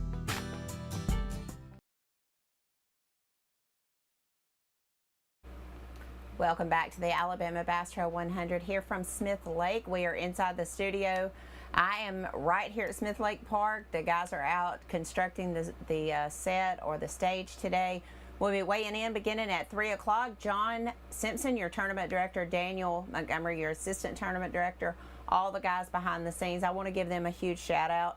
These guys have worked their tails off this year, and I'm going to try to name them all. I'm sure I will forget someone, but you've got Brody Montgomery, Danny Montgomery, Mark Brown, Frank Doganero, you've got Todd South, J.D. Wright, A.J. Petty, I think I said Mr. Danny Montgomery, but if I didn't, Mr. Danny Montgomery, Landon Moore.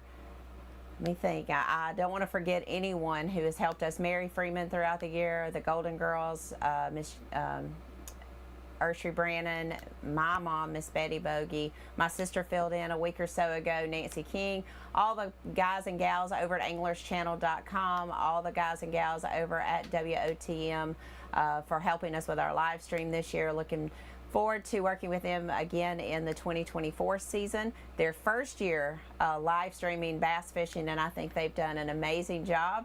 It's been a learning experience for our team as well as for their team. So appreciate them helping us out this year. We look forward to a long-standing relationship with them. We are going to get back out on the water soon. I do want to let you know that we are in an area here where cell phone signal is sketchy. So if you were to have an issue with your Facebook feed or something like that that goes down, you can always go to the website. It will always be streamed there through YouTube. So you can always check it out on AlabamaBassTrail100.org or on YouTube at Alabama Bass Trail TV on YouTube.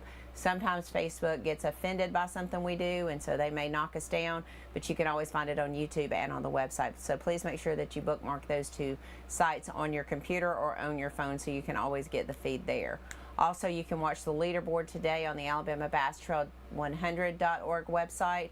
Click on your live and then go to live leaderboard. You should be able to find everything there as well. So the guys are still moving out on the water. Again, this is 21,000 acres, but they're trying to decipher between student teams, which is fishing a different tournament, and then Alabama Bass Trail 100 teams. The Alabama Bass Trail for 2024 is sold out. Teams have until December the 1st to make their balance payments on that. We do have a waiting list of about 30 teams already on that waiting list. So if we have teams that don't pay their balance by December the 1st, we will start filling those spots with teams on the waiting list. I know of one team in particular that has checked with me several times to see if they have moved up on the waiting list that they are hoping to get to fish next season. We will kick that season off at Logan Martin Lake on January, I believe it's the 20th, that we'll head down to Logan Martin Lake. Then on June 1st, we'll be over at Weiss Lake, where we just hosted our championship. And then in November, I will welcome you to my hometown and my lake, Wheeler Lake, there in Decatur, Alabama. So going to be an exciting season next year. There's a lot to do in the off season. We'll have about 11 weeks between finish and starting the next season, so there'll be a lot of things going on.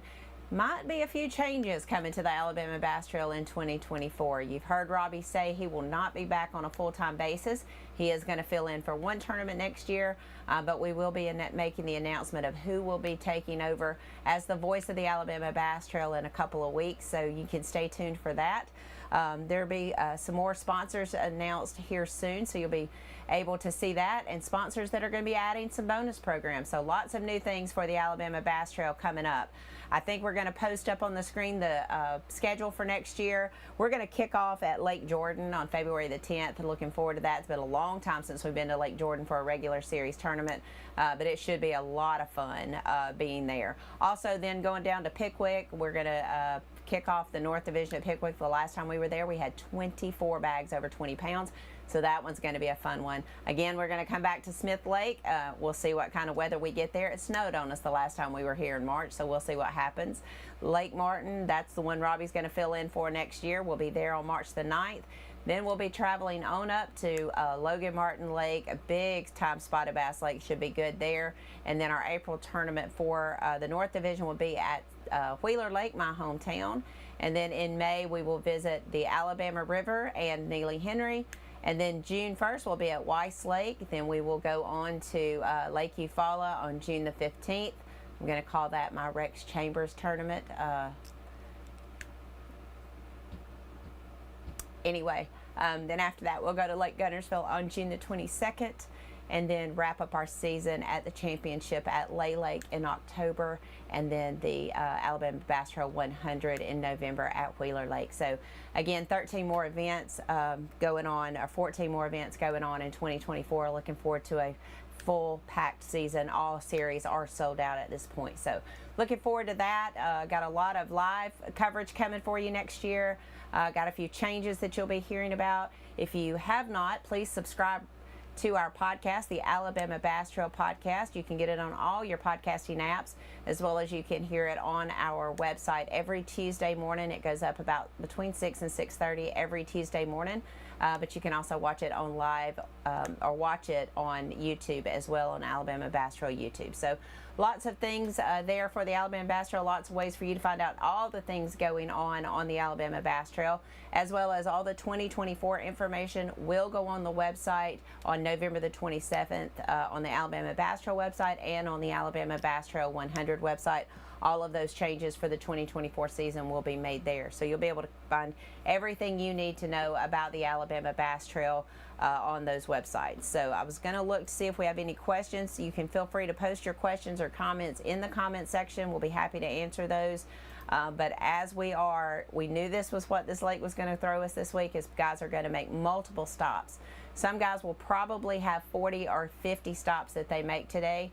And they're targeting a certain thing. They're going to cast several times, and then they're going to be gone and go to another spot. So it's going to be a long day for those guys, in and out of the seat. But those Phoenix boats ride really good, so they're not too bothered by having to take a ride there in a Phoenix boat. So I know Jason is. I can see the flake on Jason's boat. It's so pretty. I love seeing those flakes when they come off the Phoenix floor. So. Real pretty boats out there. The sun's getting up. We're going to see a lot of those boats running around out there. Do want to remind everybody, if you're coming to the weigh-in, please bring your lawn chairs, bring your blankets. We do not have any bleacher seating here at the weigh-in location, so please make sure that you bring all of those out to you. We'll be happy to interact with you. Be glad to see everybody. I hope Team Wiggins will show up. This will be the last time I see Team Wiggins out here on the Alabama Bass Trail, so hopefully they'll show up today. It won't be Team Sams and Wiggins today, though. It'll be Team Wiggins and Wiggins. So hopefully all of those guys and gals will come out and see us, and along with the other families that are so good to come out and support their teams. 10 years ago when we started the Alabama Bass Trail, we really had hoped that this would become more like a big club or a big bass club event, and it really has been.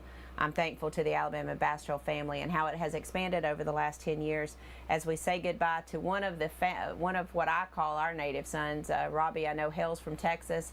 And by the way, Robbie, if you're listening, congratulations to your Texas Rangers, your 2023 World Series champions. I know that was a long time wait for you guys, and I'm tickled to death for y'all and for everyone involved in that organization. My son's had the opportunity to work out with the Texas Rangers on numerous occasions, and we feel very close to that organization. So congratulations to your 2023 World Champion Texas Rangers. That's pretty awesome as well. So guys, they are still wandering around out on the water trying to find new teams for us to go into. We've looked maybe 15 teams that we've been able to cover thus far. I think Kenneth is on a team.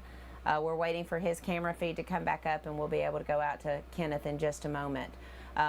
If you have, again, questions or comments, please post those in the comment section or in the comment section on Facebook and in the chat line there on YouTube. We'll be happy to answer those as we can. Looking to see if there's anything y'all need to answer. Water temp has been between 65 and 68 for the majority of the week. That's what a couple of the anglers reported to us this week, or this morning, that's what they were seeing. So let's see. I believe Kenneth is on another team. Hopefully we'll be able to get out to his boat here shortly. All right, let's go out to Kenneth and see who he's with. Kenneth? I know you guys have seen them already, but they've kind of moved into our area. These guys are moving so much that that's kind of what's happening right now, is that we've split the lake up in different areas, and once they come into our area, I kind of pick them up. But it's Wiggins and Wiggins, and I'm trying to give them space. They've kind of been looking over their shoulder at me. I think once my cameraman stood up, it was a little bit better, but they were worried about me at first.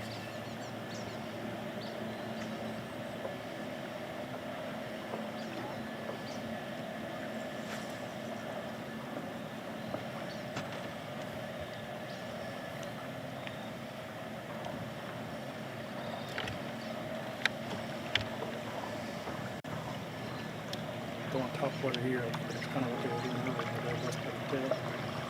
They're just looking around, like most everybody else, looking for some active fish, keeping their eyes down, looking at their live scope, trying to find them.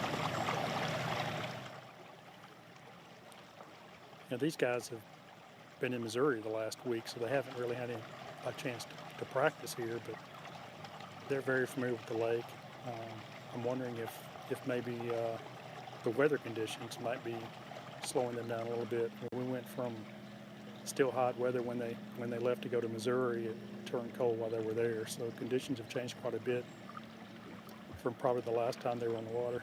I just had to blow up close to his bait there. Oh, it's blowing up on the bait. It's missing it.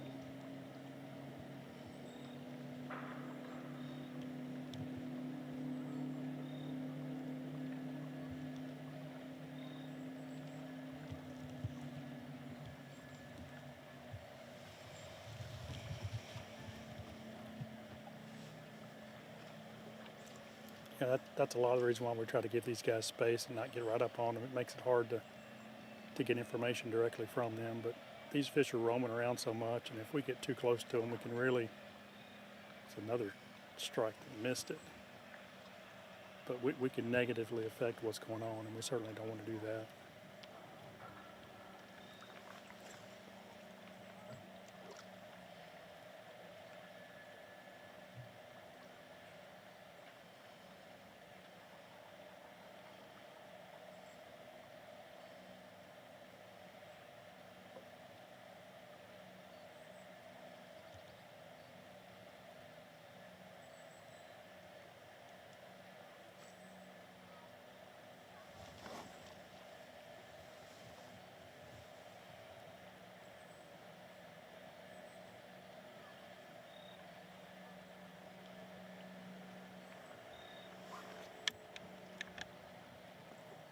See, he went from casting from right in front of his boat to just had another. Man, they're not taking it. They're hitting at it, they're not taking it. That's how much these fish can move, though. They went from out in front of his boat to his far left.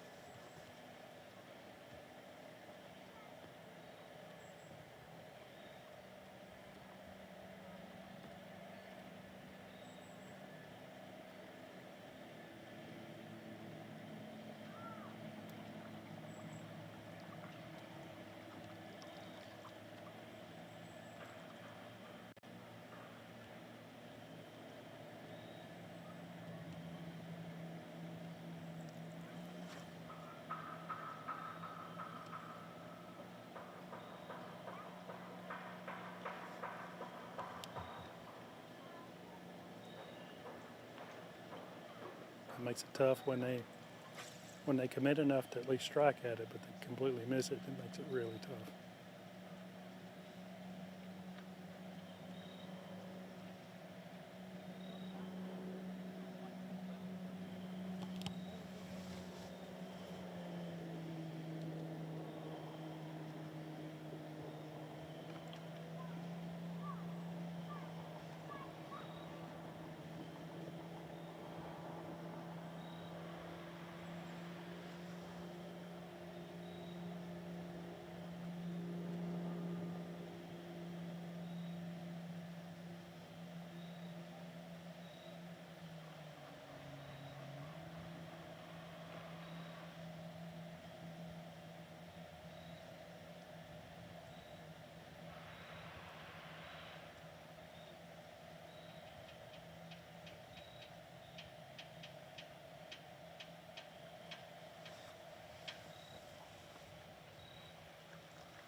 If today goes like what most of the guys have been telling us, the bite gets better as the day goes on, but some of these bites that they're getting that are missing it may start connecting as we get further in the day.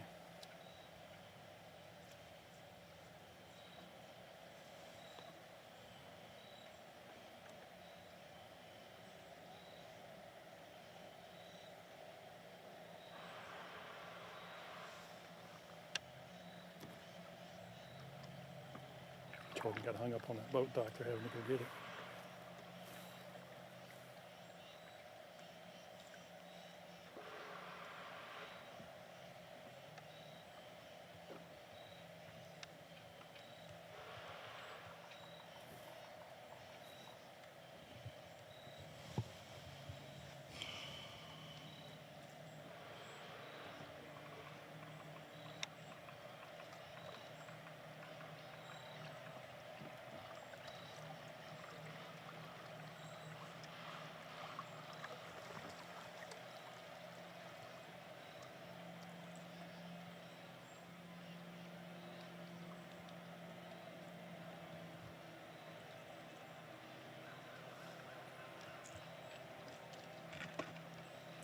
They're on the move again.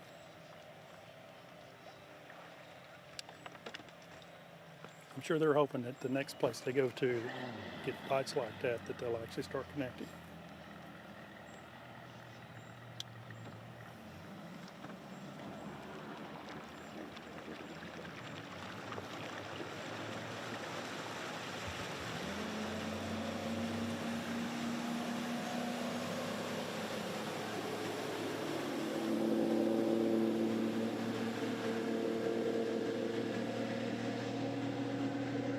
Today's Live on the Water coverage is brought to you by Big Bite Baits, by TH Marine, and by AmFirst Federal Credit Union.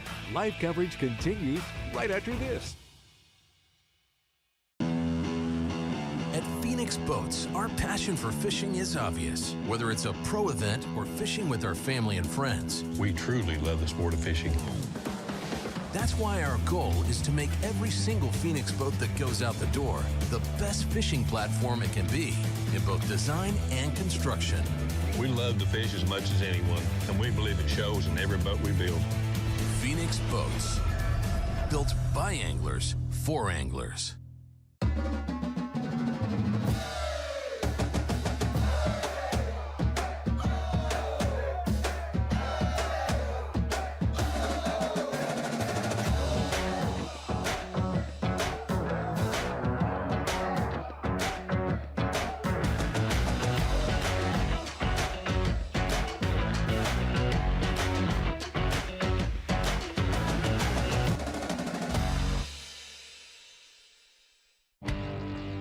Stetson Blaylock, Todd Auten, Hank Terry. Let's go!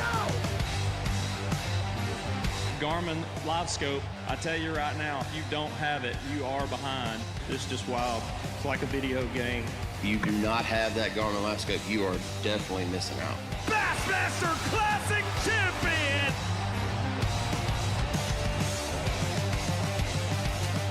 The TH Marine HydroWave H2 KVD Edition is a surefire way to ignite a feeding frenzy. The HydroWave utilizes a sound-emitting technology that imitates bait fish and other feeding fish below the surface that preys on the competitive nature of bass and other game fish to get you more bites. The HydroWave is another way that TH Marine has you covered from transom to trolling motor.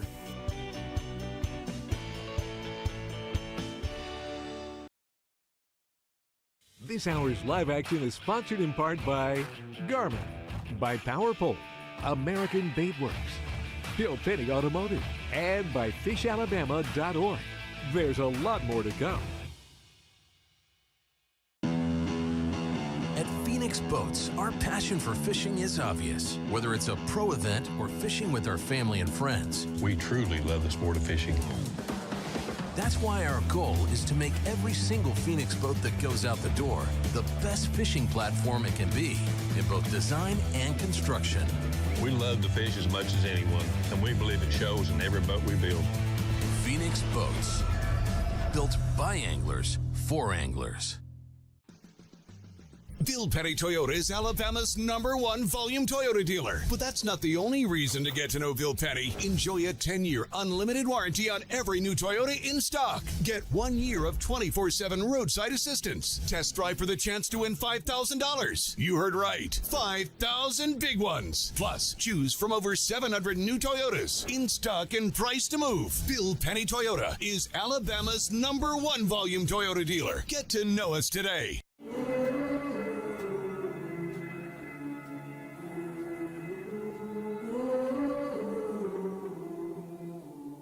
Things you let me see.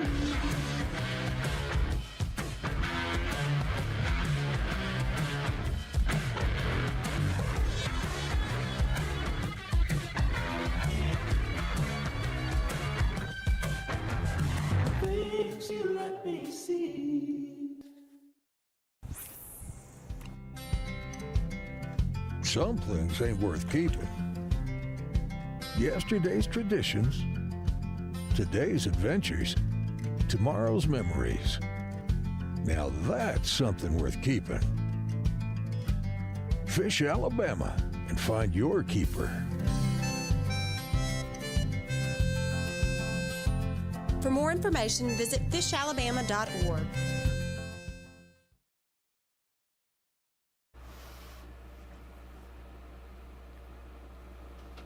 All right, guys and gals, here is the look of Smith Lake at Smith Lake Dam Park. As you can see, the Alabama Bass Trail weigh-in trailer is up and decorated and set up, and TVs are up and tanks are out and all the things. Weigh-in bags are ready for the anglers to bring in these hopefully good bags of fish. We've seen things be a little slow this morning out on the water, but we expected that. But as you can see, this was this morning as the fog began to raise. All 100, I guess 89 boats actually took off this morning, but we called all 100 just in case they were here. But you're seeing the fog lift off of beautiful Smith Lake here in Jasper, Alabama. Thank you to our host, the Chamber of Commerce of Walker County, for being our host this week. Thank you so much for everything that you do to continue to be our stop on the Alabama Bass Trail. Jason is set up out on the water. We're going to do our bush light wrap up for you, let you see what we have seen. Hopefully, if you're just now tuning in, we'll give you an idea of what's been going on out on the water. Jason, tell us what you've seen so far. All right, we're in a little bit sketchy cell service area here, but we're going to do our best to get us all the data that we need today. So this is the area we started in this morning. Right over there is where we started with our AOY leader this morning. He was struggling a little bit. I know he made a long run up river up to the Sipsey. We tried to get up there to him, and we just didn't have good cell service. So a few other guys were in the area this morning, and what the deal was this morning is they were looking for schoolers first thing. Didn't really see the schoolers show up this morning. what they've been telling me all week is that later in the day is when it has been better. Now, last weekend, the plan was that they were catching them out deep and they were catching schoolers out deep. So they tried to play that plan this morning, but it looks like with this cold weather that we've had this week, it's really made the lake fish a lot different in just a very short amount of time. So in this short amount of time, we now have fish that are kind of run up to the bank and they're really up shallow. So a couple teams we've caught have caught them up a little bit shallower than they did last week. So last week it was in like 25, 30 foot of water, where today they're kind of running up to the bank a little more. So that's where a lot of the guys went. They ran up, way up river here, or way up the lake here, up into the other side of the lake, up by the park, up in Coleman. So as I look at the tracker, that's actually where Jonathan Collins, our AOI leader, currently is right now. So we couldn't get up there to him. A lot of other guys are up in that area, so we couldn't bring any service this morning from that area, but this area here this morning is where they all started. So it was a big deal this morning that just didn't play out. So later in the day, we hope that maybe they're able to pull things off. So let's catch up with one of the other teams and let's see who they are. Well, we started with an hour-long fog delay, but guys took off. Everybody got out on the water nice and safe, which is good to see.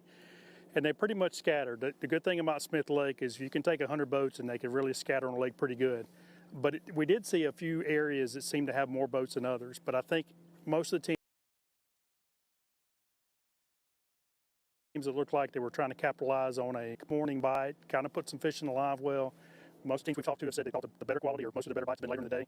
So I think most of them felt if they could do anything before 10 or 11 o'clock, it maybe bonus fish, kind of set them up to be able to look for kickers later in the day. We've seen guys throwing top water. We've seen fish missing top waters. We've seen fish schooling all over the boat that would not bite a lure, which is not uncommon, especially this time of year. These fish are still kind of out close to their summer patterns, and these fish have had a lot of pressure all summer. You know, we had Jason mentioned it. We've just now gotten some cold weather this week, and that seems to have kind of changed the pattern a little bit. I know I was out here last weekend, and the deal was it was pretty good till about 10 o'clock, and they really went deep and scattered after that. I think we're almost seeing the opposite of that now, the cold weather. And I think what's happening, the cold nights have cooled the surface temp off so much that these fish are kind of lower in the column, more stable water.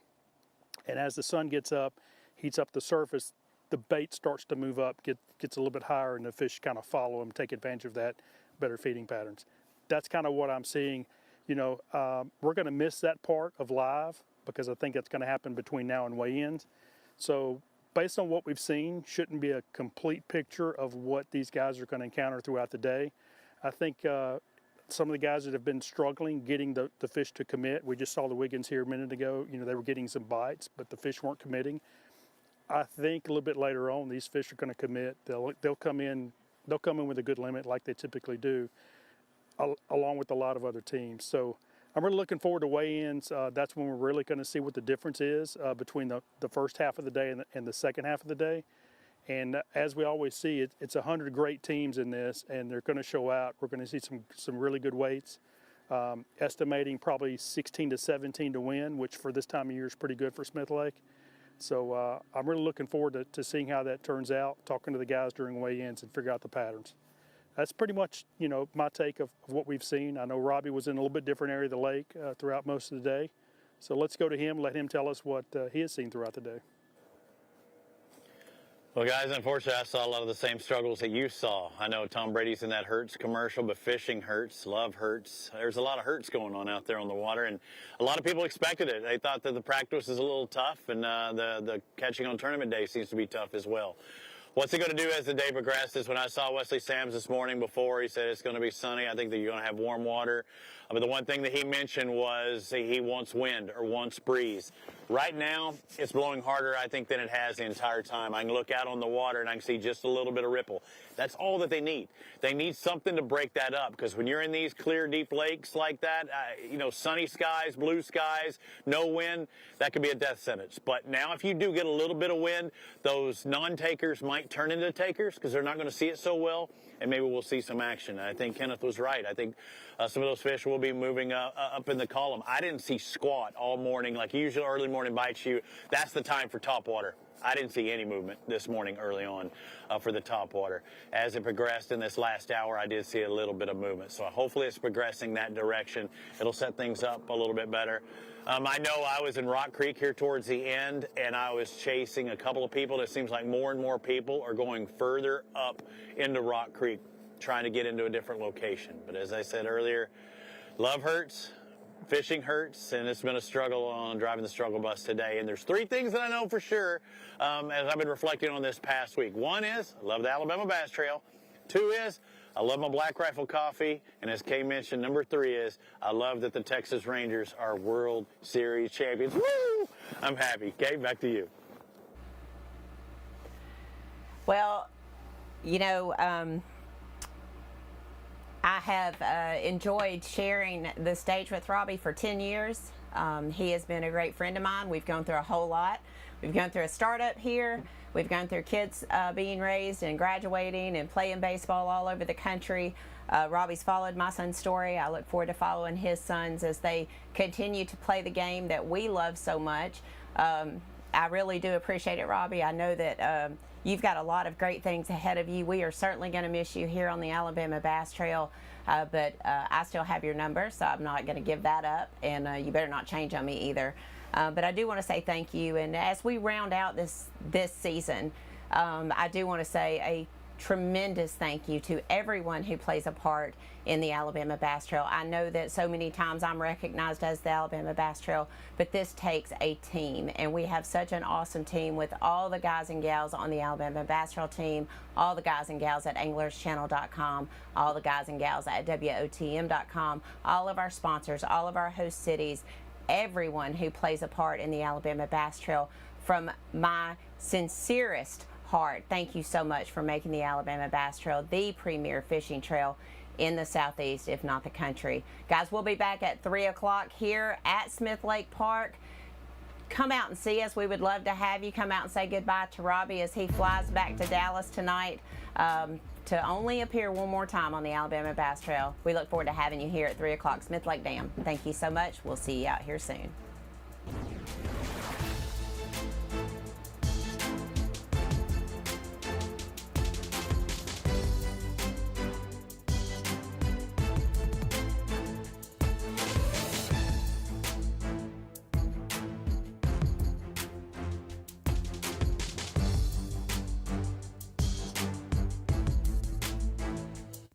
This has been live coverage of the Alabama Bass Trail 100 Series, presented by Black Rifle Coffee.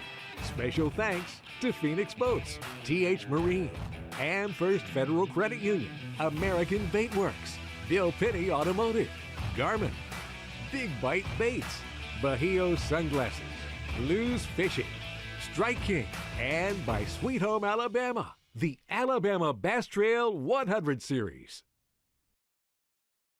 Today's Live on the Water coverage is brought to you by Big Bite Baits, by TH Marine, and by Am First Federal Credit Union. Live coverage continues right after this.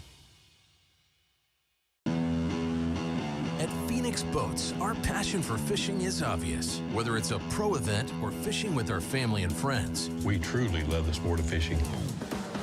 That's why our goal is to make every single Phoenix boat that goes out the door the best fishing platform it can be in both design and construction. We love to fish as much as anyone, and we believe it shows in every boat we build. Phoenix Boats, built by anglers for anglers. The perfect checking account doesn't exist. Not at a bank, that is. So why do you keep looking there? At AmFirst, you can get no minimum balance or monthly fees, an instant issue debit card, and free checks with unlimited check writing. But who doesn't want more? Like a rewards program you'll actually use, and convenient digital tools that make it easy to manage your account from anywhere. Now you could try and find that at a bank, or you could save yourself the trouble by checking with us. On the weekends, some folks step up their game, like bringing home Jack's Fan Faves Value Meal. Our chicken nuggets, mac and cheese, and a drink for just $5.99. Now, Miss Ashley, I ain't saying she can run a post route, but she's got hands as golden as the nugget she snags. The fresh, hand-breaded, all-white meat chicken is a catch in itself. Try them with our handmade sauces. Score our fan faves value meal for just $5.99. It's quite a haul. Big companies get bigger and bigger and talk about their fancy labs where they study fish behavior, but then they all go golfing on the weekend. We don't have a large laboratory to test baits. Why, you ask? We don't need a big laboratory because our pros fish, our employees fish, our salespeople fish, our suppliers fish, our mold builders fish, our owners fish, and our kids fish. This is our laboratory. Our R&D comes from time on the water, learning how to make fish bite. We don't have other hobbies. We fish. We fish all year in all conditions across the whole country. All that time on the water brings us thousands of hours of testing new products and improving current ones for all species. We're a family-owned U.S. company that has many of our products made in America by American workers. The products we don't make in America, we make in Guatemala, which supports many families in that country as well.